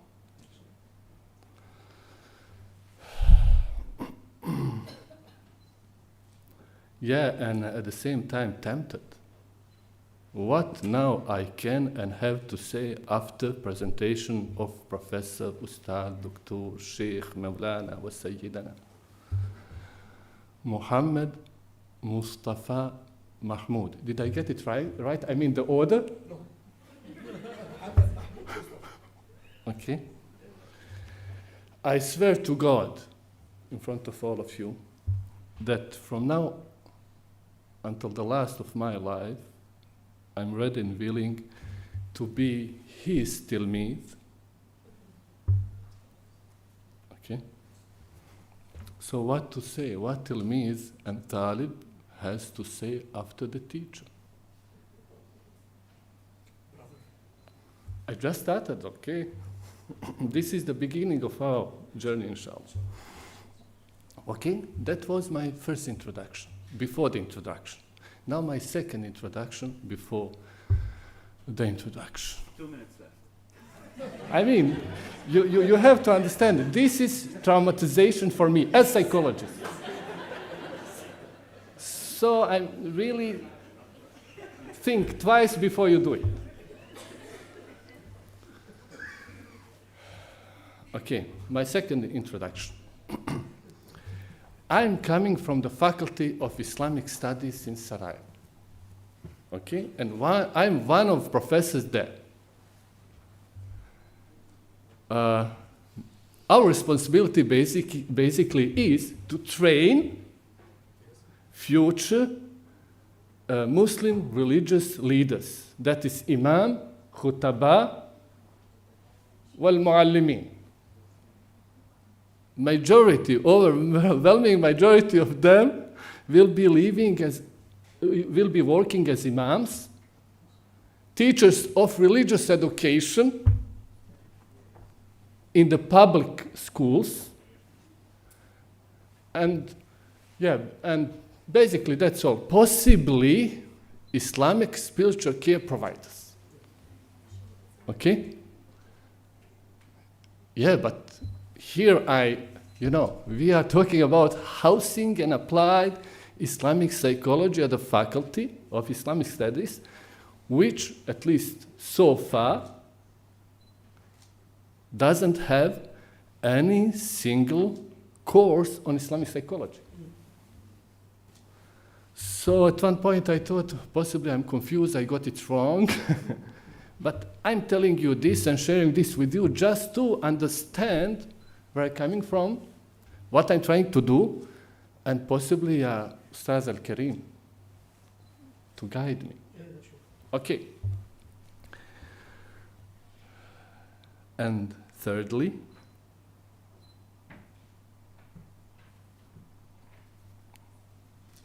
actually I'm done with the second introduction. Okay, so that's it. Now, I believe it is time for the major introduction. It doesn't work. Okay, from here doesn't work.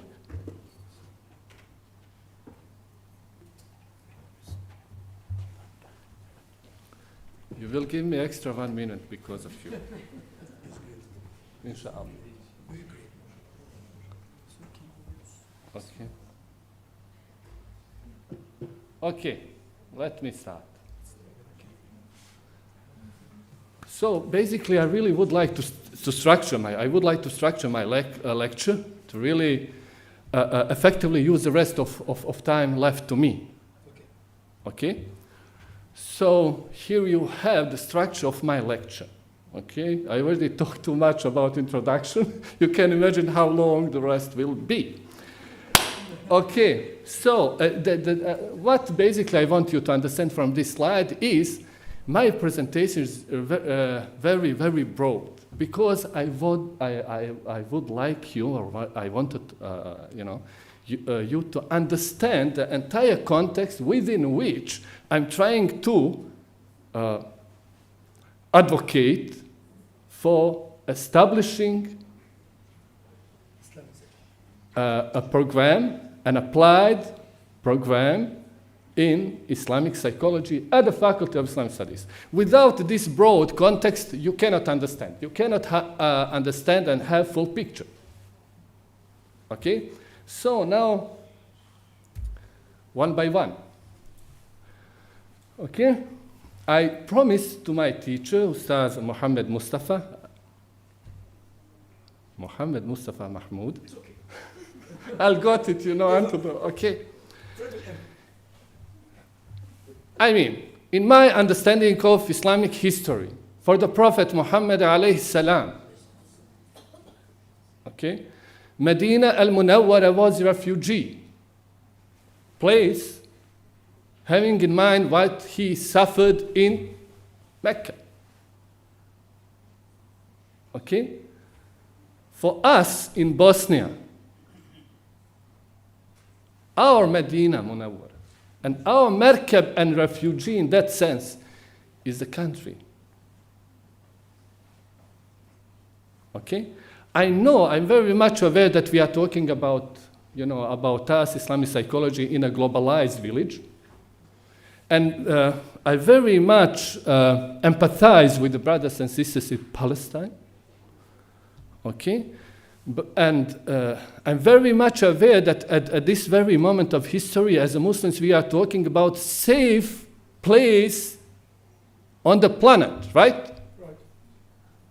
Okay? Having in mind, post-11, September, post-11, post-Gaza, I believe we will be talking in the next, God knows how many days and years, post-Gaza time. Because we already see repercussions everywhere, But for us in Bosnia, the safe Merkab is a country, is a state of Bosnia and Herzegovina, for which we suffered. Okay? And the question for me is, first and foremost, what the point is talking about Islamic psychology in Bosnia and my faculty and trying to place and have a program of Islamic psychology if the very bare existence of my country and me as a Muslim, believing Muslim, indigenous believing Muslim in Bosnia is in danger. Okay? So in that sense, I really want you to understand this portion of the context within which this presentation comes. Bosnia and Herzegovina is a small, I have to say, Muslim country, because at the moment we are more than 50% of total population, which is very tiny comparing to Misr, Morocco, Turkey, and many other Muslim countries. We are less than 2 millions out of some 4 millions all citizens. Okay? So, in a way, my presentation today is also presentation about Bosnian Muslims, about Bosnia as a state, country, and hopefully safe refugee and a merkab for believing Muslims there. Okay. So what, in that sense, I would like to share with you, having in mind that, my presentation deals with different, with broad context,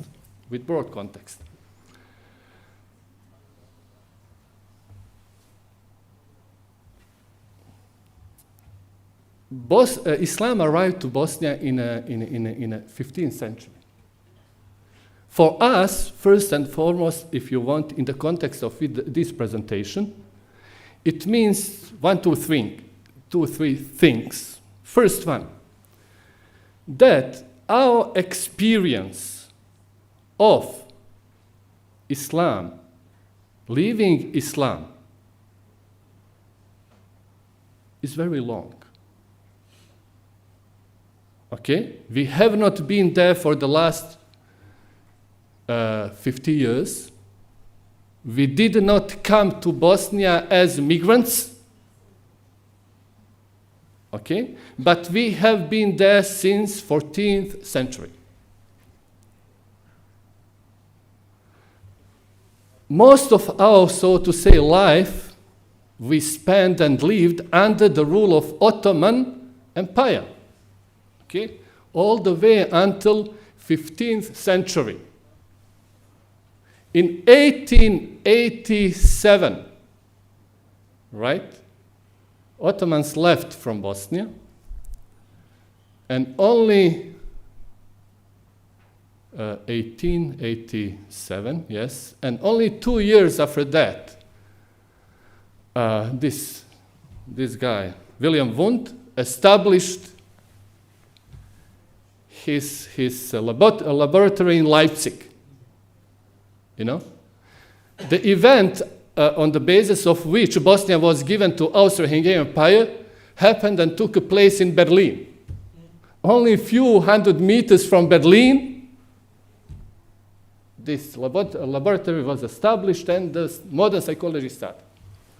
But anyway, after departure of Ottomans in 1887, all the way until today, we had to live, understand, live, and practice our Islam, including even if the science-based knowledge, under the rule of non-Muslim ruler, and within a framework of secular political entity or secular polity. So our experience of living Islam under secular rule, and also our experience of encounter with the Western modernity, and here I'm talking about a direct encounter and very explicit encounter with the Western modernity and its culture, its science, its knowledge, you know, is going back as early as 1887. Okay? Why this is important? Many people today, I just said, I really have an empathy and understanding for our brothers and sisters in Palestine. Okay? Because for last, so many years, they do not have, or they did not have a luxury of safe life. And when you don't have that luxury, you are pressured, you are under the pressure to invent. Okay? This pressure of living under non-Muslim rule for the last, how many? More than 1 century, something like that, was a pressure for us in terms of responsibility to be very innovative and creative in our attempt to understand and practice our religion, including in our, so to say, Islamic religious response to modernity and cultural invasion of the West. And talking about, for example, مسألة المولد أو المولود from the perspective of Bosnian Muslim is at least strange. I mean, discussions which we can hear coming from the major Muslim land about the practice of Mawlid for us in Bosnia is,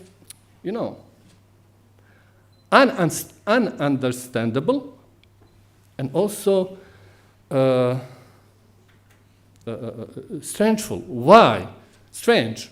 Why? Because for us as a Muslims during the communist regime of socialist Yugoslavia from 1945 all the way until the 1992, Mevlud or practice of Mevlud individual practice of mevlud or mevlid at the individual households of people was very useful way to save our religion and our Islamic religious identity.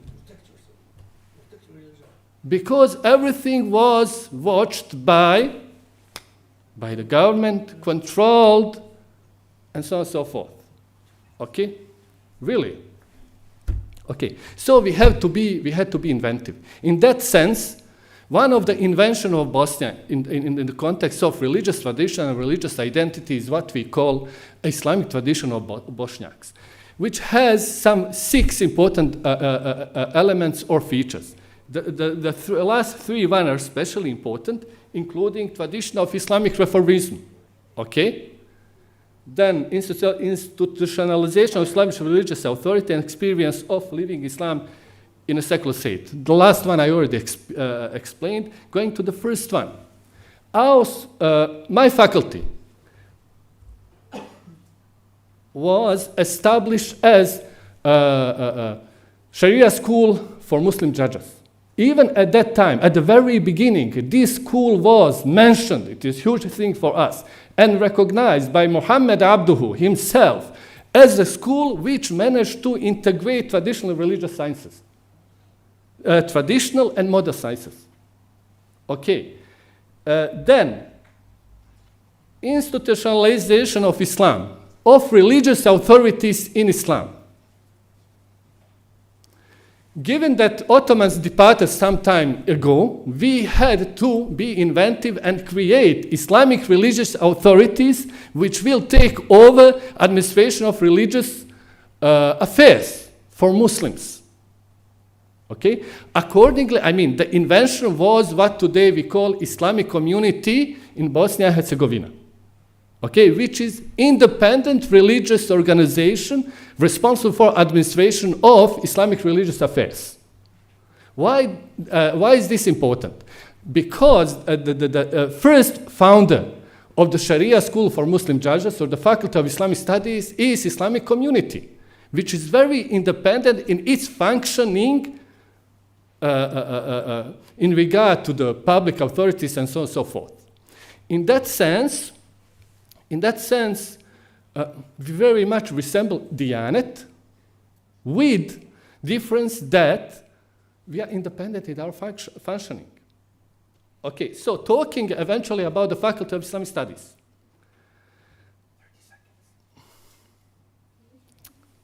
Come on,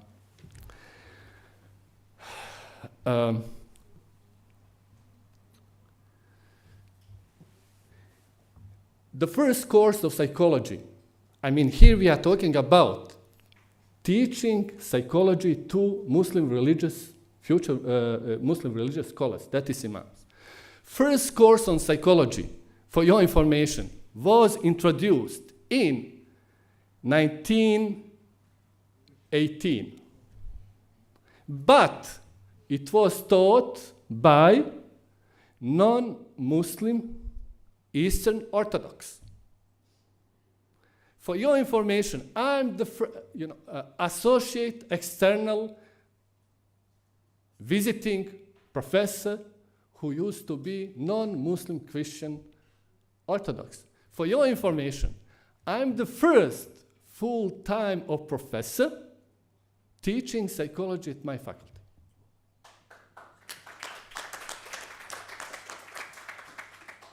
And, as I said at the very beginning, who would like to advocate for going further? Because at the moment we have we have more courses on psychology. We are in need, okay? But we have challenges, including the one I'm the only person, only professor of psychology at the faculty. And for my information, the only professor who in his education combine both Islamic studies and psychology. So in that sense, and I'm concluding with this, even though I wanted so many things, other things to share with you, but anyway, that is why your assistance, your support and guidance is very much needed here. Thank you very much. Thank you, Dr. Aid, and I apologize for having to cut you off. Thank you, Dr. Muhammad, Dr. Ali as well. We have 10 minutes for questions and answers. 5 minutes? 5 minutes for questions and answers. 3 minutes? All right. We have 3 minutes for questions and answers. I'm not going to ask any questions. I'm going to ask Dr. Wahiba to start us off, please. I was trying to be generous with questions here. All right. Thank you so much for this presentation. It comes from different languages, from different perspectives, and from different experiences. You're talking a lot since morning about how to really move forward from here. I have heard about the requirement of having trained professional psychological providers to help clients, families, communities, groups to really heal or maintain their well-being. You have talked about the program, about Islamic psychology. You have talked about the challenges about Islamic psychology. But I have heard nothing about the clients who are coming to us and how can we really engage them in this kind of program. In social work, we look at 3 dimensions: the person, the environment, and the time. And many of you have mentioned the time right now, especially what is going on in Gaza, or in Palestine. These people have special needs, for example, that are really different from people who live in Morocco or living in United Arab Emirates or Saudi Arabia or Qatar or United States or Europe. So those people are your partner.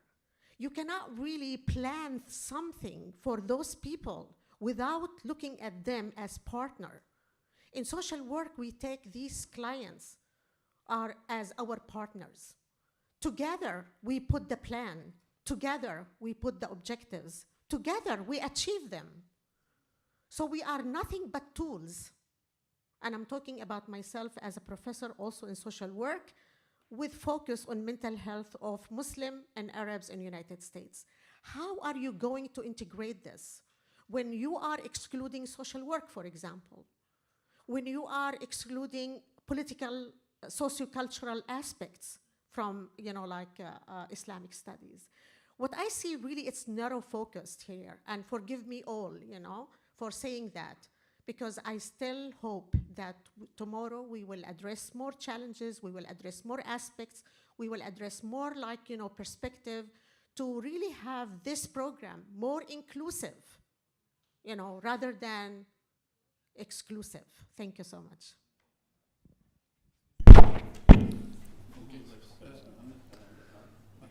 I would like, thank you very much, Mrs.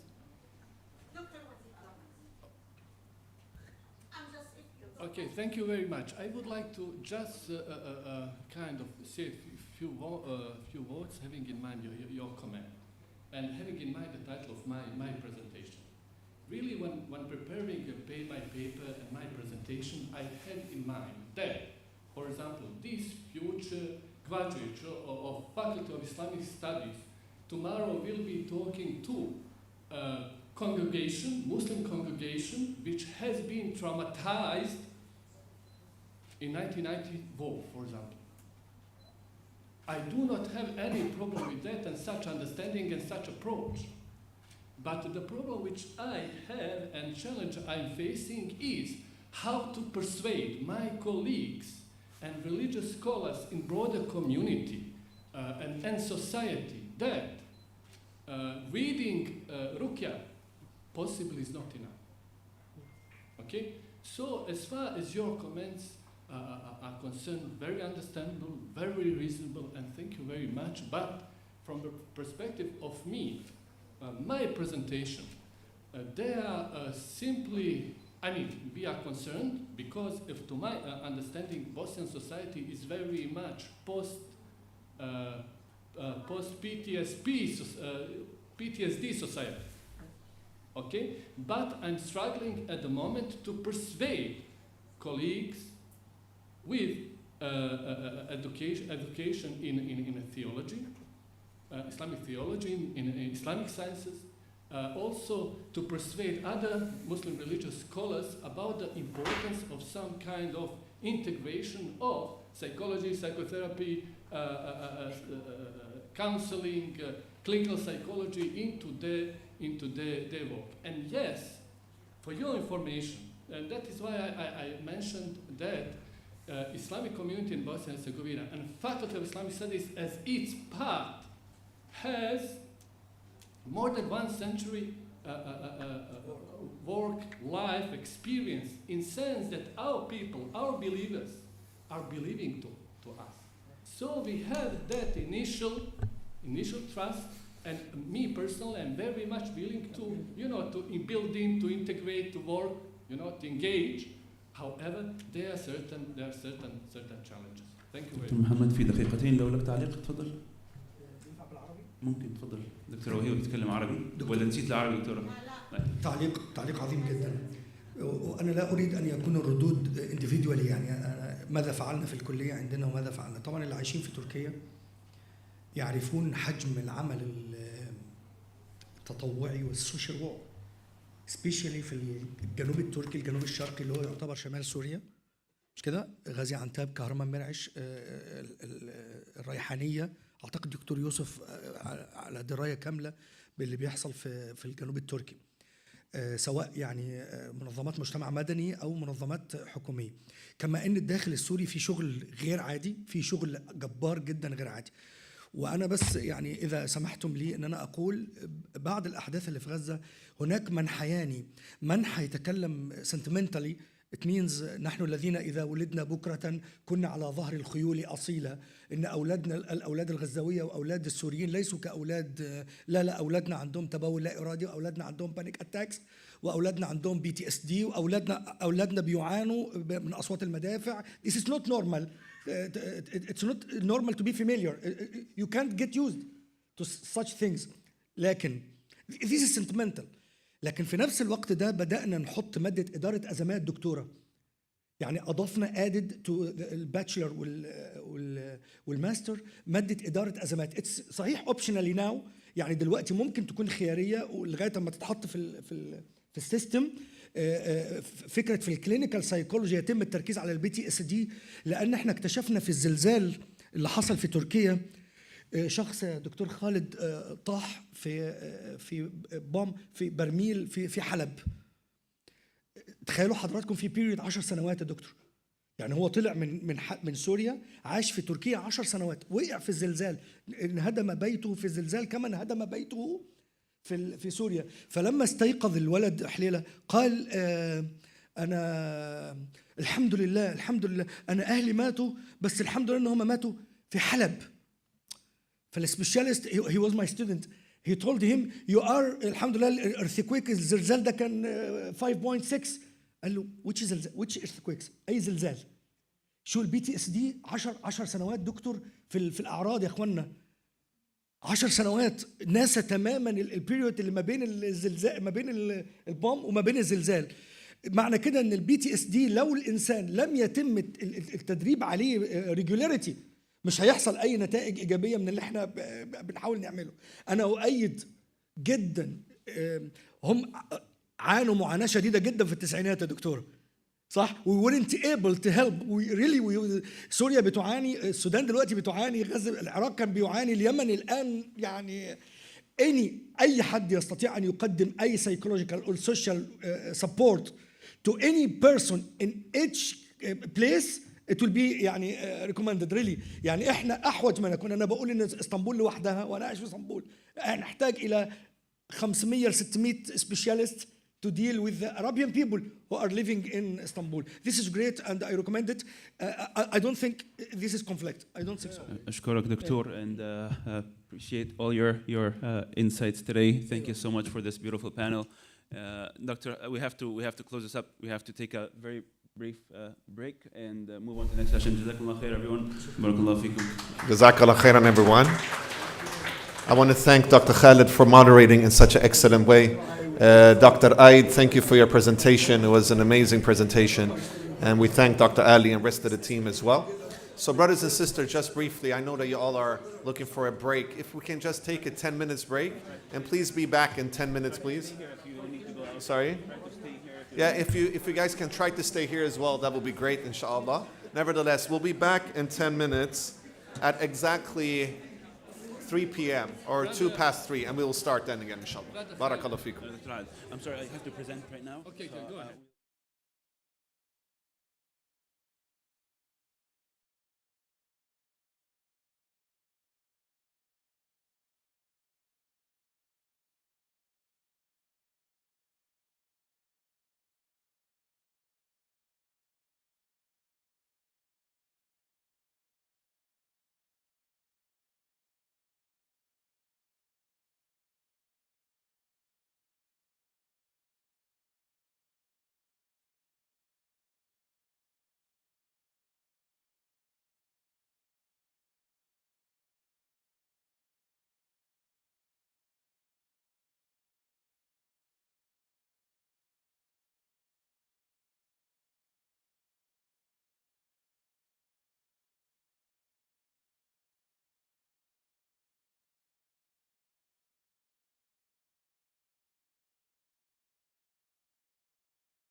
Alaikum wa rahmatullahi wa barakatuh, dear beloved scholars, brothers and sisters, esteemed colleagues, students of knowledge. Hope your brief break was nice with a lot of suhbah and companionship. Actually, before we start, we didn't have time to reflect upon the previous panel, and I thought the panel was reflecting upon things that are very necessary. And hopefully, as what Dr. Aid did with his presentation, he's inviting all of us to think, how can we support the creation of infrastructure in different countries so that we look at this movement not as a national movement, but a cross-cultural and international movement. So I appreciate Dr. Aid, and I consider him as my own teacher, and we have the honor to work a lot with each other. So hopefully we all can support the context of Bosnia, which is an important context if you look at it from a European perspective. European Muslims are minorities, and we face a lot of issues that are quite unique for the Western context. Having Islamic psychology dealing with some of the things that are, Ustada, I think her name is Dr. Hiba, she was speaking about the social aspects of things. That's something that Bosnia might be a center for. How can we deal with the minority complex within the Muslim community from a psychological and sociological point of view? So these are very open platforms for all of your ideas to be emphasized and internalized and implemented, inshallah. I also want to thank Dr. Ali Habibi for his amazing presentation and how to make a program feasible and accessible in the French language. And actually the French-speaking Muslims are often cut off from the international community because the Francophonic region doesn't speak English, right? So I definitely think that the beautiful work that Dr. Ali is doing is something that we could also support, inshallah. And finally, Dr. Muhammad, I don't know if he's here, but I felt like I found a rapping brother somewhere. We should do something together, brother. It's a lot of energy, you know, so some rap battles in Islamic psychology, that would be amazing. And something that I took from your presentation is that we need to not only feel good, we need to feel God. So we need to work with a capital G and not just a smaller g, and that's the Tawhidi perspective. So we appreciate your participations and contribution, dear Ustad. So now we're going to go to panel 4, brothers and sisters, and this is our last panel for today. Hope you guys have benefited so far. After this panel, we will just wrap up and then we'll see each other tomorrow, inshallah. And this theme is the ethical and professional issues dealing with Islamic psychology and the application of it. This is a very serious and important topic for all of you who are mental health professionals. Could you raise your hand, brothers and sisters? Who is a mental health professional? Raise your hand. All right. So I think a lot of people that are, mental health professionals, we face a lot of challenges in our clinical practice. I spoke a little bit with Dr. Yusuf before about some of the dilemmas, and hopefully we can learn from the esteemed panels and presentations with regards to this. So the first presentation will be about the ethical and professional considerations for the clinical practice of Islamic psychology by Dr. Khaled Al-Zamzami, who previously also moderated here. Presentation 2 will be about the ethical considerations and Islamic psychology and overview with Dr. Mutio Olagoke Salami, a dear friend and brother of mine from Malaysia. And then we have presentation 3, which is the Sunnah-based practice framework, where also my beloved brother and colleague Dr. Mahdi Qasqas, and our moderator will be Sister Dr. Venus Mahmoudi from Columbia University and Khalil Center, USA. Without any further ado, Dr. Venus, the floor is yours. Round of applause. Assalamu alaikum, everyone. Welcome to the 4th and last panel for today. We're going to be focusing on an integration of ethical practice within Islamic psychology, which is a really important area of development as we build curricula and programs of practice. Within our religion, ethics and ethical practice are at the core of our belief system. And so with that, we also need to see how we can integrate that into Islamic psychology practice. And for those of us who are trained in programs without Islamic psychology, we also had to take courses in ethics and ethical practices. And for any of us to be licensed in our respective fields, we had to take exams where we were tested on ethical practices. And I can attest that when I was taking my psychology licensing exam, the majority of questions were focused on ethics. So we take the courses, we study it, and so what we want to do in this panel is really get an understanding of what does it look like to have ethical standards, a code of ethics that integrates Islamic principles, Sharia, into Islamic psychology. And there's going to be 3 speakers who will speak about 3 different approaches.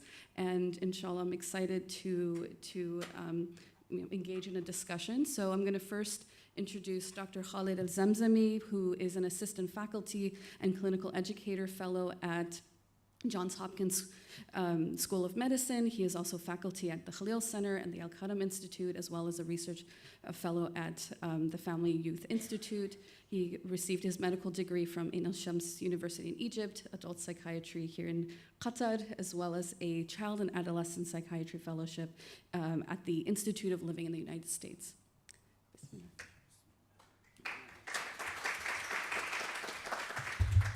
Assalamu alaikum. I'm gonna jump right into it, inshallah, to save time.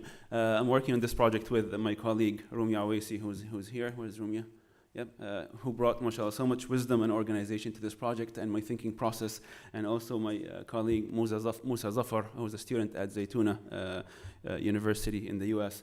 I'm gonna start with a few case scenarios here for the clinicians in the room to think about for today's presentation, and this is giving me a hard time. Bismillah. It's still giving me a hard time. All right, and the laptop is not switching either. Anyway, I need some technical help. Jazakallah khair. Thank you.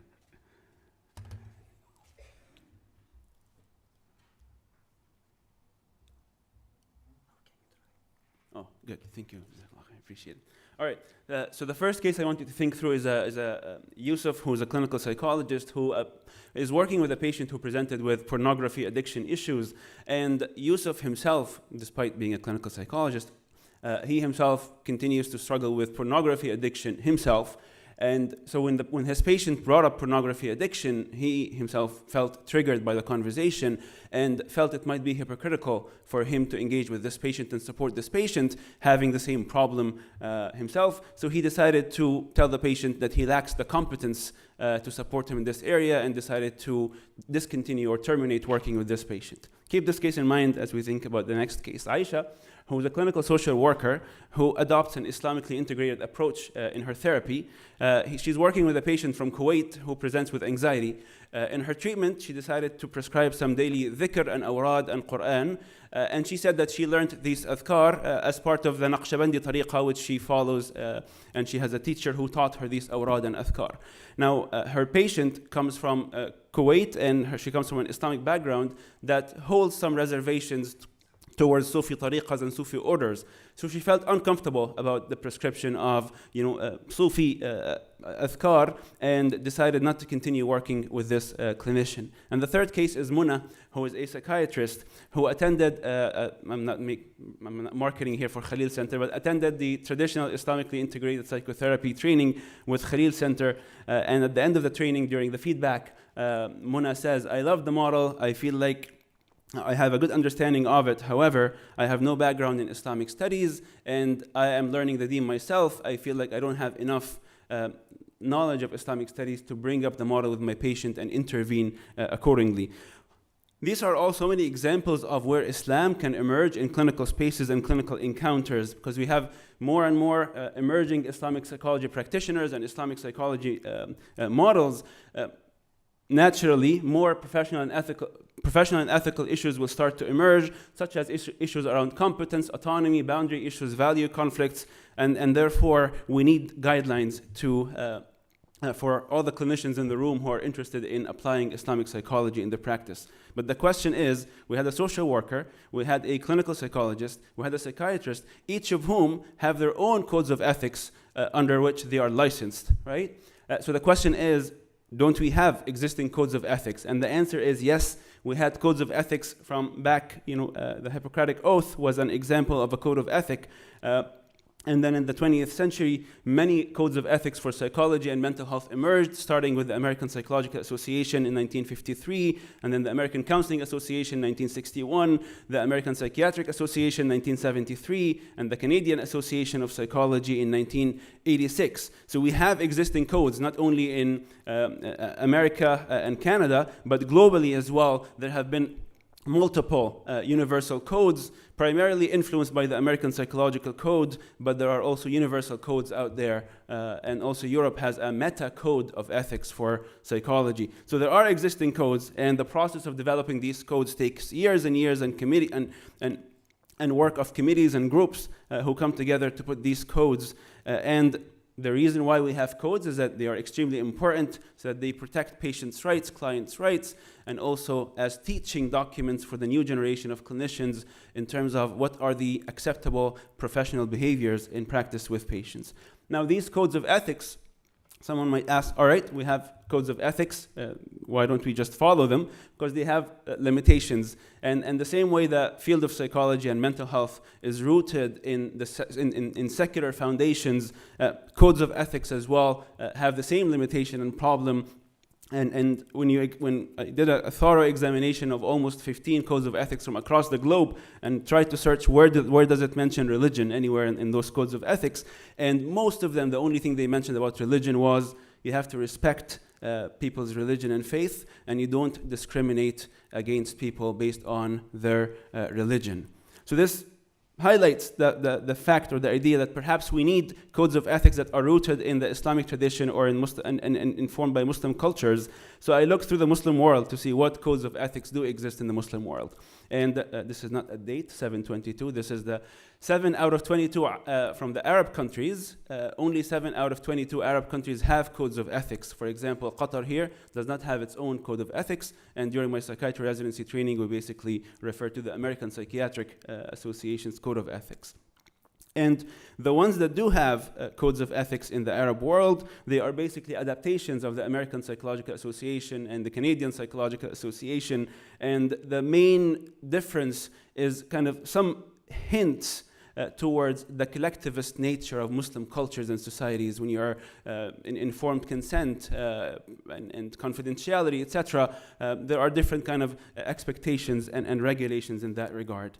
I tried to look, is there any more rigorous attempt at devising an Islamic code of ethics? And I came across this study by two Saudi scholars who published this in 2016. And they devised a code of ethics for psychology that is rooted in the culture of Muslims in Saudi Arabia.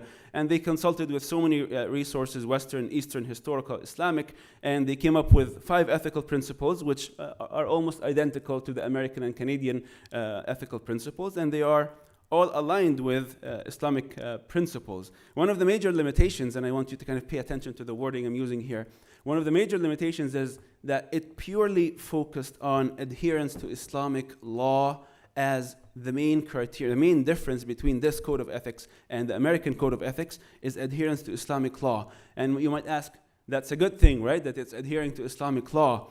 When you look at the fine print, the main differences is basically, they said, for example, you cannot have a session during salah time with a patient.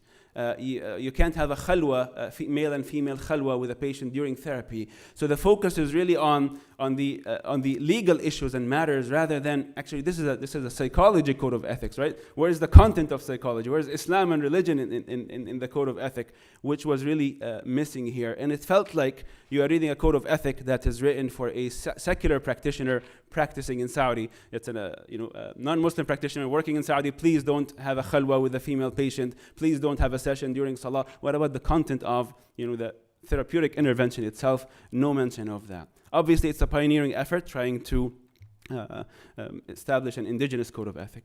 Let me move on. Dr. Rani Awad spoke about this today. So what do we need? Dr. Rani highlighted there's a clinician, mainstream training, and there's a spiritual guide, and IP practitioners are somewhere in the middle and kind of blending all the competencies of clinicians and spiritual guides on some level. So this is a new role here that we are establishing, an Islamic practitioner with new competencies, new expectations, and with those will come new dilemmas, and there's a need for new ethical guidelines. So what are some of the considerations that we can come up with as the field is growing? We are proposing in this paper to think through this along these 3 circles. The first level is the personal, on the personal level, the personal ethics. I'm not going to go deeper into this. I think Dr. Salami is going to speak to us more about personal ethics perhaps. But the person of the therapist brings their person into the clinical space.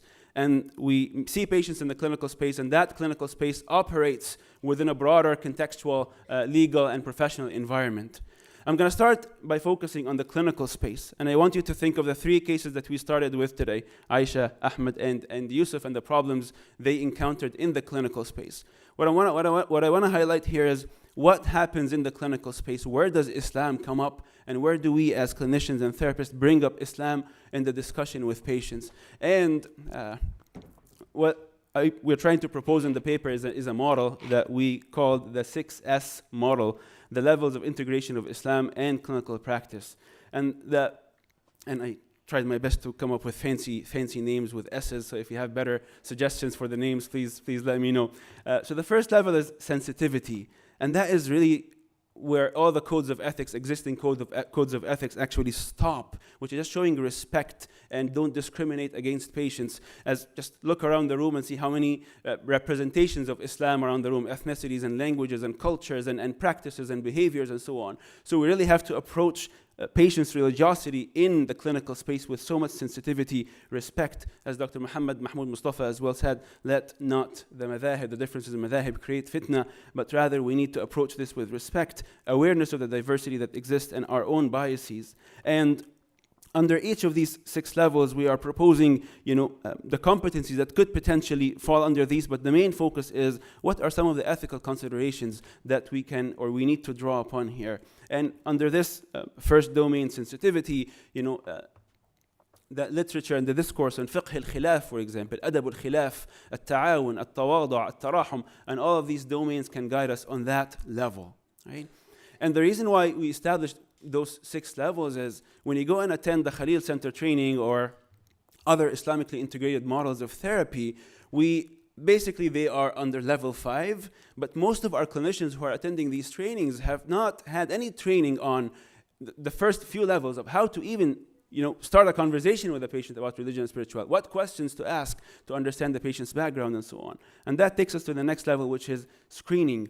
Every integration of Islam into therapy has to start with a screening process in order to understand the patient's background and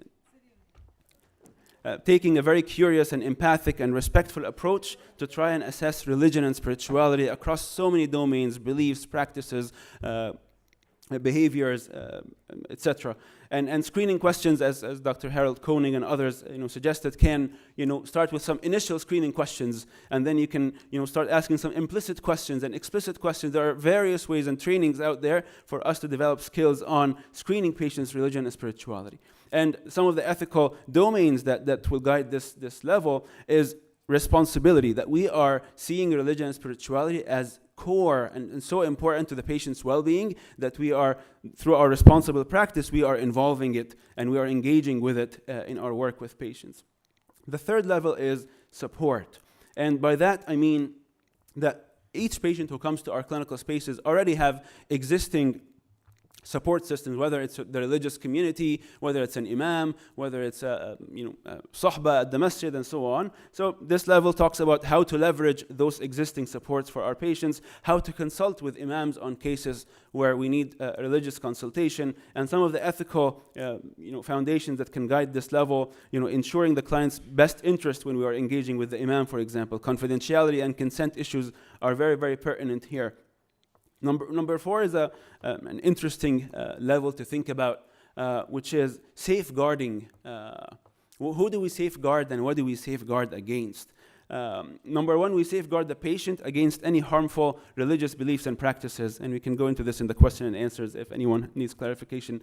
Safeguarding the clinician, safeguarding my own values as a clinician not to engage in something I believe is haram or problematic, for example. How can I safeguard my own values so that I can be authentic to my own values when I'm practicing with patients? And finally, Islam calls upon us to safeguard the religion, the deen in general, and the community, preserving the 5 maqasid, doing amr ma'roof and nahy an munkar and things of that nature. So how to act as clinicians while safeguarding ourselves, safeguarding our patients, and safeguarding the community from any problematic religious behaviors or thoughts or things of that nature. And some of the ethical domains that can guide us here, how to ethically navigate and challenge value conflicts between myself and the patient, how to balance 2 autonomies, my autonomy as a physician clinician and the patient's autonomy, how to weigh harms and benefits, fiqh al-awlawiyat, fiqh of priorities.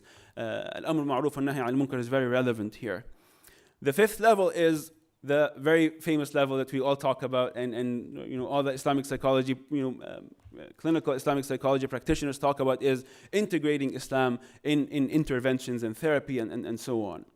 And that is kind of the epitome, that's the pinnacle of clinical Islamic psychology, the integration. But there are so many levels that we need to go through and train people through and think about the ethics of engaging in all these levels before training our new generation of clinicians on integrating therapy. And competencies, this is a conversation for another day, that are needed for these models, but some of the ethical foundations that are important here, competence, whether it's in Islamic studies, if you are using a Asma al-Husna based model, you need some understanding of Asma al-Husna. If you're using CBT with religious content, you need the religious content in order to integrate within CBT. Informed consent, making sure that the patient, it's a collaborative process, deciding with the patient that we are going to use a religiously informed model. Developing evidence-based foundations for our practices is extremely important. Maintaining the patient's autonomy and respecting that during the process. Maintaining boundaries and relationships as well. And finally, the final level is kind of bringing all of these together in the supervisory role, how to integrate all of that in passing this on to the next generation. And if you look through these 5 levels, they are really kind of gradual. There's a gradual increment or increase in intensity of training that is needed to integrate each of these, and also there's more supervision needed to achieve the higher levels. So where does all these 6 levels fit? They fit under the clinical domain here, while under personal, we're talking about values, attitudes, and characters that the therapist brings to the space. And Dr. Salami, we're going to hear from him today. I think his presentation covers more that perspective. And thinking about the broader context in which we operate, for example, non-Muslims operating working in non-Muslim settings, for example, Muslim settings where there are laws regulating certain mental health-related concerns and so on. I'm going to if you think all of these levels and go back to the cases that we went through early on, you feel like if we come up as professionals here with guidelines along these 5 levels, we'll be able to go back and give some advice to Yusuf and Aisha and Muna on how to navigate the challenges they had here. So the path forward, in a minute inshallah, I'm going to wrap it up. The path forward is we need really over the next 2 or 3 years, with all of these beautiful collaborations that are happening in this space, to come together to develop a code of ethics for Islamic psychology practitioners. And if codes of ethics take years to develop, in the meantime, we need some guiding frameworks for people to consider. And my question to all of you is, what if we don't develop some ethical guidelines? I worry that if you look at this code of ethics published by the American Association of Christian Counselors, in the introduction of that code of ethics, they actually say the reason why they decided to develop this code of ethics was, number 1, the mounting evidence of unprofessional and incompetent practices among Christian counselors, including increasing complaints of patient-clinician harm, right? So it's really worrisome to hear that there is potential, so we need to protect ourselves, our patients, the field, Islam. Yesterday someone was saying from the speakers and the experts that we are the gateway to Islam when we are practicing Islamic psychology, so we don't want to harm Islam through the practice of Islamic psychology. And I will end here, inshallah. Thank you so much. Jazakumullah khair.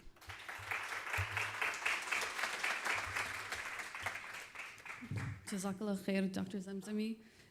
Thank you for starting us off with the discussion of the deficits of current ethical codes and the 6S model of integrating Islam into clinical practice, and especially emphasizing the importance of a strong Islamically integrated model. We're now going to hear from Dr. Mutio Olagake Salami, who will focus on the intersection of the American Psychological Association and ethical standards. Dr. Mutio Olagake Salami is a senior lecturer of clinical psychology at the University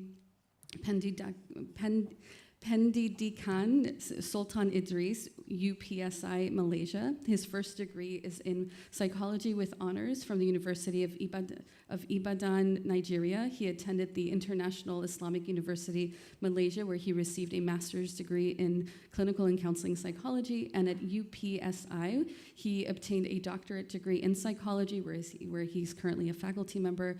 And there he teaches courses in clinical, positive, and Islamic psychology. Dr. Salami.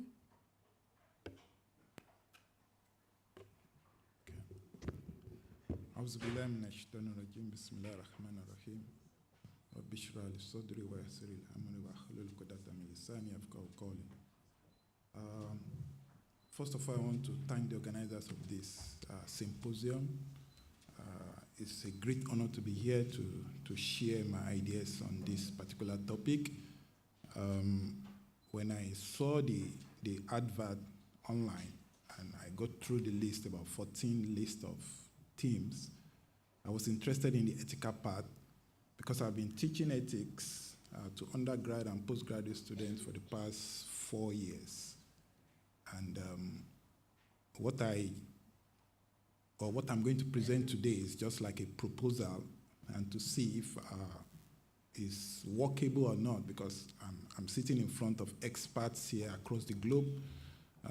I'm still a student, even though I'm lecturing. And yeah, let's go through it. Basically, the overview of this presentation is on this, what we have on the screen, from the Islamic ethics, the way I code it, to Islamic ethical framework, to the basic principles I'm trying to propose, all right? From Tawhid and belief to Amana principle to character restoration and to soul purification. We're going to be looking at all this based on the background that, okay, ethical decision making at the general level and everything relating to ethical standards, most especially in relation to the APA, is basically Euro-American paradigm, as we know. And it doesn't really fit with other non-Western settings, all right? We all know that. And there's a growing, ever-growing attention to CAT, cultural adapted techniques, to psychology, to psychotherapy. And ethics is not left out. Ethical issues are not left out due to differences in our various cultures across the globe. There are a number of issues. And also is that, looking at it from the Islamic perspective, we can see that Islam as a code of belief, as a belief system, is very comprehensive. And as a result of that, it comes with morality.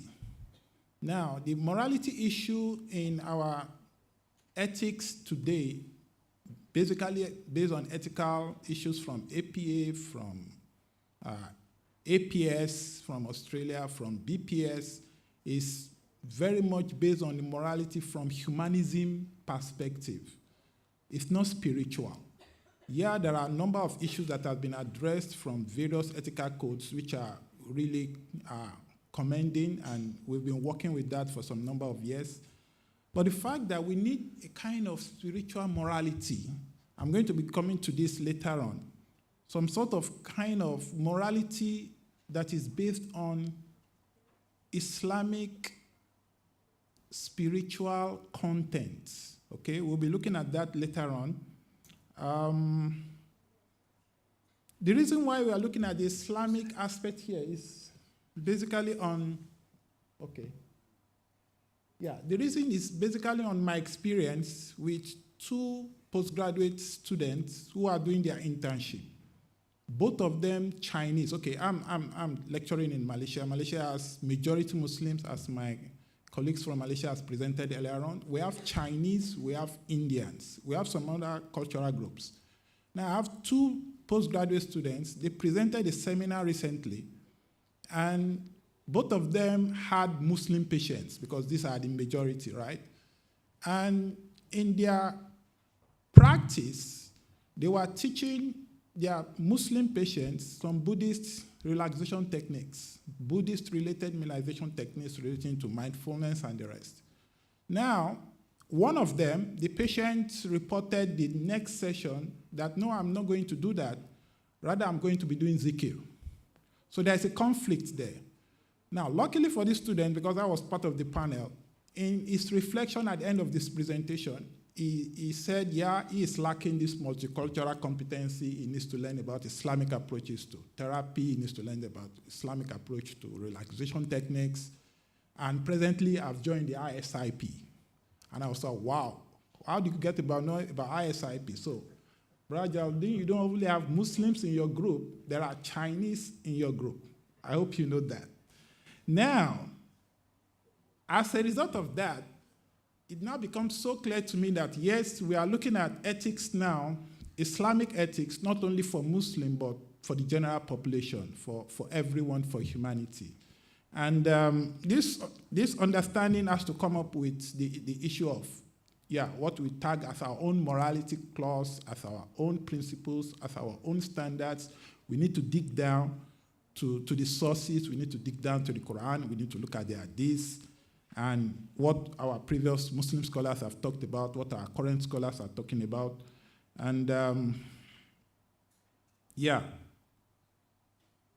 virtually we are looking about the concept of virtue ethics, and the concept of principle ethics. Yeah, these are two broad areas on ethics.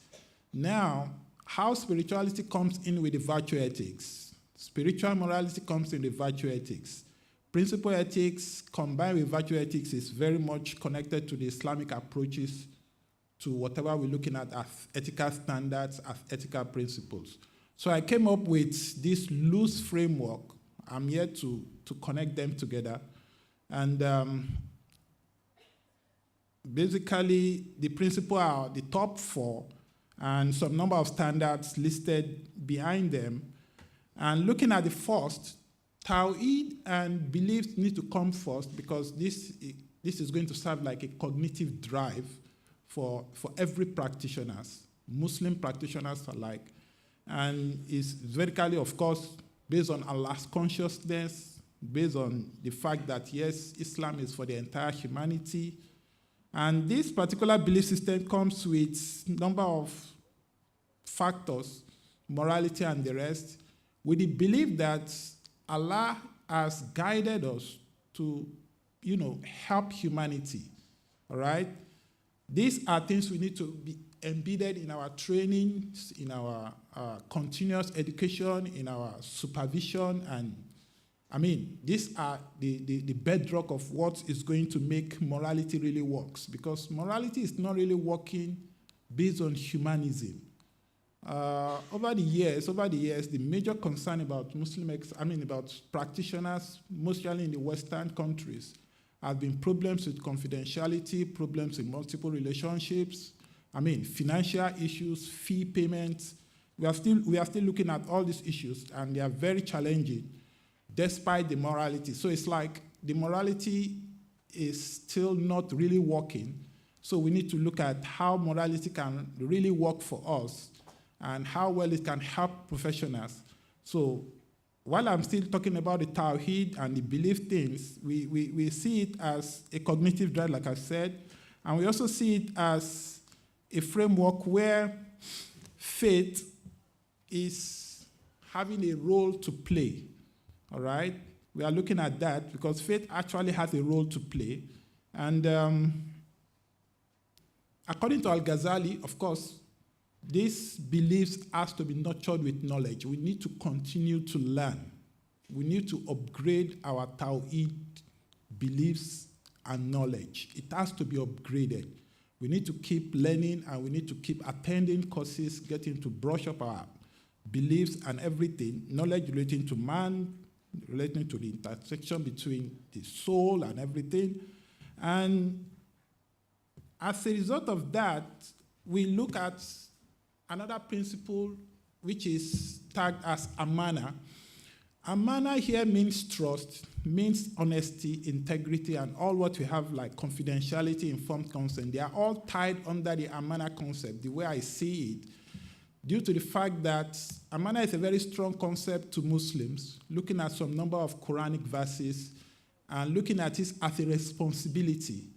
Yeah, among the 5 major principles according to the APA, honesty is there, integrity is there, but we need to see it as a principle of Amana concept. We need to look at the deep-rooted meaning of Amana and get to see how well we can imbibe that to be able to withstand some of the challenges, some of the dilemmas we are having as Muslim professionals.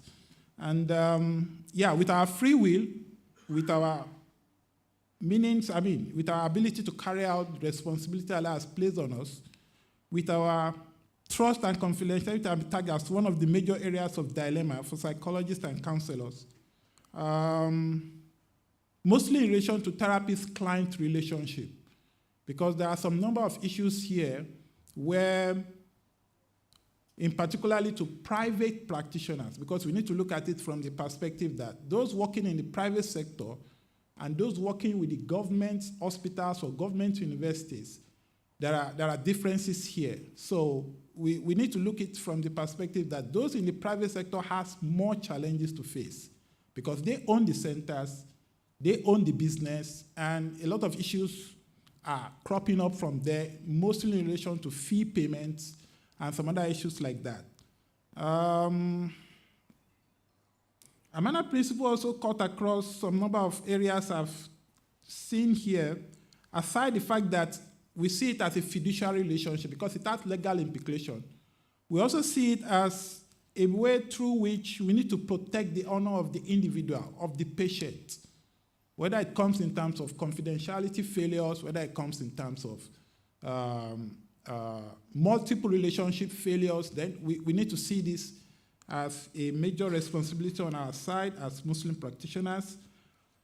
I'm still stressing on Amana because the Prophet ﷺ said, our tongue and our hands need to be, need to make our patients, need to make people safe. Looking at this as a Muslim practitioner comes with the fact that, yes, whoever is coming to our office is a very strong responsibility, it's a very strong issue in terms of handling whatever he or she puts to us, whatever we are putting to them. So this also stress the concept of Amana here. And we keep looking at it. We keep looking at it because of time. Okay. The third is the character perfection. Looking at all these hadiths in the archives, you can see that character is a very strong issue also as far as Islam is concerned, as far as activities is concerned, especially we Muslims in the profession. And when the Prophet's wife was asked, how can you describe the Prophet? It's like the Prophet is a walking Quran, okay? Here, we can see that based on our character perfection, we still need to go back to what I tagged earlier on as spiritual morality, because all the challenges facing practitioners comes with its clause. And until when we get it right, we need to look back to how we can, get it right in terms of how we are able to, make our internal drive gets the best fight. Because there is going to be that internal conflict. When the challenges come, when the problems comes, how are we making the decisions? Which decision are we making? There is an interplay between our cognitive, according to Al-Ghazali, and our emotions. There is always that interplay. So we still need to go back to that route, make sure it's part of our training, make sure we always make it clear to our students that this is the bedrock of what is actually coming out as our decision-making, as our behavioral outcomes. And as a result of that, of course, the self-reproaching soul also signifies that it's a continuous process, self-monitoring, self-evaluation has been described as one of the bedrock of getting things right, comes with this character perfection. We need to be in this state to make sure we are making the right decisions, to make sure we are taking out the best steps, to make sure we are adopting the best assessment techniques, to make sure we are taking up the best therapeutic plans. I mean, like that. So this is one of our basic elements for helping professionals. And I came across Fatih Akan's,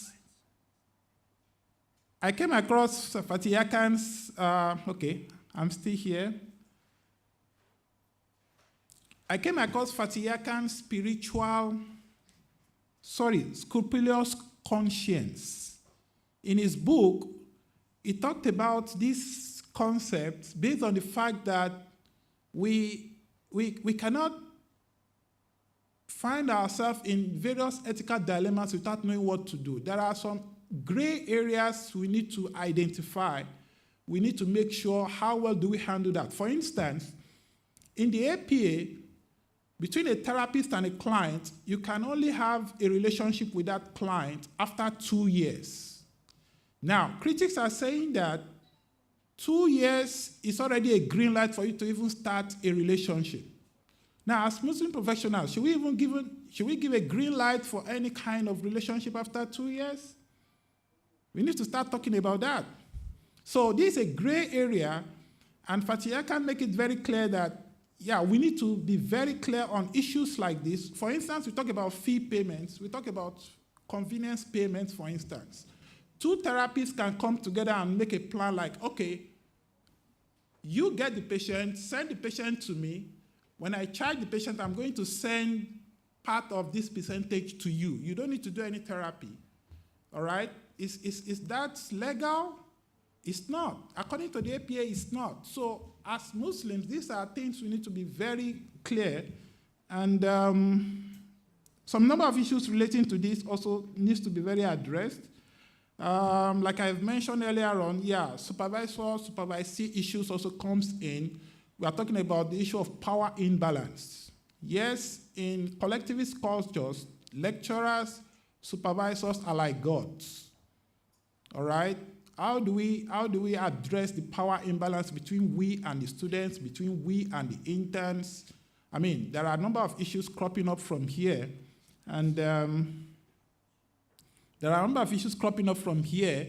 And the last is soul purification. Purifying our soul should come into our principles. For the fact that spirituality is part of our human functioning, as we all know, ethics-wise, we also need to look at this area because currently, experts are talking about self-care. Yeah, as therapists, vigorously we are having issues. We are taking our patients' issues. I mean, maybe for the whole day, you've seen about 7 to 8 patients. You are so down. Couple of the fact that you are facing family issues, some number of factors coming into play before the next day. I mean, we need soul purification to address all these issues, and it also cut across what Al-Ghazali has talked about several times in his Ihya. The inner struggle is a very strong factor to make us be able to stand up to challenge our soul when it starts telling us what is not right. Okay? We have the Quranic verses talking about this. There is this concept of Fatih Akan when he's talking about the heart. And he came up with the fact that the heart becomes a component of force in sustaining harmony in one's soul when they are strong, when they are pure, and when they are alive. Now, there was a further analysis to that, and it connects it to what Ali said, that Allah has a water container in the heart, which is our heart, all right? Which is our heart. Yeah. Okay? The heart that Allah likes most are those which are the softest, the purest, and the strongest. After which, Ali explained the meaning of these words, that is, strongest in religion, purest in trust, and softest towards one's brother. So we can see that in this short analogy, we can see as Muslim professionals, this is where we stand. And these are things we need to be, that needs to be embedded in our trainings, need to be embedded in our ethical practices. And yeah, I think this is where I'm going to call it off. Like I said earlier on, our self-care needs to be very much connected to soul purification practices relating to our various relaxation techniques, how we take care of ourselves. And it comes with, the modern day self-care practices.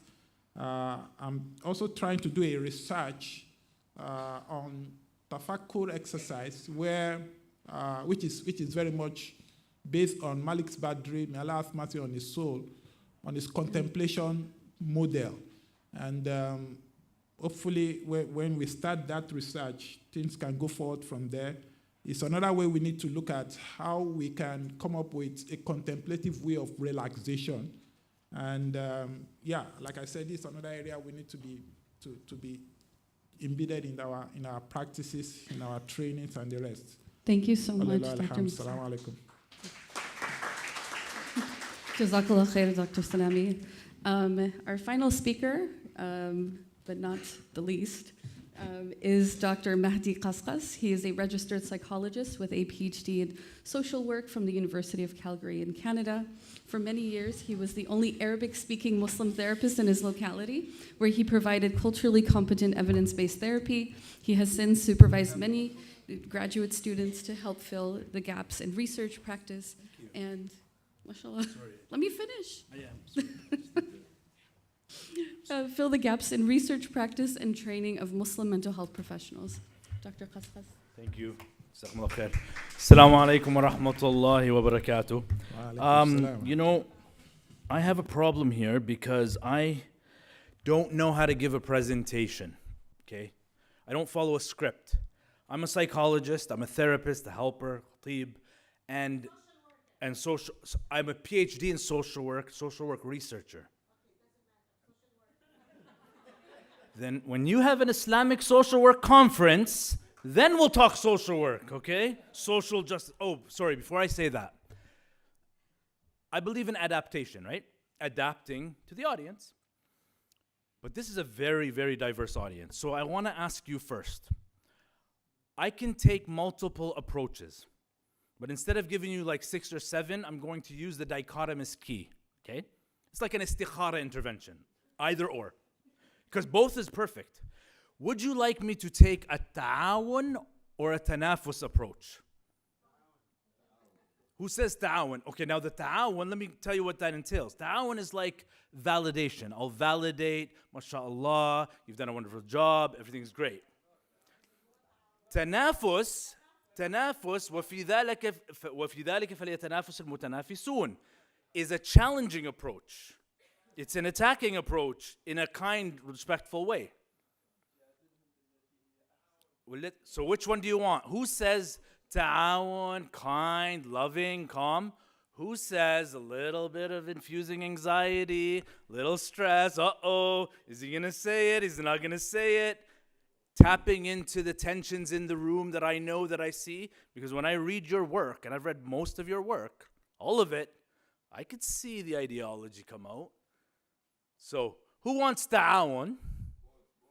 Who wants tanafus? No, you can't have both. It's like istikhara, either or. Dichotomous key. Tanafus, show of hands. Who wants tanafus? Who wants ta'awun? Who doesn't care? Who's asleep? Okay. So let's have a little fun. But with tanafus, there has to be love for your brother what you love for yourself. So if you love for me, just forgive me if you're offended. And we'll talk about it later, inshallah, for sure. Do you want me to be theoretical or practical? Do you want me to use Islamic evidence, scientific evidence, or experiential evidence? There's no Ya Allah, I'm telling you, dichotomous key, either or. The first step in science is to differentiate one thing from another, either or.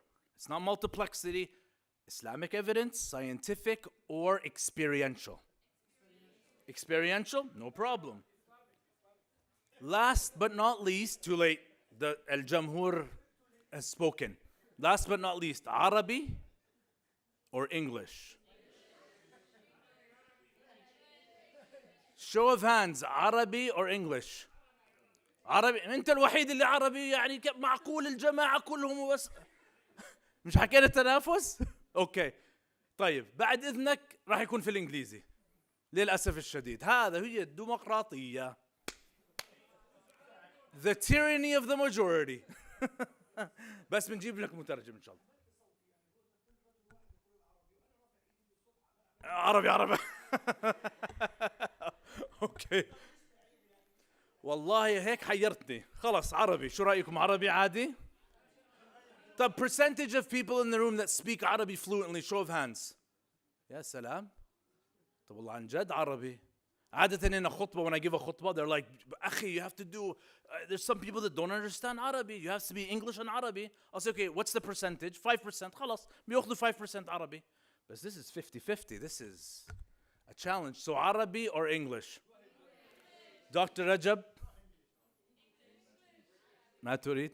I'm seeking for permission for you to say English. Because إذا بلشت أحكي عربي بيطلع الفلاحي وبصر إيش and then Dr. Abu Ras is going to be like, oh فضحنا قدام العالم. Come on, speak a little مدني. Okay. So let's, Dr. Human, English? خلاص English. All right. What's that? Canadian English. So here's the thing. I was going to thank everybody in a very heartwarming way. I even had a story about gratitude and something to do with me taking the wrong passport on the way to the airport and my wife identifying it and all that, but I'm not going to say it, okay? And I'm not going to thank you. None of you. I want to thank those who brought you here. First and foremost, Allah subhanahu wa ta'ala. You know, a lot of times we just say that. And our hearts are full of ghafla. And we forget. Bifadlillah, right? Then, the Prophet Muhammad sallallahu alayhi wa sallam. If it wasn't for the Prophet Muhammad sallallahu alayhi wa sallam, would we be here? Would we even be encouraged to do any of this? Would any of our past scholars have had their level of whatever level they have? Third, I look out at the audience. How many of you are parents? Show of hands. Okay. So your spouse is with the kids. May Allah subhanahu wa ta'ala bless them. And I'd like you all to look at the camera and give a nice heart out, shout out to your spouses. Okay? I would never do that because me and my wife are cringy about that stuff, right? But we have these secret messages in the talk, and she'll know what it is, right? I'm just joking. I'm just joking. Sorry. All right. So I would really, really, really like you, just for a second, to make dua for your spouse. And yeah, I get it. You got in a fight before you came, and you always spend all this time on the community and all of that. But you know what? They compliment you, you compliment them. It is what it is, right? You can move forward. Okay? Now, sometimes we talk about Islamic psychology as though we need the word psychology to do what we do. And we know we don't, okay? We get that. However, if we've chosen to move forward in this field, then there has to be some sort of systematic way of doing it. Otherwise, we have all these concepts. Dr. Muhammad, 6,000 ayat. Any one of them can be an entire dissertation. So, if we have a framework, I mean, can we have a framework where we all agree upon it? We can, right? Okay, let's prove it. Define Islam. Automatically, we have some divergence and convergence. We have a spectrum. And at the end of the day, Islam means peace, right? Yes, of course, yes. No. It could mean peace, but we don't call it peace psychology. We don't call it submission psychology. I mean, after all, it's al-Islam, isn't it? Right? Islamic from the roots to the fruits. Didn't the Prophet Muhammad sallallahu alaihi wasallam liken us to a date palm tree? There's got to be a model in there somewhere. And again, because you've asked for practical and experiential knowledge, I won't talk about the date palm tree analogy and how you can use that as for a 3D, an integrated Islamic identity development plan. Get it? I-D, 3D. Okay. Spell counseling. 1 L, 2 L's. How about 4 L's? How about a lam? What if we started spelling counseling with a lam? At least that way we wouldn't have that problem, would we? What about 4 lambs? Lens, language, leverage, localization. These are the 4 guiding principles and themes behind the Sunnah-based practice framework. Now, of course, I'm not going to go into full detail into all of them. I just want to provide an indication of credibility. I just want you to walk away saying, you know what? Yeah, maybe, right? Maybe that's a reasonable way of looking at it. Starting with lens. And if anybody sleeps, I'll know that I should hurry up, right? So, if you want me to speed up, just pretend like you're falling asleep. You want me to slow down? Don't worry about it, I won't. The Latin term for lens is lentil, right? Anybody know that? Okay, why? Because it looks like a lentil. That's a dal for the Urdu speaking on the right. Adasa. In the Quran, adasa comes once, just once, in this verse. See the connection? أتستبدلون الذي هو أدنى بالذي هو خير? Are you going to replace what's worse with what's better? فضل كلام الله على كلام البشر كفضل الله على البشر. The comparison between the words of Allah and the words of men is the comparison between Allah and men. Is there a comparison? So why would we use anything else? That's the lens. Psychology is just a lens. It can be broken. It can diverge, it can converge, sure, but it's just a lens to understand Kalamullah. And I believe Sheikh Amin is not here. Good. Wants to be in trouble. He made it clear, didn't he? He said he called it something. Khabar al-Sadiq, right? The people of the past. The Prophet Muhammad sallallahu alayhi wasallam. What more do we need? When Sheikh Dr. Malik Badri rahmatullahi alayhi wrote his book, see the underlying factor there? Partly or totally abandoned by their Western counterparts. Are we really going to pick up their garbage? This is where the social work comes in. Because when I started off in a lot of this stuff, social justice was still optional in psychology. It's why I went to a PhD in social work, not in psychology. And you got to understand, in my province, a master's is the terminal degree to register. So yes, at the end of the day, it is my professional duty to be critical. So how many years later, and there's finally an apology for the racism in the United States against black people, and it changed everything. In fact, it may have even triggered a crisis according to Kuhn's stages of scientific revolution. That woke you up, didn't it? Oh, sorry, I'm just joking. I'm really trying to impress Dr. Rajab here. Not because I need a job, but because I really want to impress you, because you have better suits than I do. But the whole idea is this. Why do we keep asking ourselves the question, would the predecessors accept Islamic psychology as credible? We need to be asking how many of them would be canceled today.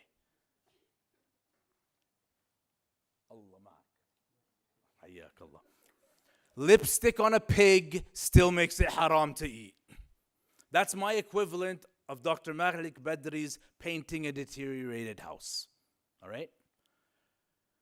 So let's move into it. Language. We have lens. Get the lens? Is the attitude clear? Is it clear where I stand, my positionality, my paradigm? Now it's about language. Take a look at the difference. This is for the Arabic speakers. Can you see a discrepancy between the English translation of "it was just a personal opinion of mine" and "I do not find it to be of any use"? Is there a difference between findings and opinions? Can you turn off the light?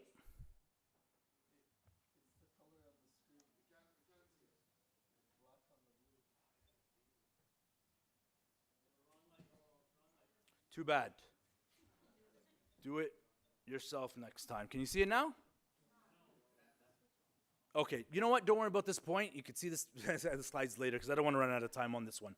There is usually, we already know there's a problem in linguistic translations, right? So the whole idea is we are desperate for dual domain expertise, as I think Dr. Rania was talking about. But we also need methods and models to help transition the dual domain expertise, starting with, in my mind, dynamic bilingualism. Do you notice how when we talk, we don't just speak one language? And I don't mean language switching. I mean, we throw in ta'aruf, we throw in akhlaq, we throw in all these terms, and they mean something in context. And we could talk about discourse analysis, we could talk about semantics, linguistics, all that kind of stuff, and we'll come up with some amazing stuff. But right now, in order for my framework to work, requires dynamic bilingualism, which means a lot.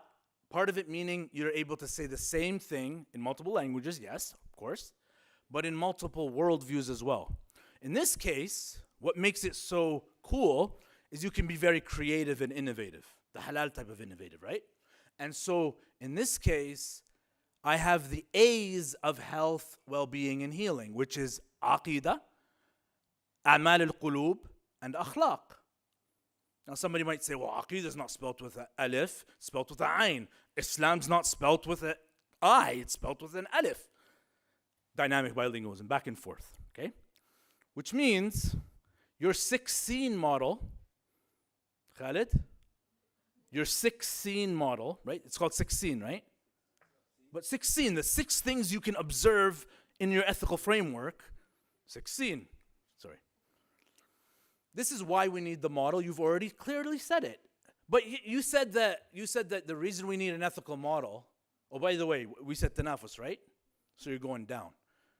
You said that the reason we need an ethical model is because it can harm people, right?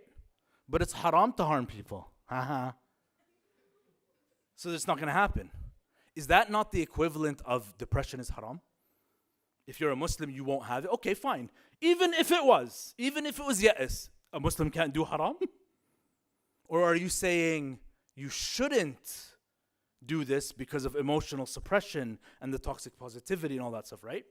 So the whole idea is we need to recognize that it's not just about halal and haram. Ya ammi, we are at risk of hypocrisy. There's nothing worse. Dark al-asfali min an-nar. So we need some sort of ethical model to protect ourselves and others. And this is it. Right here. 4 hadith for akhlaq and 1 hadith for nifaq. Akhlaq minus nifaq. Akhlaq bidun nifaq. Does anybody disagree that if you were to follow these 4 principles, you would be engaging in healthy behaviors with others? Now we could spend the whole day explaining each one of them, right? Whoever believes in Allah and the last day, من كان يؤمن بالله واليوم الآخر فليقل خيرا أو ليصمت. I would love nothing more than to plug something into your brain and just pull out everything that comes up instantly for you. What does that mean, speak good or stay silent? What does it mean when you say, love for your brother or sister what you love for yourself? Or to leave what doesn't concern you? Could it be that competence could have something to do with تركه ما لا يعني, or فن التغافل as an intervention. And when we say don't get angry, have you ever found yourself, the therapists in the room, boiling and starting to slowly, emotionally losing it in session? You don't think that's a problem? You don't think you get triggered? Now, you cannot simply say to a therapist, don't get angry, or love for them, or that. We break these down into general principles. But what you can say, you can be proscriptive. It's hard to be prescriptive in therapy. This is what to do. But there's definitely a wrong way of doing it. Don't lie. Don't break a promise. Don't break a trust. And if you quarrel, first of all, don't quarrel. But if you do, don't do it wickedly. Can you see this play out in reality?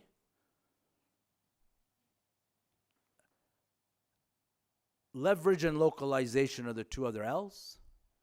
And how it applies to other things. I'm not going to go into too much detail here, but I'm going to say that where this shows up in the Sunnah-based practice framework, first of all, it is the Sunnah-based practice framework. And you know what I did there? I did something that Dr. Rothman and Dr. Rasul both did. I went and I chose the biggest term possible to take over. What was the approach called? The Islamic psychology approach?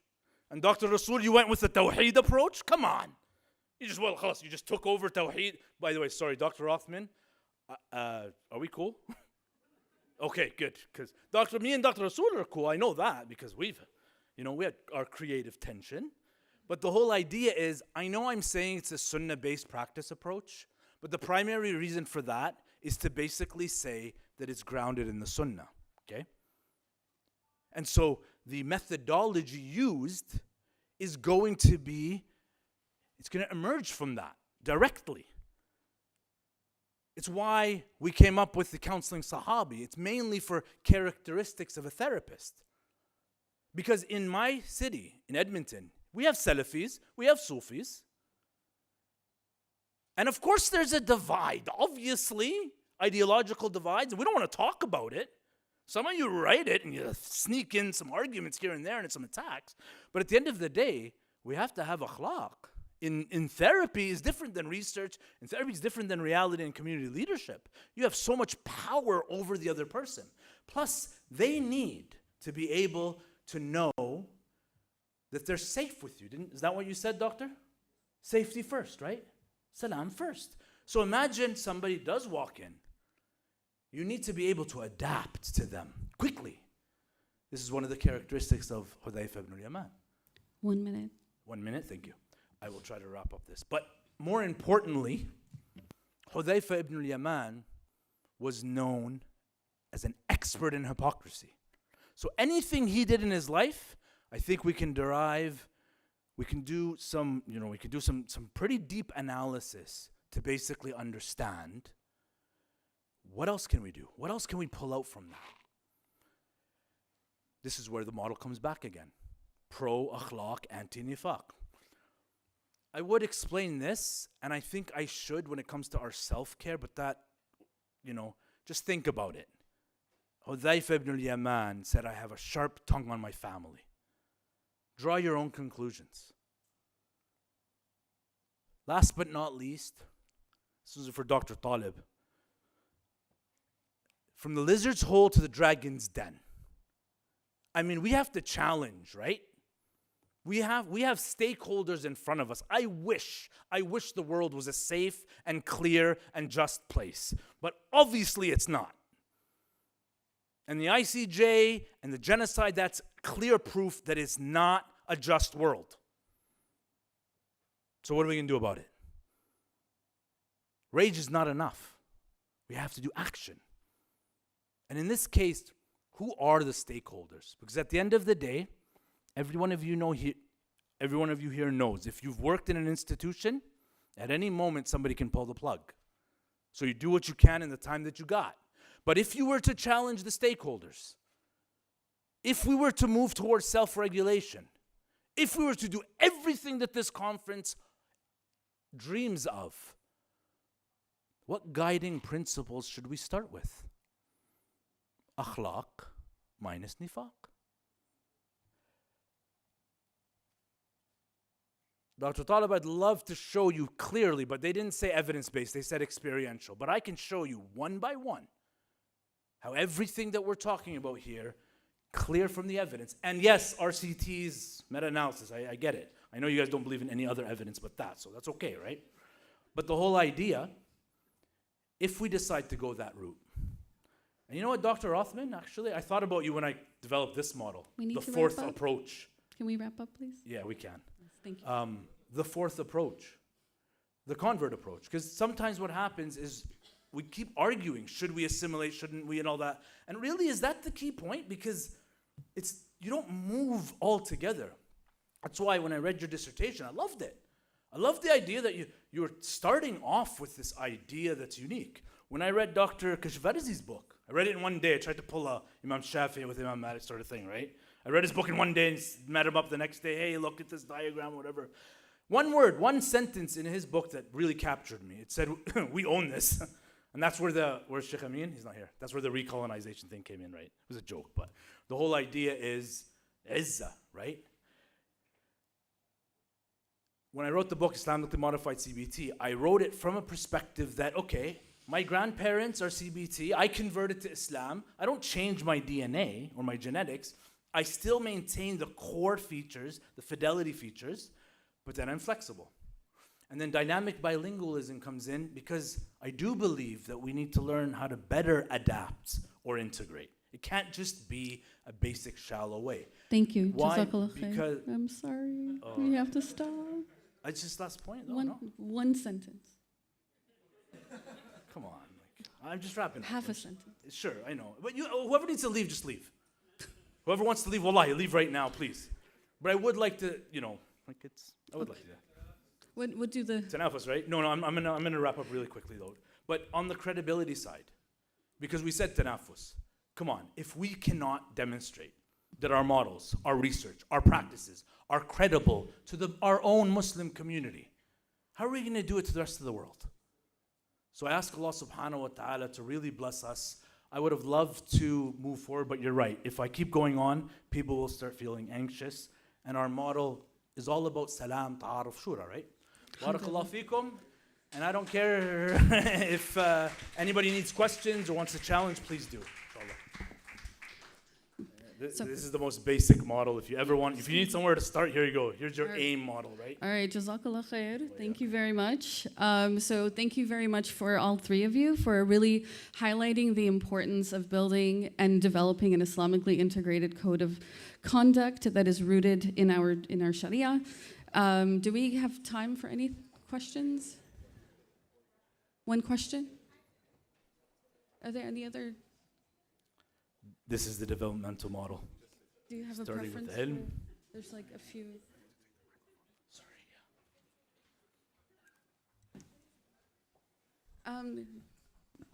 Let's get Dr. Hamad, because you've already asked Dr. Wahiba.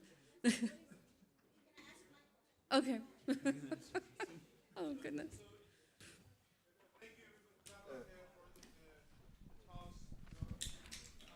One thing I wanted to kind of ask is psychology and psychiatry tends to be really individually focused, and the individual defines kind of the ethical guidelines and where is their ethical issues, is their chief complaint, if you will, with few exceptions. When you do couples therapy, you treat the union as a dyad. When you do family therapy, you might have a systems approach. My question is, how much is the Islamic framed ethics going to go beyond the individual and think about the community or the mesostructures or even the population? And so I would challenge you guys to think about that, not just about the individual as they frame it. So as an example, there's a case example, if you have a malignant narcissist who's coming in because whatever, they're not achieving as much as they want, but they're really hurting a lot of people. Is there an ethical duty for the therapist to work on their narcissism, or is that not the chief complaint? So I would kind of challenge you thinking about the individual versus the community, so forth and so on. The second point I want to make is there's a literature on principalism. You mentioned virtue-based versus principle-based ethics. And the literature critiques, and this is really critiquing Big Camp, because all those ethics are from Big Camp. Non-beneficence, benefits, autonomy, and equity. And the issue with principalism is that you can't choose or favor one principle over the other. So even in the case, if you think of it in the medical ethics, the accepted general principle, the most important principle is do no harm. Yet in public health, we have a harm reduction model. In other words, we'll give needles to prevent, we know they're doing harm, or physician-assisted suicide. That's made legal and now ethical. And so how do you reconcile for that? So I'm cautioning you about the principle-based approach to ethics, because how do you favor one principle to the other? All right. First of all, Mr. Medical Doctor, as psychologists, client always comes first. Always, always, always. Before society, before the profession, before ourselves. Plus, alhamdulillah, we have an amr bil ma'ruf and nahi anil munkar model, right? For psychologists, it's not about do no harm. That's basic, right? For us, it's do no harm and maximize benefit. So when you say about competing principles, client comes first. So one of the core competencies that every psychologist must have is an ethical dilemma model. There's always going to be ethical dilemmas. Where we can definitely benefit in Islamic psychology is understanding when certain principles compete. Like the shuyukh can tell you about when treating OCD. You know when you miss the prayer? Like when you forget how many rakat you prayed? Normally the rule is, right? And then ask the Islamic scholars to talk more about that. This is where I think our principles need to be is tarkahu ma la ya'ni. Leave what doesn't concern you, right? So if the client doesn't mention that they're harm to themselves or harm to others, then why would you be calling the authorities? Even if they did, why would you call the authorities if you weren't guaranteed they were going to get the help they need? Or is it to protect yourself?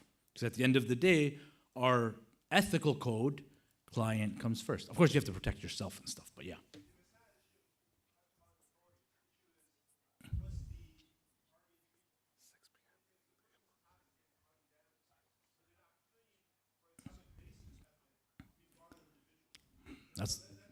That's a great question. And when you're so if we establish an actual regulatory body for Islamic psychologists, that's who would have to decide, because every province is going to be different. For example, you said that ethics is the majority of the EPPP, the exam that psychologists write. Yes, ethics has the majority percentage of the exam. In that exam, it says bartering, for example, bartering is totally bad. No, can't do it.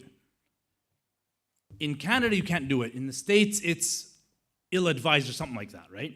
Now, things get more complicated when you start adding cultural factors. Because right now, the Code of Ethics in Canada, for example, the Canadian Code of Ethics, when it comes to dual-role relationships, it not only says that it's preferable and expected in non-dominant communities, for example, immigrant communities, indigenous communities. Now, when you hear that, you think, oh, wicked, it gives us an easier thing. In my mind, I don't know, Dr. Rania, if you would agree or not, it's a neglect of these populations. Like, why is it very clear that dual role relationships are bad when it comes to white people, but when it comes to everybody else, it's okay? And I don't think it's an understanding of our communities. I think it's a way of just saying, yeah, we don't care. But that's the social worker in me. The psychologist in me says, no, the CPA, Code of Ethics, Allahu Akbar, it's great. Hope that answers partially the question. Jazakallah khairan, Dr. Qasqas. Thank you so much, Dr. Salami. Thank you so much, Dr. Zamzami. And thank you so much, Dr. Mahmoudi, for moderating in an excellent way. We're ending the session for today. We're ending the symposium today. But wait a minute. There are some announcements that need to be done before you guys leave. First and foremost, we want to thank, honestly, all the moderators, all the panelists, all the scholars, all the people that are working with the back the things behind the scene, all those who are taking photographies, filming, all those who are watching online. There's a lot of people watching online as well. So really, it's been such a joy to be here. I want to specifically thank Sister Sabika for the amazing work you've done, and also Sister Esra. We have some colleagues in ISIB who's been helping out as well, so I know they're watching from the home. So Sister Alia, Sister Mediha, and Sister Dania, thank you so much for the excellent work you guys are doing, and everybody else. Also to Dr. Hamad Keshavarzi, and also to Dr. Khaled Al-Zamzami and the rest of the organization team, and of course Dr. Rajab Shenturk for opening up this beautiful university of Hamad Bin Khalifa and the College of Islamic Studies for us to have these discussions connected to Islamic psychology. And we do have Adab al-Ikhtilaf. So definitely we will have a round table discussion tomorrow where we're going to reflect upon certain things. And Adab al-Ikhtilaf is part of our journey as people who are interested in this field. Some other things I want to share with you guys. At 6 p.m., there will be an introduction session for the master program in counseling psychology. So for all of you who would like to apply, specifically the Qataris, there's still time for application, if I'm not mistaken. For those who are internationals, it's already done. Sorry? Those who live in, I'm so sorry, I shouldn't say Qatari. Those who live in Qatar, my sincere apologies. There is an introduction session where some of the people who are behind the program will introduce the program, the different modules, the syllabus, etc. So that's at 6 p.m. in this auditorium, or conference room number 1. All right, perfect, thank you. So that's one information. For all of you who are taking the bus back to the hotel, all the scholars and participants and moderators, Sister Sabika will show us the way after the symposium session for today is over. Tomorrow, this bus will start picking us up from the hotel at 7:45, so be there sharp, please, or else you might need to fix your own way here, you know, whether you want to take a taxi or something. And yes, what else? Yes, after the session symposium is ending tomorrow, we want all the participants, all the scholars, and all those who moderated different panels to be here, because we're going to have a round table discussion. And according to the vision, as Dr. Hamad has mentioned to me, the thought is to do some Doha Accord with regard to a couple of questions and what defines Islamic psychology, what would be the scope of Islamic psychology, etc. So we're trying to find a way to have a great discussion and hopefully write some manifest or some ideas and statutes that we can all sign in. So this could be a historical moment. We call it the potential Doha Accord. So this will be after or maybe something else. We'll see. And this is a closed session, by the way, so it's only for those who have an invitation.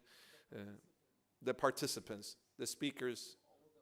Yeah, so all the speakers, we really appreciate if you guys stay here after the symposium is over. All right, I think that... And after the public symposium is over. Sorry, I should clarify even more. So after the public symposium is over, then please, all the participants who have been part of the different sessions, please stay here, inshallah. All right, dear brothers and sisters, excellent colleagues, excellent esteemed scholars. I want to end by, if I may, I've written a little poetry here to summarize the discussion here. Can I just wrap it for you guys before we end? Is it okay? All right. Because I was inspired by all the presentations, so I'll try my best. All right. Oh. All right. Are you with me?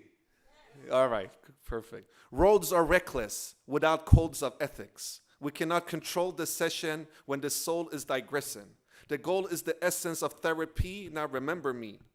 The remedy against maladies of modernity is ethics built upon a natural disposition. Sensitivity, screening, support, safeguard, synthesis, supervision. The 6S is an amana. Escalate from nafs al-amara, lawama, maulana, irada, strengthen the will. New Age spirituality, ecstasy pills. Without tazkiyat an-nafs, you'll be next to be killed if you do not have ethics based upon wahi, sahih. That was a little bit it. I hope that was good. All right, brothers and sisters, we're trying our best to connect, and we will see each other later tomorrow, inshallah. At 8:30, we'll start sharp again. I wish you all a great continuation of your day. And from the behalf of Hamad Bin Khalifa University, College of Islamic Studies, the International Association of Islamic Psychology, Khalil Center, and the International Students of Islamic Psychology, we want to thank you all for all of your contributions, all of your excellent questions, and from all the participants. And we'll see each other tomorrow, inshallah. It's been a joy and honor to be with you all, and we wish you all a great continuation of your day. Jazakallah khairan, everybody. Assalamu alaikum wa rahmatullahi wa barakatuh. Mah salama.